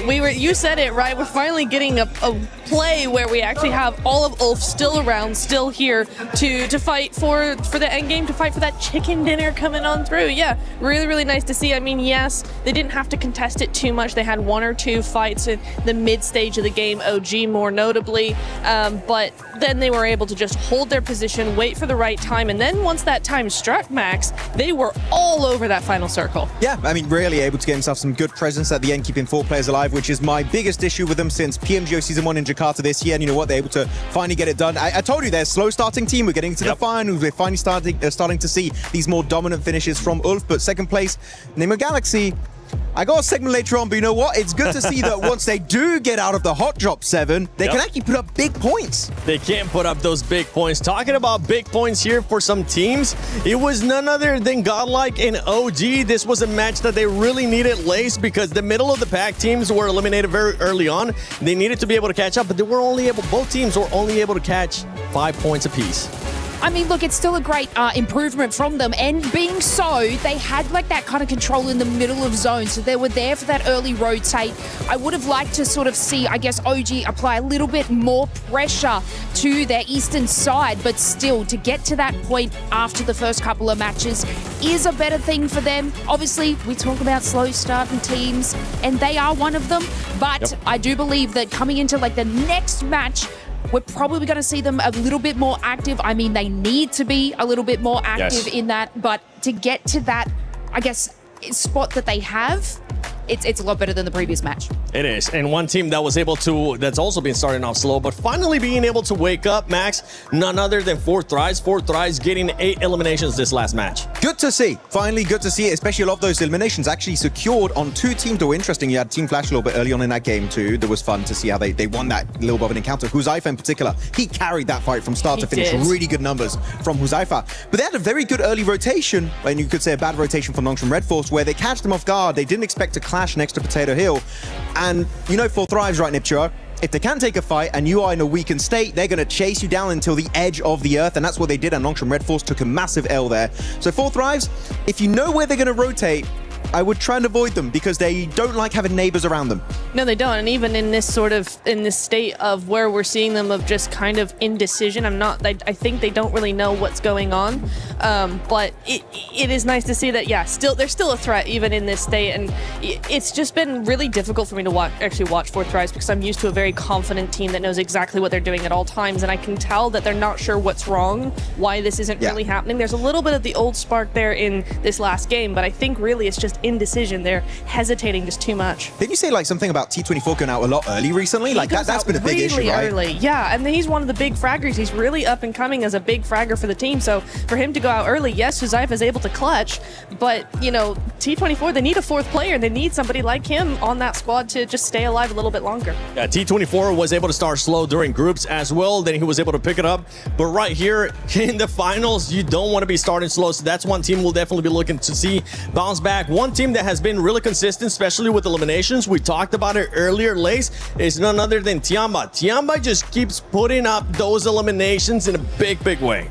They absolutely have, and I also want to add into that, like, keeping up those sort of eliminations. It's also E-Arena. Like, we sort of like look at these 2 powerhouse squads, and we're gonna have to get a mashup with these 2 teams because they are making it in those top 5 positions. They are clearing their space. They're grabbing the eliminations along the way. Even in a fight where I think it was Enigma Galaxy could have pushed E-Arena a lot earlier in their position, but for whatever reason, I'm sure Max will cover it, they didn't sort of get into that contention, but E-Arena just kept making power plays for the spot that they want. Tiamba is also making those power plays to get the position that they want. And obviously early eliminations, especially in today, is what will capitalize you for going into tomorrow. So this steady, I guess, excel in eliminations has been awesome from both of these squads. Yeah, especially for E-Arena, right? Remember what we saw of E-Arena in day 1 of their Group B? They were able to get those 29 eliminations in Rondo, and then after that, they kind of just ended up dying off us. We're actually going to be looking at a comparison between Group Day 1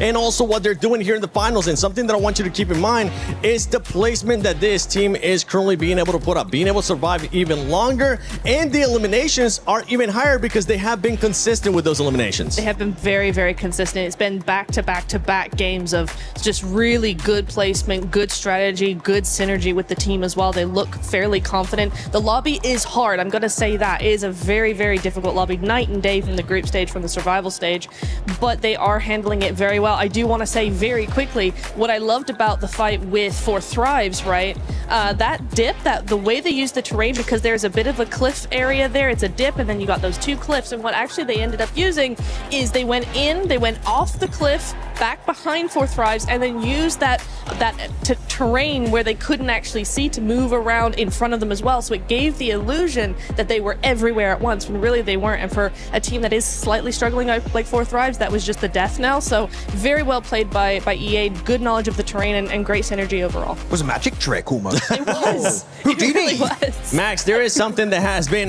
pretty much pissing us off when we talk about Erangel, and that is the hot drops that we're seeing between Enigma Galaxy and none other than Ida. It's good for Enigma Galaxy right now, but Ida is just, they're just squandering their hopes. Yeah, I mean, Enigma Galaxy, you saw what we could do when they can actually get out of the hot drop, but here you go, Pachinki, Nigma Galaxy dropping there since the 1990s at this point, and Ida going to be joining up on this one. And initially I was like, okay, Ida, you should not be going for this hot drop. You know as a clear-up fact that Nigma Galaxy will never give up this location. And it's almost getting to the point for me, Niptura, where I'm thinking, Nigma Galaxy, maybe this would be a good opportunity for you to start leaving, because Ida are not just ruining your Erangels, they're ruining your entire tournament run so far. Yeah, it's really weird, right? Because for Nigma Galaxy, it's like Ida is the newcomers. They need to get out. Clearly, it's not working for them. They have 2 points over the entire day. 1-2, that's it. But you're right, Nigma Galaxy is ending up ruining their tournament chances as well, because we are seeing really good performances from Nigma. I love how they've been playing, but they're just entering the zone way too late because of Ida. Yeah, of course, we did say this game was good, right? Because they got out of the hot drop as a 4-man team. They lose a single player. I promise you, they do not get a finish like that. They do not get that many points. So right now, Nigma Galaxy, I would say there are other options available, and I understand it's your drop. You've been there for the longest time, but I do not care at this point which team leaves. One team has to leave. This is a waste of time, and it's making me angry, and I'm just looking at that on the early game. Can I also just interject here and go, Ida, what are you doing? Because this is a team, remember, that got in through the group stage. They were second in their group. They had a fantastic second day. They won like 3 of the games. They were hyper aggressive. We know this is a team that can play very well, but they're wasting everything on a hot drop 3 times in a row. Yeah. Again, they have 2 points. You're not gonna win on 2 points. And teams are starting to notice this is such a waste of time. Like 4 Thrives, I think it was on one of the Erangels earlier, Niptura, they like just instantly third party it. And now teams are going around Pachinki waiting for the loot truck to come out, because they know no one is going to get that loot truck, because they're so focused on that clash between Nigma Galaxy and Ida. Of course here, big respect, by the way, Nigma Galaxy, the smokes and the way they started pushing these solo players, that was very well executed, but one mistake, one slight error, and you lose a player, and instantly your chances of a win dwindle to almost nothing. Well, we know exactly what happened when 4 Thrives joined the party, right? Nigma Galaxy lost a couple of players, and then we didn't really see them in that game. They went out fairly early on. They had to full send.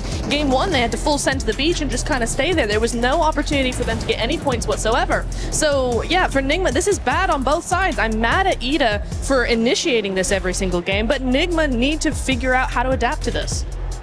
Yeah, we'll have to figure out how to adapt to this. If I had to pick one team to stop hot dropping in Pachinki, it wouldn't be Nigma, because Nigma has been getting the better end of this, especially they showcased what they were able to do in the last match. They're getting the eliminations too, so Nigma Galaxy, keep on doing your thing. If you're Ida, get the heck out of town. You need to find a different spot. But when we were talking about someone, you're gonna pretty much see here just the finish of this engagement between these squads. You know what, Max, Lace, who would you want to see just give up this hard drop between Nigma and Ida? It's got to be Ida, right? Like It has to be. Like, they're not even getting any further into the late game. They should have just made the decision to sort of rotate from this position. I mean, you know, I was kind of touching on, I think, Nigma Galaxy a little bit later into the zone, how they're making slow decisions. But again, this is slowing their decision. But Ida just, Look, by the way, look on the left side of your screen. While they're still in their looting stage, technically, right? So hot drop's a bit weird, it's a bit different. You have Nongshim Red Force fighting 4 Thrives on their first rotation after the looting stage. This is, look, even here, you have the fight Orangutan fighting Ulf. So everything is happening in the game. Teams are not going to wait for you. And while that's happening, you're still in your initial drop location and you have no scouting done. The loot truck, you can see on the left side of your screen, he came back for round 2. Round 2, and the fight is still not done. What are we doing? It's okay, Max. This is Picado red buildings all over again. It's really annoying. It's Picado red buildings all over again, Max. I mean, we get so mad at that hot drop, and we still have the Miramars to go. So if either of you hot drop red building Picado, I am going to come over to your table, and I'm going to moonwalk. Be aggressive. Yes, I'm going to moonwalk. Look, okay. I'm going to hee-hee at you. TLDR. Very aggressively. TLDR for the entire segment. We don't like it. End of story. Yeah. Unless you're Nigma Galaxy. Nigma Galaxy currently in 3rd place. You have E-Arena right now in 1st place with 48 points. Tiamba continuing on those consistency of eliminations. This is the main story for Tiamba right now. 45 points, 37 coming from the elims. And if we start going down, we are seeing one team that has been going down as the day has been going on. And it's none other than Aurora, Max. Yeah, unfortunately, I still have not seen the comeback of Doc, right? I would even take the dockening at this point. I would be like, I want to see something come out of it. But yeah, they've definitely been slowing down quite significantly. Keep in mind, they've got 11 placement points, sure, but they got second place on the first rondo. That's 6 placement points. After that, the rest of the day is only 5 placement points after 3 Erangels back to back to back. Quite disappointing, especially when it's just outside of Ferry Pier. I was expecting way more. They're slipping down, and especially when Ulf now, they just got a 4-man finish. You know, Ulf are going to be chasing for that podium spot. I mean, for me, I'm not too worried about Aurora right now. They've had a good start to the day or start to the finals, and we do know that this is a team that really waits until the last minute to actually do something. They just do just enough to stay ahead. But the problem is when you're seeing teams like Ulf, like Vitality, we haven't even seen Vitality at their best yet. You know, teams like this that are going to be coming up and gaining that momentum as the days go on, Aurora are going to get left behind pretty quickly. So you are worried or you're not worried? I'm on the fence as of right now. At the end of the day, I'll be a bit worried. Okay, because you say I'm not worried, and then you started sounding very worried to me. I'm not too worried. It started to sink in. She's like, oh, actually, this isn't looking too good. She just kept saying more teams, and I'm like, okay. That sounds like you're contradicting yourself here. 4 Tribes ends up finding themselves here in the first page, but going here towards the second page, we really haven't seen much lays out of S2G. With Furia, it's been a hit of a miss, and then we got some of the other squads there. S2G are getting busy, right? But they are sort of like losing the contests on these fights. They're able to get the placement points. It's been great. Chicken dinners are coming through, but it's kind of like more of a gifted scenario in a lot of segments. But you've heard me about Fury, guys. I'm not going to go on about that. But what driver's license. I won't carry on about that. But look, I even just want to touch on Vitality. We didn't really get to talk about them. They are playing incredibly scared. So Neptura, after your sort of worried statement, I am also worried in that sense because even in that final zone there, they had the western side to sort of scoop up behind Nigma Galaxy, and they did nothing. Yep. One team that I want to see more out of, especially towards that second page, is none other than Godlike. And I would love to see the player stats so far today because this is a team that a lot of people were expecting to actually finish pretty high. And it has to come with the fragging power of S-Power. And right now, for S-Power, to give him a break, he is the only one that's performing for the squad, being able to average at least 1. But the rest of the squad is just not looking good. It's looking pretty bad in terms of eliminations, and the reason why the eliminations are so low is look at their survival time. They're not even breaching the 20, and some of the players not even the 18-minute mark, which is not good in a lobby of this caliber if you want to be contending for that, let's say, top 5 situation right now. So Godlike, even looking back on this game, they should have pushed up onto, I think it was Ulf's compound, but they got very idle because the thing is, compared to the group stage where some teams might do mistakes and you might be able to weasel your way in, here you have to take fights head on if you want to have a chance to get very late into those games, get those placement points. Godlike, in a lobby like this, you cannot be hesitant. We've seen in your group stage, you have that raw fragging power from S-Power, from Admino, even Sommei. And Mania is a great IGL, but you need to utilize it and take your chances. Yeah, what I've noticed is Mania is making these sort of scouting power plays, but the rest of the team is not supporting him, which they're getting caught out. So, I mean, it's surprising to sort of see that level that they're at right now because Mania is making incredible decisions, but it looks like a few other sort of on the team are just kind of tunnel visioning into the wrong direction, and then that's when they're getting caught out. Yeah, I think also one thing that we really need to think about, or they need to think about, is it seems like they keep going for positions that put them in a position to have to fight teams head on, and they're not succeeding in winning those fights. So if you want to make sure that you're actually going to get a position and be in there in the late game, you know, if you know that you're not really fragging out against these squads in the finals, then stop putting yourself in these tight positions in between teams that mean you have to frag your way out of them. Play a little bit more like Vitality, the way that they're on the edge. Nigma Galaxy as well, they're on the edge. They try to just wait out other teams, take a fight here or there, but just survive and keep their players for later. Survive. That's the name of the game, all right? Just survive. It's so easy. Why don't you do it, Godlike? Actually, I believe they will be able to turn it around. It is their first time here at the finals international event for a lot of its players. S-Power, I'm still proud of you, brother. You're still putting up the numbers, and I think you're going to do even more as the day goes on, as the days do end up going on. But for right now, let's send it over to none other than the stylish man, Blank, and our special reporter, Kalaris.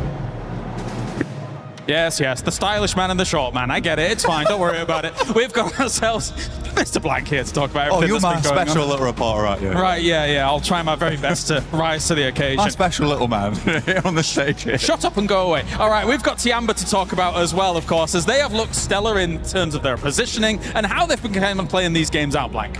Yeah, they have been really, really good. I'm so sorry. I do love you, bro. But honestly, there has been moments where the decision-making has been fantastic. I think that the way that they are speedily going to sometimes their demise is actually astonishingly good, right? Because I think me and Jackie were talking about this. I don't know if you'd agree, but there are times where they'll make what feels like the best decision in a bad moment, right? Where a lot of teams would just stand by and probably get naded and be like, oh, it's over. Well, Circles haven't been kind to them, so they've been able to kind of fight against some of that adversity. And I think that when you watched as QZZ was able to get MVPs on international stages this year alone, I think a lot of people, including Max and some pundits, etc., wanted extra people to be able to step up to the plate alongside him. Sure. Milu's been able to do that like twofold, which has been really phenomenal to watch so far. Oh, Milu has been amazing. Yeah. Milu's been really, really good. It's fantastic to see. I mean, you were talking about it was FMVP for PMI, where he was able to get 39 eliminations over 7,000 damage for QZZ. But yeah, they have balanced the load in a big way. I think it's a really, really nice thing as well seeing A-King, because it very much reminds me of the way that Alpha 7 used to play. They're not playing now. Ignore that bit. Ignore that bit. Let's just put that to the side for the time being.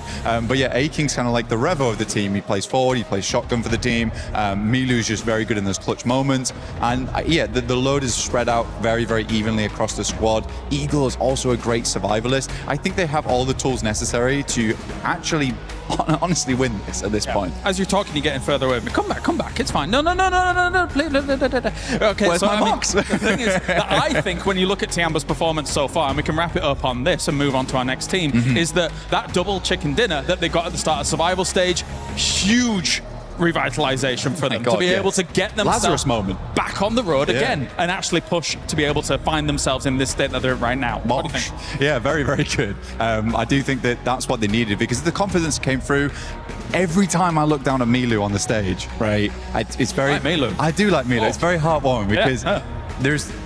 I like it when players are enjoying themselves, and Milu definitely enjoys himself. He's one of the smiliest guys I've seen. QZZ is a little bit more serious, I would say, other than the winning moments where, you know, he almost breaks his fingers on the high fives. That was funny. But I do think that for Milu, it's just nice to see a guy who's so good at the game, but also very much is passionate and enjoys his time in it. And he should be, because he's having an unreal run. All right, let's move on to another team then, as we have Ulf, who has looked, I would say, towards some of these latest moments, pretty good as well. Obviously, they qualified off the back of having that last game survival win, which was extremely important for their campaign as a whole. And they are one of the teams that a lot of people thought was going to be able to attain those top spots. Right now, their space control is looking good, especially in this last game. Yes, very much so. I mean, I'm one of those believers. I'm an Ulf believer. Okay, Everyone knows that. Everyone knows that Eren is one of my favorite players.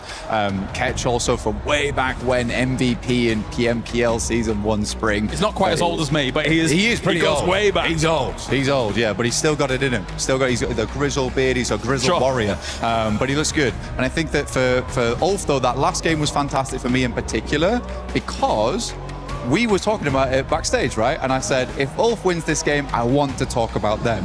But it was nice for me to be in like stage 6 and really believe in Ulf to actually win the game that they should be winning if they make the necessary movements, which was to take out Tiamba and slowly corral the rest of the squad. So the fact that they did one, kind of a prideful moment for me, because I was like, get in, lads. This is fine. You've got it. And you liked your prediction. I did, yeah. Also, I was quite chuffed about myself. Yes, that is right. Okay, 50-50. Yeah, okay. Great job, lads. Great job, me. I think as well, you know, controlling that compound, it actually has great lines of sight on the south side. Any vulnerability normally comes from the north, which actually didn't really exist in that game due to the way the circles were shifting. So they had to turn all their attention to the east as the next main threat. And I think you're right. They prioritized those threats very well from a compound like that. So good stuff by Ulf so far. And let's turn our attention as well to E-Arena, who has looked... It's funny because I'm a little bit conflicted by what E-Arena's been putting up so far. Because even in this last game, I really appreciate the wide wraps that they're doing, but Fourth Thrives have like almost zero opportunity to be able to react to the snowball coming down the hill and, you know, crushing them all. It was tough. It was tough. I mean, E-Arena is just a strange team right now where I'm not sure if they're really good at the game or very lucky which even they, I don't think, are very sure about this point in time. I remember a time when Schweppes, you know, was sweeping aside the competition. But again, I think E-Arena just hasn't quite hit that full stride yet. Yeah. But they do have the massive potential, Kale. He's been able to win twice on the stage in the past, Schweppes, with, of course, Vampire in the past. But anyway, thank you very much, Blank, for joining me here down on the stage. It is time to head on over to Glitter with an update. Because there's a lot going on in chess today, and a lot of it is very CC heavy. So talk us through what's been going on. So currently the game going on behind us at the moment is Magnus Carlsen, the tournament favourite, playing for Team Liquid against Nahal Sarin for SAUL. Okay. So pretty big game, mainly for Team Liquid. You know, SAUL have popped up across a few games, but not really near the top of the leaderboard. So Team Liquid, I'm not going to pretend like they're near the top at the moment either, to be honest with you, because they're probably lower down than SAUL at the moment. But they're expected to get a win here this weekend, considering Magnus Carlsen being the chess player that he is. And he is up 2-0 at the moment as well. So even if he gets one more draw through the next two games, he'll be progressing to the semi-finals. Earlier today, we had the first quarterfinal, which was Denis Lazovic playing against the Na'Vi representative, and he managed to get a win. So that's huge for AGL as well, considering they're trying to keep the top of this leaderboard. They pretty much need to outperform Falcons, which in itself, you know, it sounds kind of doable, but then you realize they've got two players. One of them's already progressed through, and Ali Reza Farouja's kind of playing now and beating his opponent as well. Okay. So Hikaru Nakamura already through to the semi-finals, which lines up a Hikaru Nakamura versus Denis Lazovic, AGL versus Falcons in the semi-final. I mean, to be fair, Denis was trying to almost preempt the win. He was practicing putting the key into the trophy yesterday. So, you know, maybe that's a good omen? I mean, the thing is, he was literally putting his opponent's key that he'd beaten in the winning trophy. So it wasn't even his own key. He was like knocking someone out and then putting them on a pedestal straight away. But yeah, it's been a good one over here in chess. You know, there's so many club championship storylines that kind of lay on chess at the moment, considering, you know, AGL have been knocked out of PUBG Mobile, have been knocked out of several other competitions as well. So Team Falcons have to be outperformed by AGL if AGL want to keep that top spot. But then again, Falcons are in Rocket League as well. So they're kind of in a great position to go far in the club championship this week. And of course, already have managed to secure some points being in the top 4. So it's going to be a very close race is what we're hearing right now. And chess is going to be a big impact on just how close that race for the leaderboard is. We actually have way more matches coming up on the rest of the day. So as we have some more updates, we'll check back in with you, Trev. For now, we're going to say goodbye. Shout out to the amazing Glitter Explosion and the amazing Trav as well for the Club Championship update. But now going back to PUBG Mobile's esports here at PMWC at EWC 26, we got to talk about Aurora. I would love to see Aurora player stats because there is one player in particular that you're not happy with his performance. You're over here like George St. Pierre, Max. You're like, I'm not happy with your performance. That's exactly what it sounds like because for this squad, I mean, they were able to start off hot, but they're just going to keep going down that leaderboard. Yeah, it's not even just Doc, actually. I feel like I kind of want to see more from Reefus as well. That has kind of like been underperforming a little bit. Even Ziol. Ziol, I can give him a pass because he had some incredible grenades early on Rondo. So sure, maybe it doesn't showcase itself in the stats, but in general, I feel like Ziol has definitely also been pulling his weight. But top, it's been the top show. Getting almost 3 average eliminations per game is crazy in a lobby of this caliber. But it's not enough when only one player's putting up those numbers. Niptura, Doc, Reefus, again, Jolly get a pass, but Doc and Reefus, I want to see those guys doing well here in these coming Miramars. Oh, absolutely. We know they can offer so much more than they are right now. I also want to give Reefus a half pass as well, because similarly to Ziol, we did see Reefus have some really cool information scouting off angles, like way across certain areas of the zone, really trying to get as much information as possible for his team. So in that regard, yeah, I do feel like he's kind of pulling his weight a little bit, but yes, overall, I do agree with you, Max, that all of them need to really be stepping up to the plate here. 4th place is okay. It's not far behind first, but we just want to see more because we know that they can do so much more. Yeah, and for me, no pass for Reefus. Okay, Reefus, I expect a lot better from you. You're the only player right now that hasn't gotten one of the international MVPs in that squad, so the pressure is on you, okay? Any passes that I had for him was last year. This is a new year. I want to see more survival time out of him as well, but here we go. We're looking at the overall lace. We're talking about Tiamba. We're talking about Flash. We're talking about some of these teams that we need to see more placement points out of. Yeah, I want to ask Max, if he were to be an embodiment of a coach, you pick Team Flash, right? Oh, if I wanted to coach a team, which team I would coach? No, so I think Flash was, wasn't that your... They're my prediction, yeah. Yeah, your prediction? Yeah. Obviously being 7th place there, not doing terribly, but come on. 23 points behind. Inner coach, what do you think they need to do to be able to skyrocket up that leaderboard so your prediction is correct? Oh, it's complicated exactly to pinpoint what's going on with Tell Team us, Flash. Matt. Ooh, you're putting me on the spot right now. I didn't prepare a segment for this. But, Team Flash, I feel like... You thrive actually, on this. There was one fight that was versus 4 Thrives that I find interesting. That was actually the one that happened last game that eventually was won by Ulf. And I feel like what happened with Team Flash, they got caught off guard and they didn't find a good way to get themselves back up on their 2 feet and get ready for the fight, which under pressure, that is what you need to be able to do. Flash is a great team, right? If they take a fight they're ready for, when they're not ready for it, they just tend to crumble a little bit. So I don't think it's a gameplay issue per se. I feel like it's more of a mindset issue that Flash need to try and resolve. As we're looking at the second page here, I'm also going to be looking at Hora Esports, Neptura. This squad, I mean, they have the fan base here. They have the support from the fans.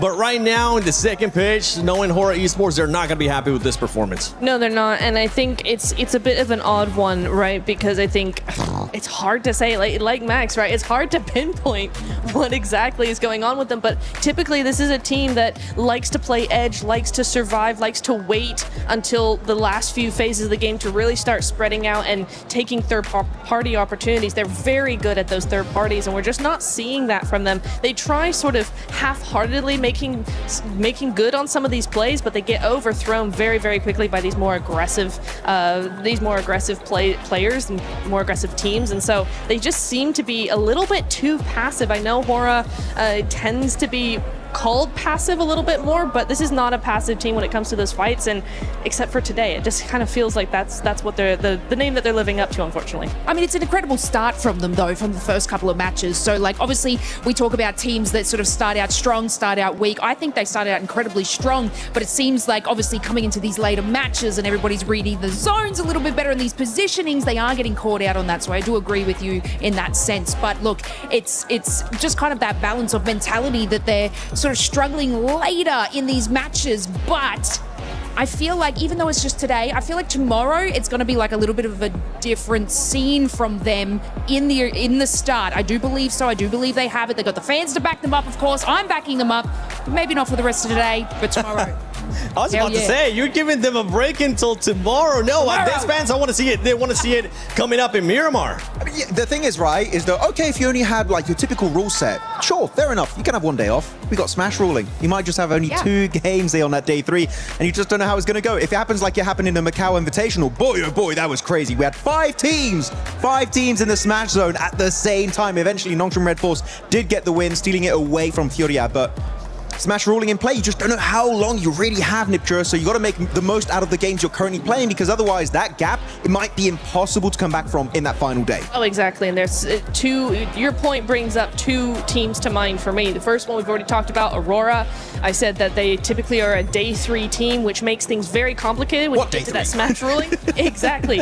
What day 3, right? The other one is for Thrives, because again, they do very well, typically, very well on day 1, because day 2, they tend to dip. The momentum just drops significantly, and then they can bring it back up on day 3. Again, what day 3? We could very well have a scenario where day 3 is really non-existent. So for those 2 teams in particular, that's really scary thought. Yeah, day 3 will still happen, but depending on how the leaderboard is looking and depending on what other teams end up doing, we could end up just seeing 2 games because Smash Rule is in effect. So just to remind everybody, the way that ends up working out is when we end up going to Smash Rule on the last day, whoever's in first place on the previous day, you get plus 10 points if I'm not mistaken, and then that becomes what we like to call the Smash Zone. Once a team is able to pass that threshold, in the next game, if they do end up winning, or whichever game after that, if they do end up winning, they would end up winning via Smash Rule. And this is something that we kind of you were especially hitting on just now, Max,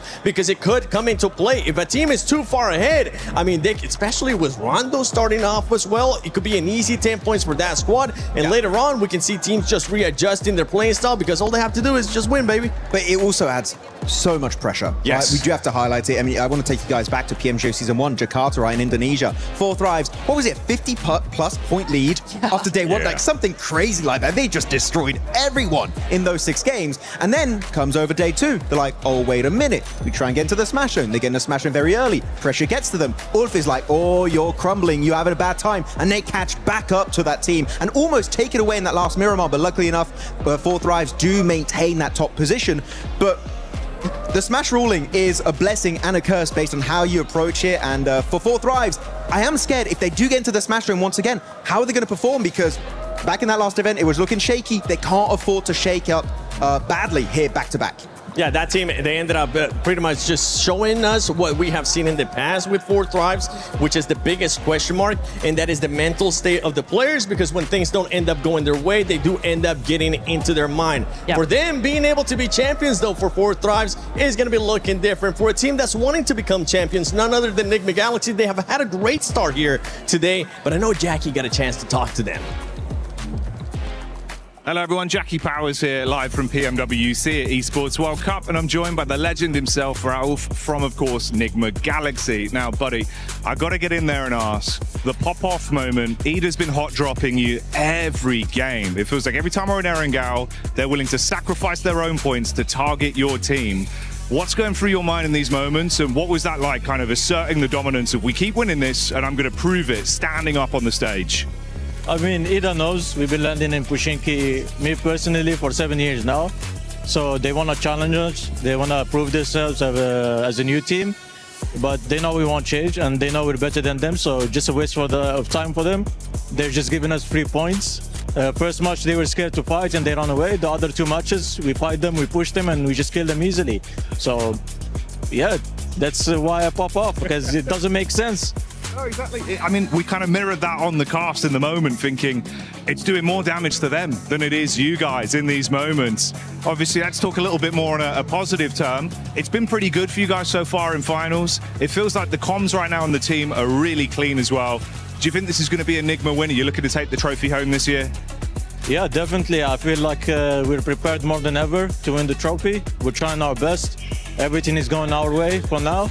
It's a good start, but the tournament is still long, so we keep it up, keep the momentum, and try to grab that trophy. There you go. Respectful as always, with some brilliant takes. Always lovely to chat to Ralph. There you go. Enigma Galaxy. Let's see if they can do it.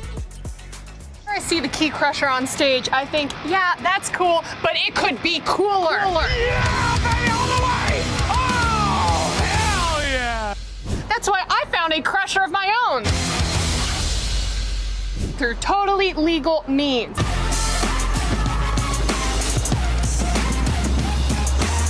Ah! Now let's crush this watermelon.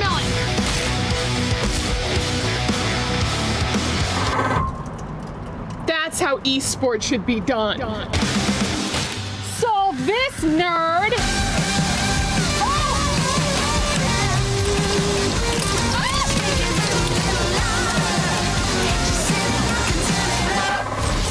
Yeah!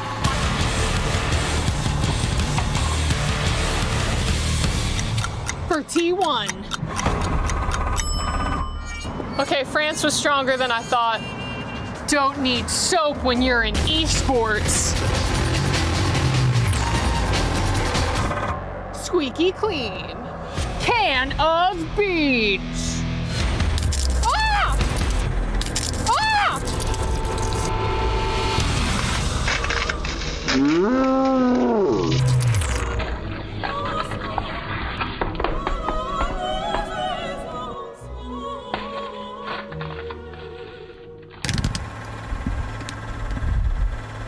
Can of cola.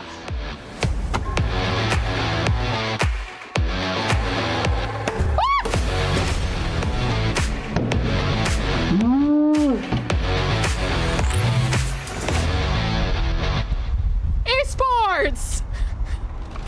What time is it?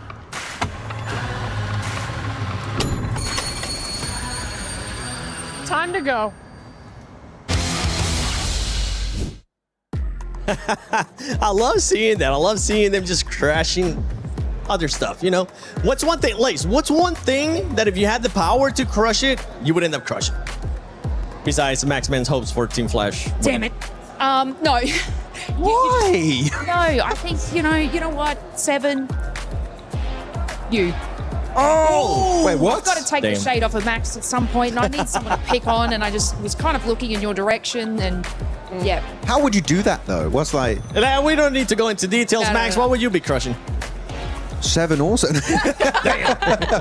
What would I be crushing? You know Who what? would I be crushing? Who would I be crushing? No.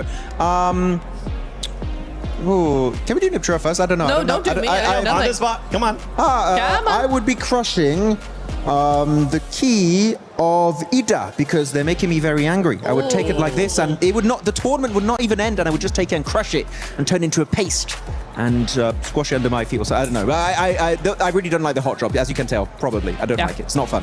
How about you? He's looking at me. I can see him on the monitor. He's looking at me very intensely. Is 7, and I don't have an answer. Oh, you're gonna have to find one. You know what? You have to pick something. Oh no! Don't put it on me. This is Yes, bullying. keep it. This is bullying. Come on. What's it gonna be? Instagram DMs. Actually, that's a good answer. That's a good answer, actually. Yeah. She's just gonna be printing them out and just crushing them. Mine, I would want to see how long it takes to crush the level 3 helmet for PUBG Mobile. That would be sick. I go, you know what? For next PMWC, how about we crush that? We'd love to end up seeing that, or maybe one of the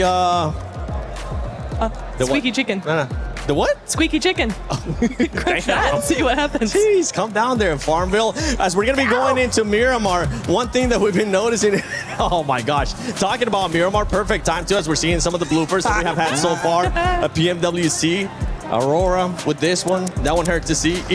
But this was, honestly, ended up working out for EA, especially because they jumped at the same time.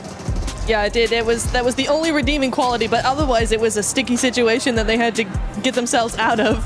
So yeah, GG on that one, but yeah. Did they hit the light post? A little bit. You say they got the light knocked out of it. That one, oh, that was my favorite one so That's far, Max. so good. You know how hard it is to do that? It's insane. Yeah, I mean, you cannot replicate that. Also, XEY, when he was going over with a glider, he was actively getting shot at, by the way. Can't see all of the shots connecting, but some of them do. And before he explodes, he jumps out. That's some James Bond stuff right there in PUBG Mobile, and he makes it onto the tower. And actually, that position was really big for Nongshim Red Force in that game. I wish they got something similar in the finals, though. It's not been the case so far. Oh, this one stinks. Yeah, that one stinks.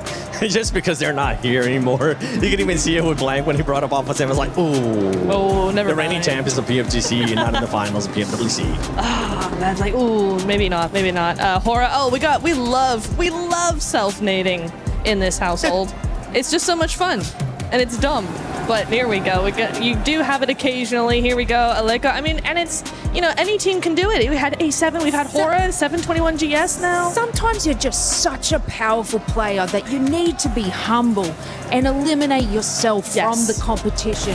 God damn, we have some humble PUBG Mobile players. We do. Oh! It's like what we do, Max. It's pretty much this is exactly the playing style when we end up playing. We're just so good at the game that we had to give the other teams a chance, give the other players a chance. We're like, okay, time to nade ourselves. You have to intentionally throw sometimes. If you want to give other people, the noobs, a chance, unlike us, they need to be given an opportunity at redemption in these games and get those chicken dinners, because otherwise they're just not going to get anything done. So yeah, that's the best way to do it. Yeah, and as we're going to be going into Miramar, we're still waiting for the matches to be ready here. That's why there's been a bit of a delay. As we're going to be going into Miramar, there is some drops that we've been kind of keeping an eye on, especially for Godlike and Hora, and you can see Max just starting to get even more and more red. I love how the shade just went from like your regular color to now starting to get a little bit more red with this hot drops. But the thing is, with Godlike, one thing that they have adjusted, Lace, is with Godlike, they haven't hot dropped before. They did hot drop at the start of the tournament, but they realized it wasn't going to be going their way, and they stopped hot dropping.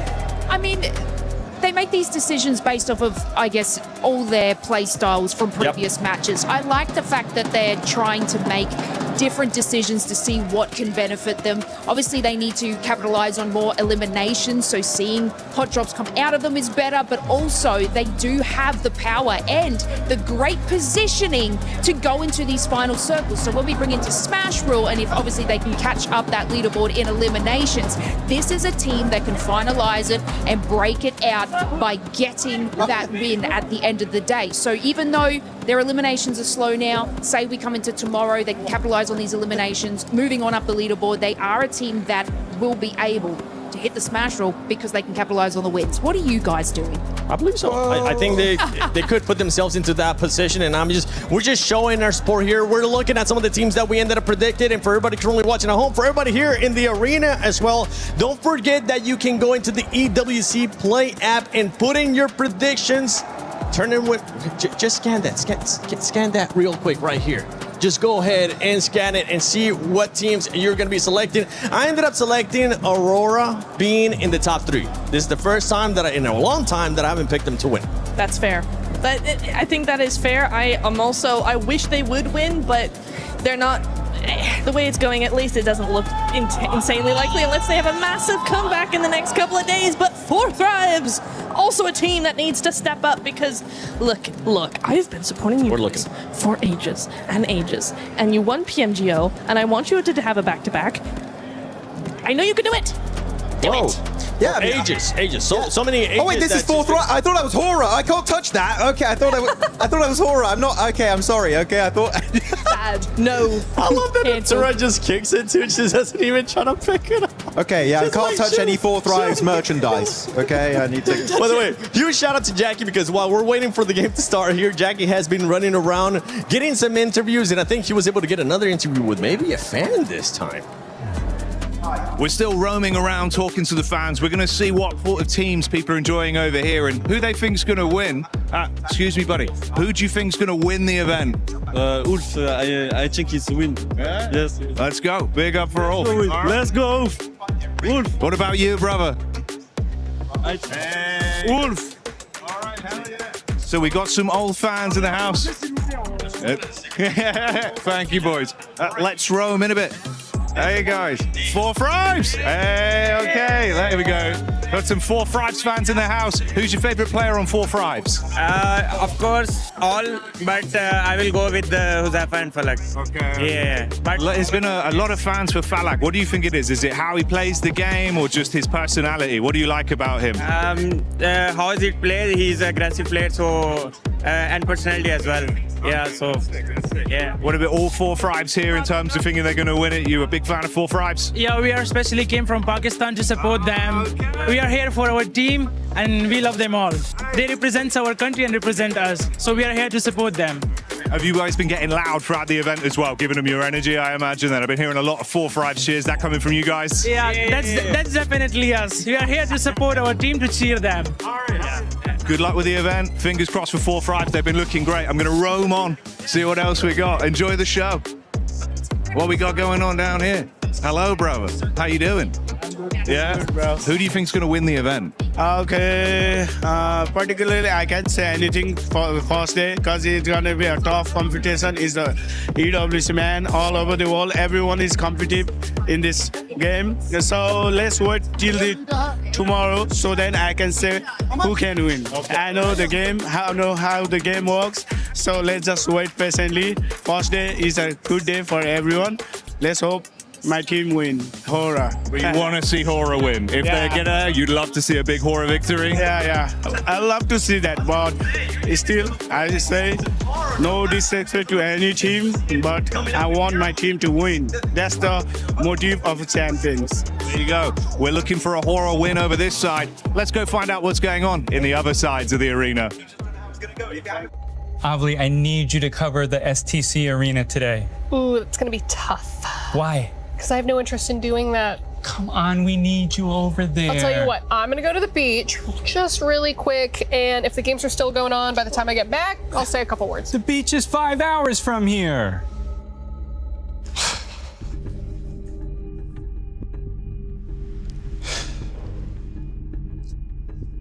I wish Avli cared about esports more than anything in the world.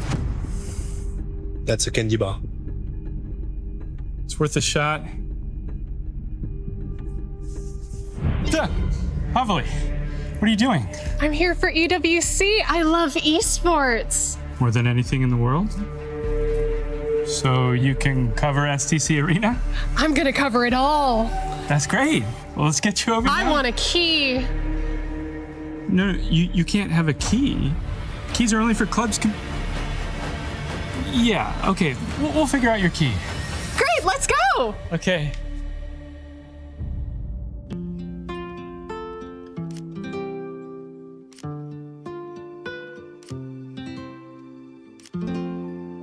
Avli, I just want to say you're doing a phenomenal job. Everyone's really excited about your work. I just love esports so much. Yeah, well, I'm going to ask about getting you a raise because you deserve it. I don't need a raise. I have my key. How did you... Can I see that? Mm-hmm.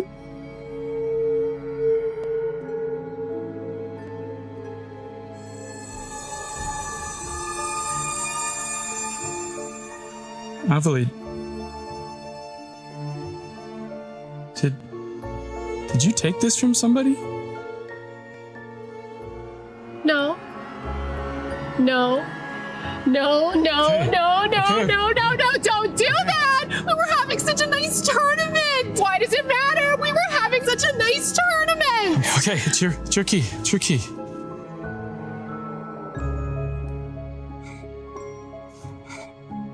Probably would have got crushed anyway.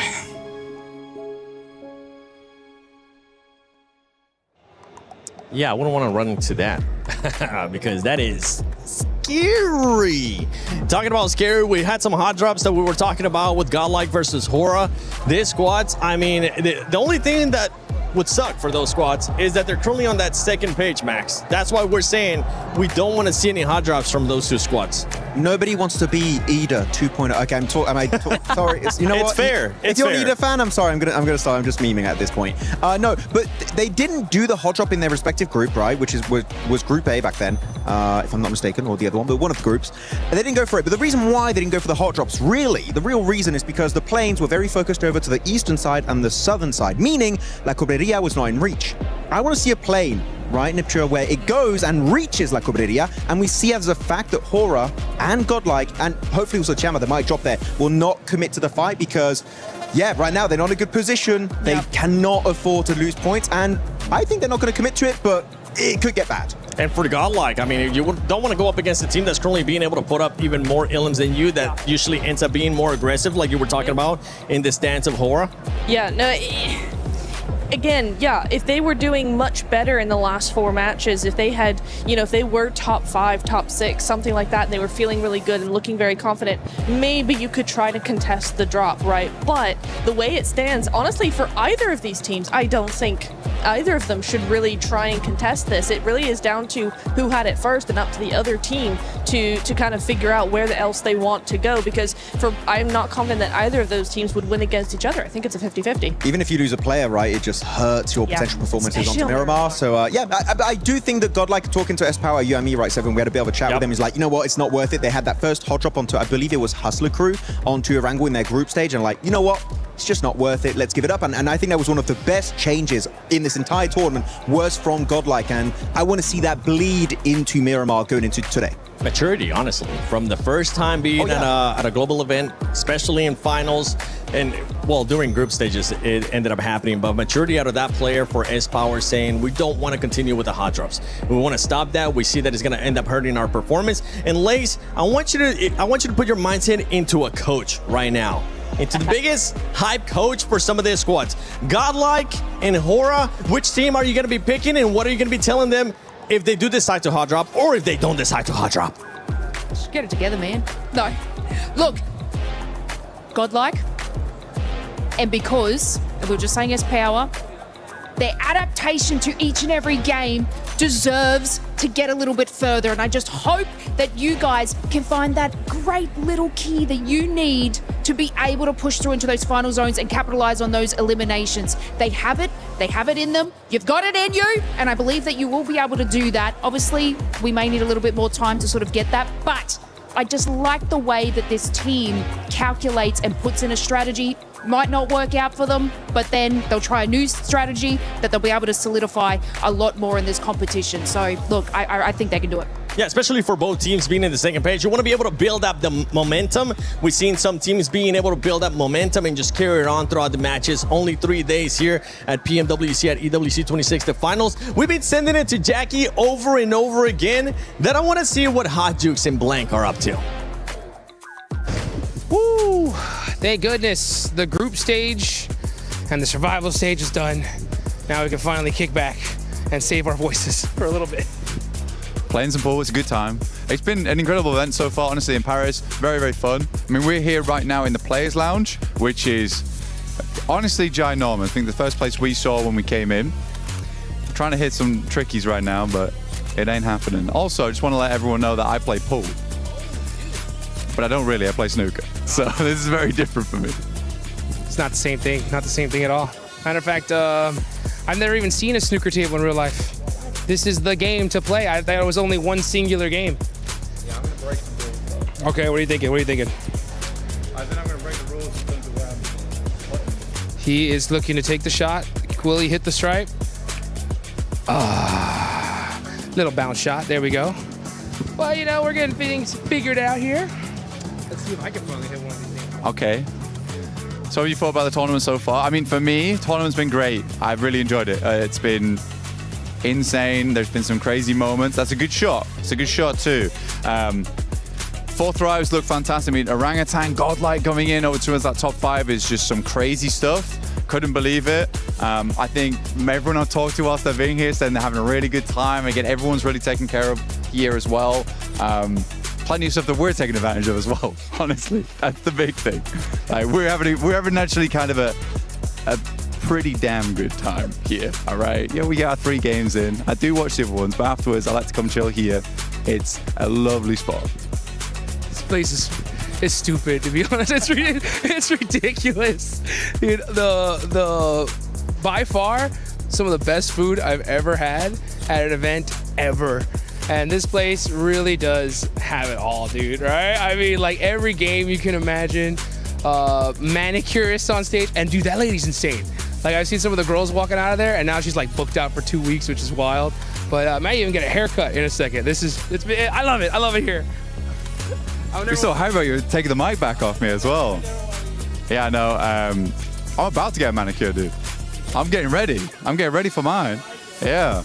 But overall, genuinely, the PUBG Mobile is I think PUBG Mobile might be the greatest event at EWC. PMWC, EWC, so good. We're biased as hell though about that, but we do get like 2 good weeks out here to enjoy the vibe.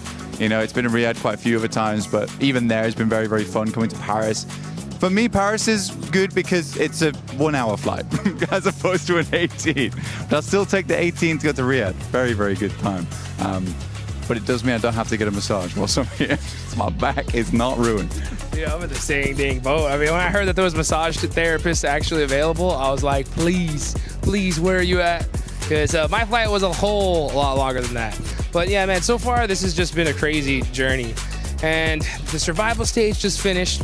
It was tough leaving the hotel room this morning and seeing like 10 teams go home. But at the end of the day, someone's gonna be the champ.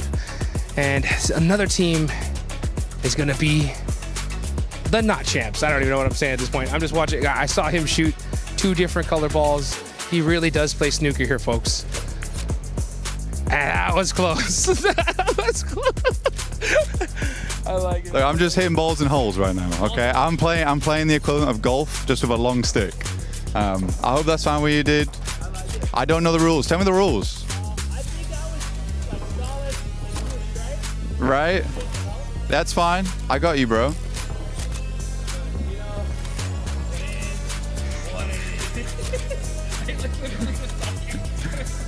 Yeah, I heard you like stop. I heard you stop. You kind of confused what was going on. That's fine.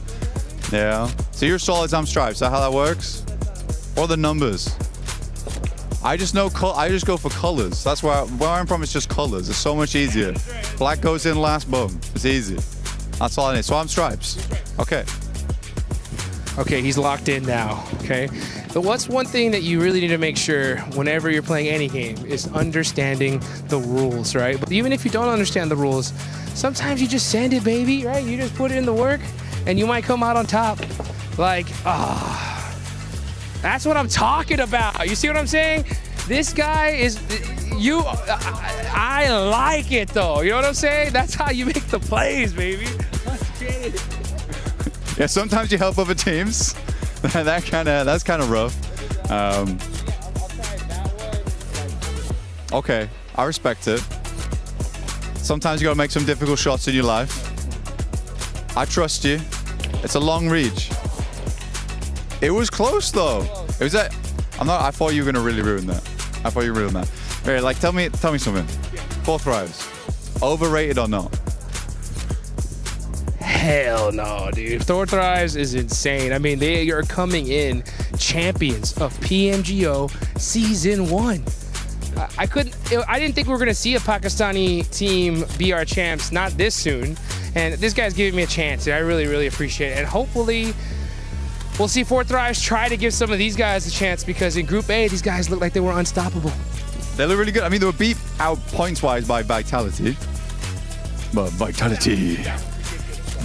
It was ridiculous. You're right. It was ridiculous. It was a good time, though, watching them play.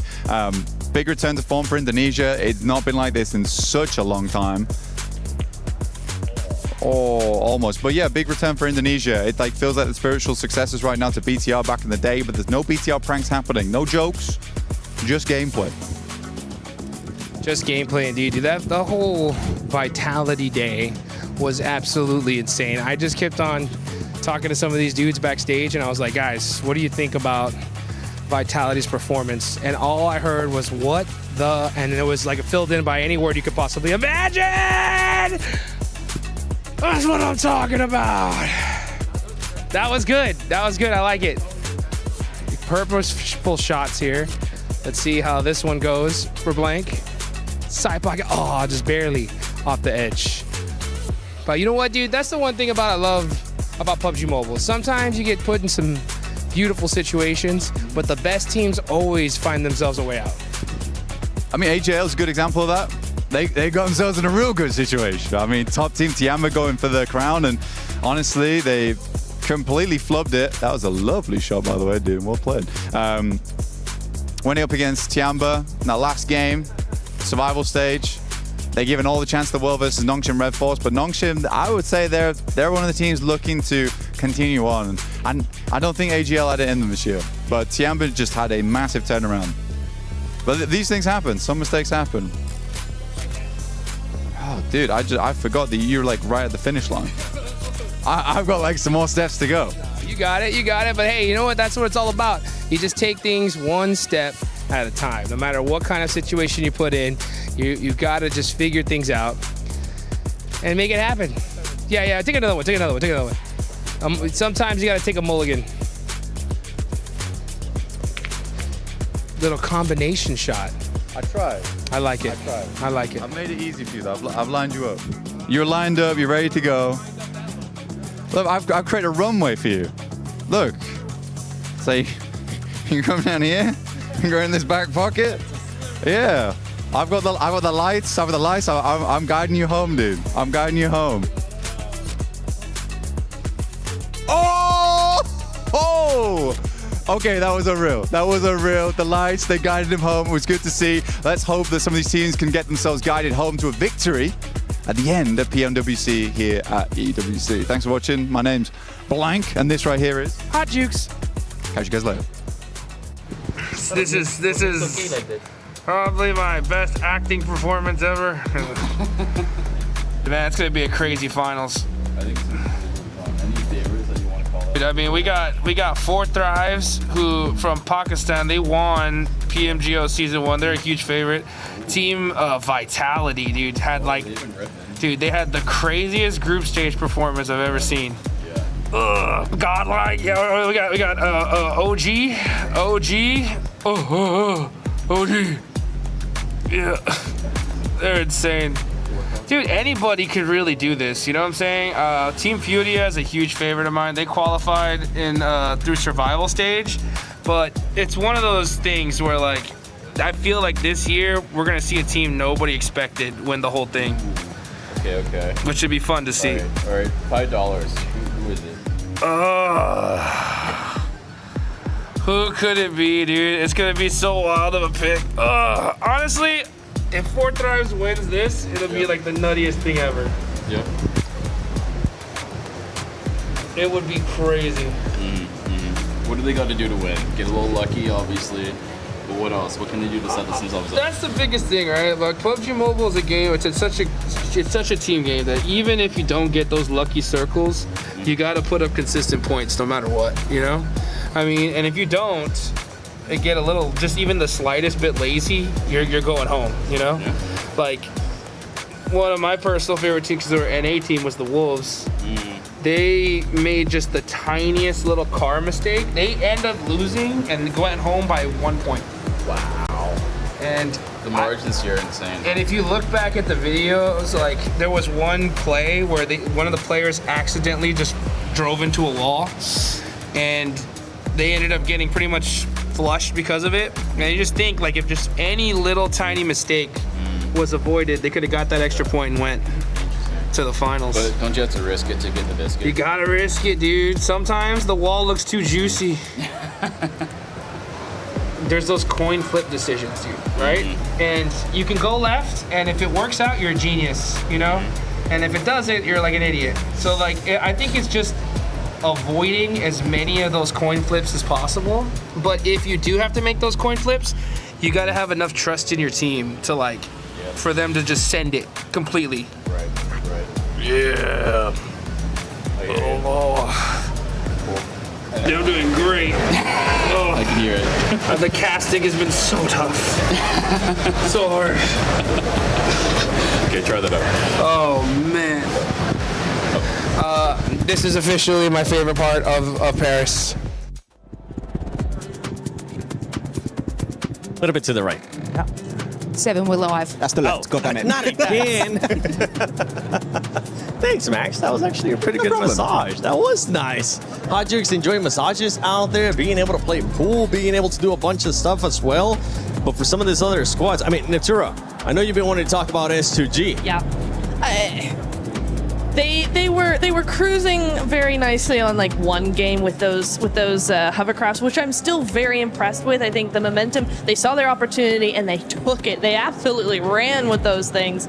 Really, really nice to see. However, and this is what gives me a little bit of an issue here, is it's because of the hovercraft that they gained that momentum, and then in the next couple of games we've not seen the same come from them. So for me, that feels like that ends up being a little bit of a fluke, which I really hope that that is not the case, that we do see them come back in a more normal way and still have that same kind of momentum, because that's what you really want. You can still get that same speed with those vehicles, it's just not the tankiness of a hovercraft, but you can still do it. It's still very doable. So I'm really hoping that actually they'll be able to do something else that doesn't include a hovercraft. Would be nice. I mean, actually, if you're looking at the overall rankings, right, their position actually, I mean, production, 10 out of 10 stuff. Actually, no, they're on the second page, but S2G, they got that one chicken dinner with a hovercraft, as you already stated here, Niptura, but they only have 10 placement points, meaning, and I always love to say this point, which is you take that chicken dinner away, what do you really have? And you can really only judge a team on their bad games. Do you still get 1 or 2 points only, or you're a team that on your bad games you get 3, 4, 5 points, a few placement points, a little sprinkled in with a few eliminations?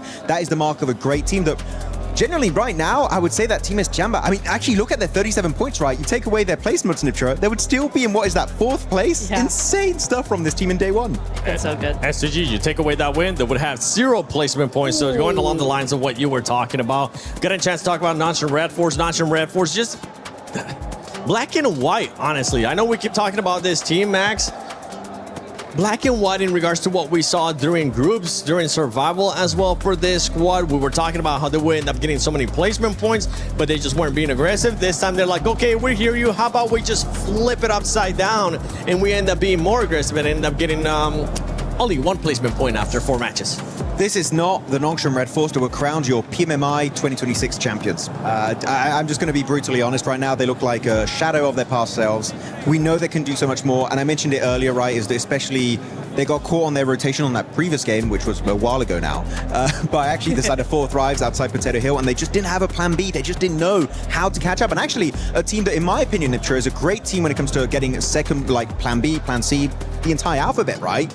Is Jamba, in my opinion, because looking back at that rondo, they were getting chased with Eagle, that recall player, outside in Tinglong Garden, and man, they booked it because they're like, if we lose that solo player, our game is done. Eagle, literally, by doing so, saved the game. I would love to see a similar kind of mindset and approach to the game from Nongshim Red Force and even maybe Team Flash. Yeah, no, because I think if Nongshim played the way Tiamba are doing, they would be so scary, right? Going back to our previous point of the Smash ruling, right?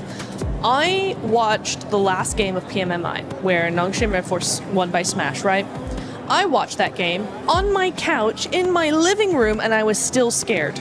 I was scared and I wasn't even playing because that team, they knew what they had to do, and rather than fall underneath the pressure of like so many other teams do, quite rightly, this team knew exactly how to play this. It was like they weren't worried at all. They were like, yeah, we just have to get a win. That's all we got to do, and easy peasy.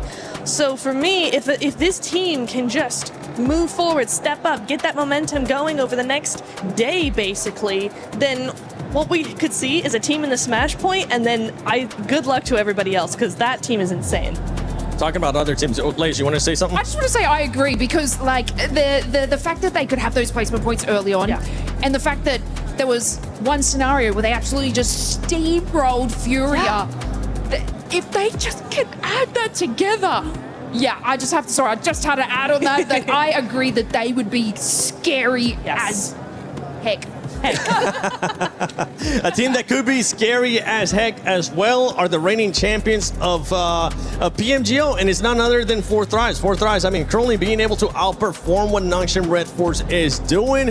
Average placement, the exact same. I would love to see 4Thrives player stats, though, because for this, I want to see who's currently performing, who's currently not performing. We saw who's Sci-Fi earlier on being able to clutch it up for the squad, and I feel like he's currently being the standout player when we usually end up seeing Falak.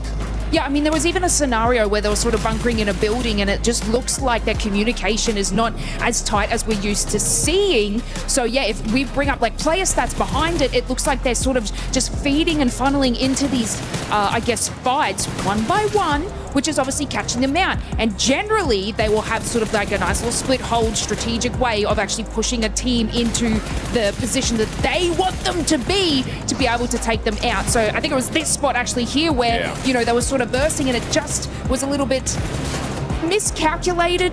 Still a great sort of, I guess, push from them, but it just isn't as fast-paced as 4Thrives when we used to see. Yeah, I fully agree with that, and also we kind of saw that when you were pointing it out. Max, the one we saw where 4Thrives just decided to coexist with more esports, it ended up hurting them in a big way because we saw, who was it, No Fear, that ended up actually clutching up that 1 versus 2. For 4Thrives, I would have loved to see them being a little bit more aggressive, making them back off and not just waiting the longest time when they actually have to just fight.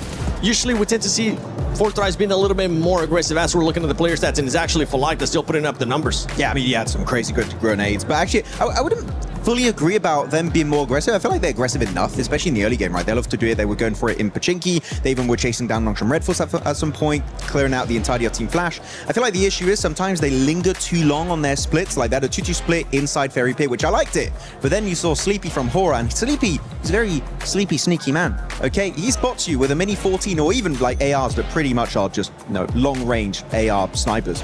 And he's just gonna tear you down. He did that on Falak. They were able to get the reset, but it really goes to show that a split like that, if you're holding on for too long, you are going to be showing a bit of a kink in your armor.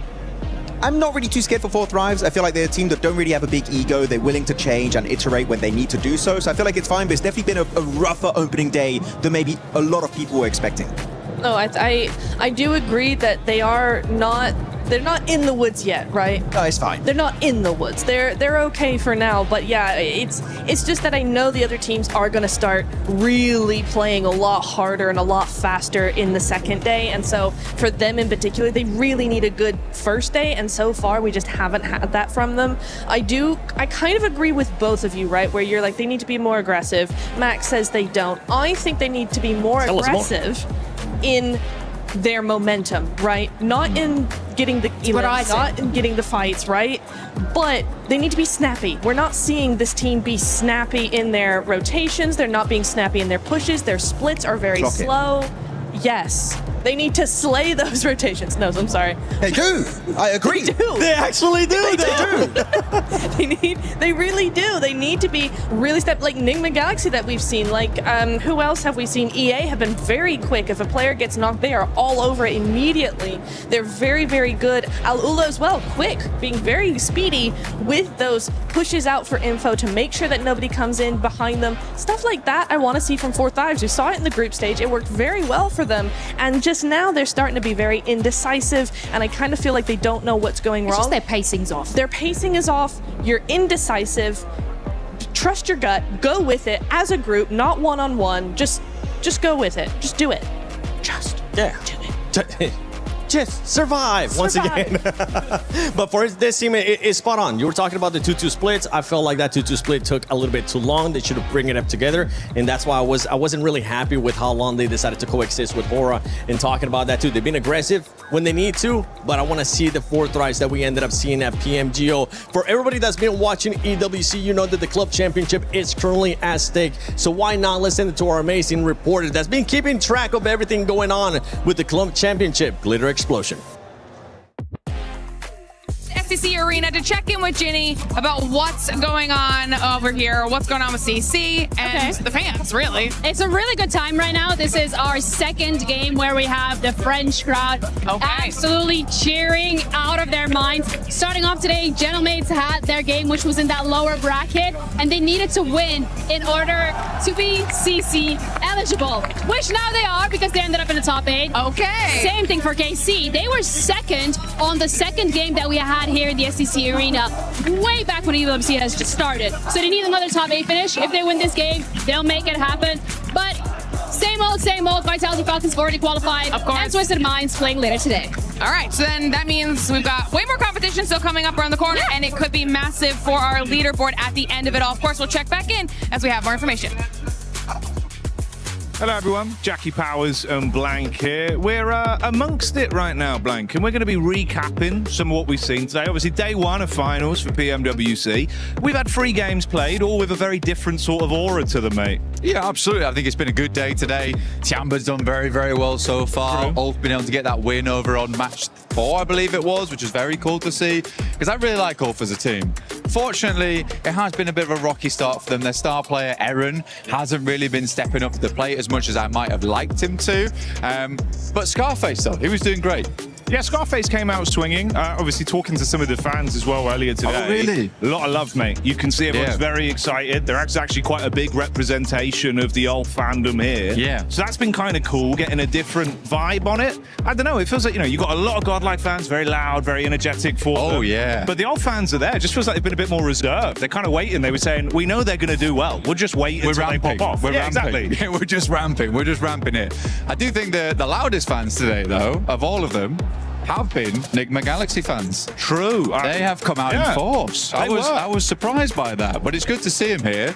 They're all giving them a lot of love, which they deserve right now. Coops is doing fantastic. Yeah. I think Ralph's also playing a damn good game. I mean, on that match we watched, I think it was match 2, where he came out with the M249. Great shots over towards Ida. Ida in the bin, by the way, absolutely. I think that one's a cut storyline already. Like, they're just basically throwing themselves at Enigma Galaxy. I think 3 of us at this point from the team here, the talent team, have spoke to Ralph and asked him similar questions. Yeah. And when I asked him about it, you could see that look in his eye where he's just like, I don't know why they're doing it, but it's giving us points and we're going to take it. But you're spot on, mate. Enigma as a team, they've looked great. And honestly, you're right. The fans have been bigging them up and saying, look, I'm pretty confident we're going to win this one. Yeah. He also said himself, I think we're in a good spot. Comms are good. I reckon we can win this year's PMWC. Yeah. You think it's a bit amazing as well, because Coops said it before, he's dodged quite a few events so far with the team. And you really do want to see Coops with the squad. And now they're all together. It does feel like they're a well-oiled squad despite that. So you imagine there's been a lot of scrimming going on in the background, making sure he's been part of the team even when he's not been at events to ensure it's happened. But Coops has just had these awesome moments so far, alongside with Lord a lot, which is great to see. But I will say, one of the teams I've been sort of astonished about, let's put it that way, is Flash. Because we had some really nice moments with Flash, but match 3 today, they're able to get the win. Zeus with the unbelievable quick switch over towards No Fear. Yeah. That was fantastic. But again, I wanted to ask you about it because they are the rookie upstarts. When they came through, they qualified to some massive events. Some of them by playing behind a random loot crate out in the open on Miramar. It's so fun to see a team like this, but they were down on your luck. And I mean, my question to you really, throughout all your years in esports, is like, for a team to do so well as a rookie squad, do they tend to have that downtrend, do you think, before they come back up again? You know, I think if anything, it's kind of generally a bit easier in most other games. It seems kind of harder in PUBG Mobile because it's very intimate in the way the teams look into each other. They're always researching, always prepping. So even if you are an underdog or a little bit more unknown, someone knows your drop, someone knows your playstyle, they know what weapons you use, they know the way you approach the game. It feels like it's harder to counter. But that was always my theory. Of a team like that, I think if they do start to hit that form, you could go really far because maybe a few players aren't suspecting the best play from you at times. You can pull it out the bag. Max was saying they'll do well. I think they could have been a little bit better in the early groups. I think now, though, they keep it up with the shots we've seen. Mechanically, they could go really far this finals. Yeah, they're looking, because it's very mirroring the fact of like Tiambo, where you're making these quick snap decisions on the fly. And I think a team like them has certainly come into this with a bit more of a lackadaisical attitude of just, we've just got to get in there, we've got to make it happen. Funnily enough, it was like, I actually was getting my manicure done at the same time. Show them off, there you go. Show them off, there these are cool. At the same time as Kamikaze was getting his haircut. Oh, okay, right, yeah. And he came in, he was asking me, who do you think's going to win? And I was like, well, from what we've seen so far, 4 Thrives looks pretty good. Vitality looks really good as well. Safe bets. Safe bets, you know. Didn't want to put it all on the table. And he just went, we're going to win. And I was like, right. But his explanation was quite cool, though. Yeah. He said that we came in groups, we just did not care. Well, they thought that the pressure would get to a lot of teams, which it has. Yeah, definitely has. There's been too much respect. I think we said this on the card. Oh my God, yes. During groups, teams were scared to kind of make some big plays out of like, oh God, what if we don't make it? We have to go to survival.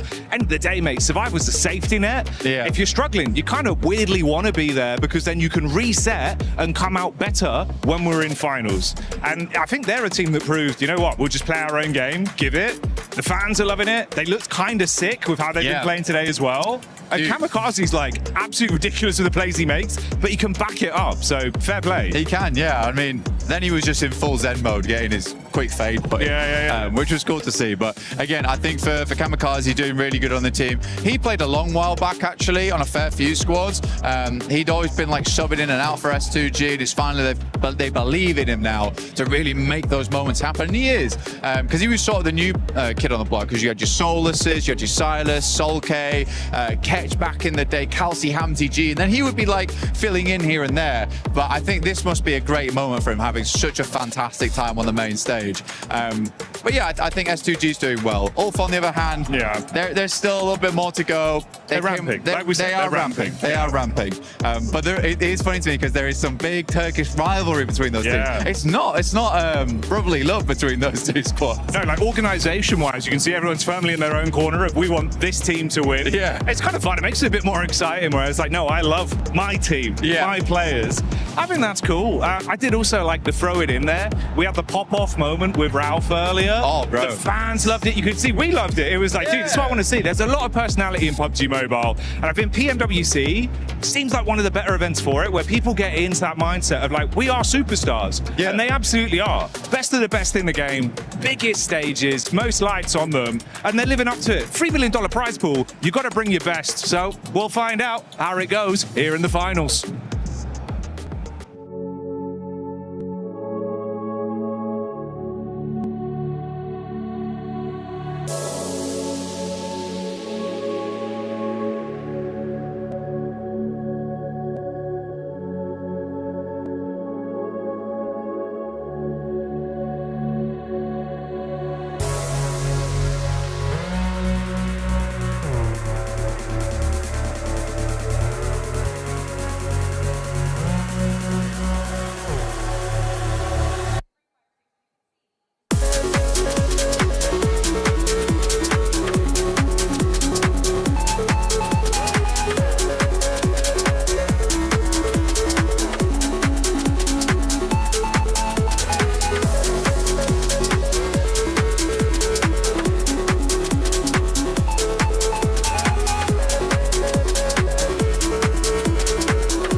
Ladies and gentlemen, thank you so much for your patience. We have been made aware that members of multiple teams have reported feeling unwell and are currently receiving treatment and the support that they need. Our immediate priority is, of course, the health and well-being of those who are affected, and we are providing them with that care as we speak.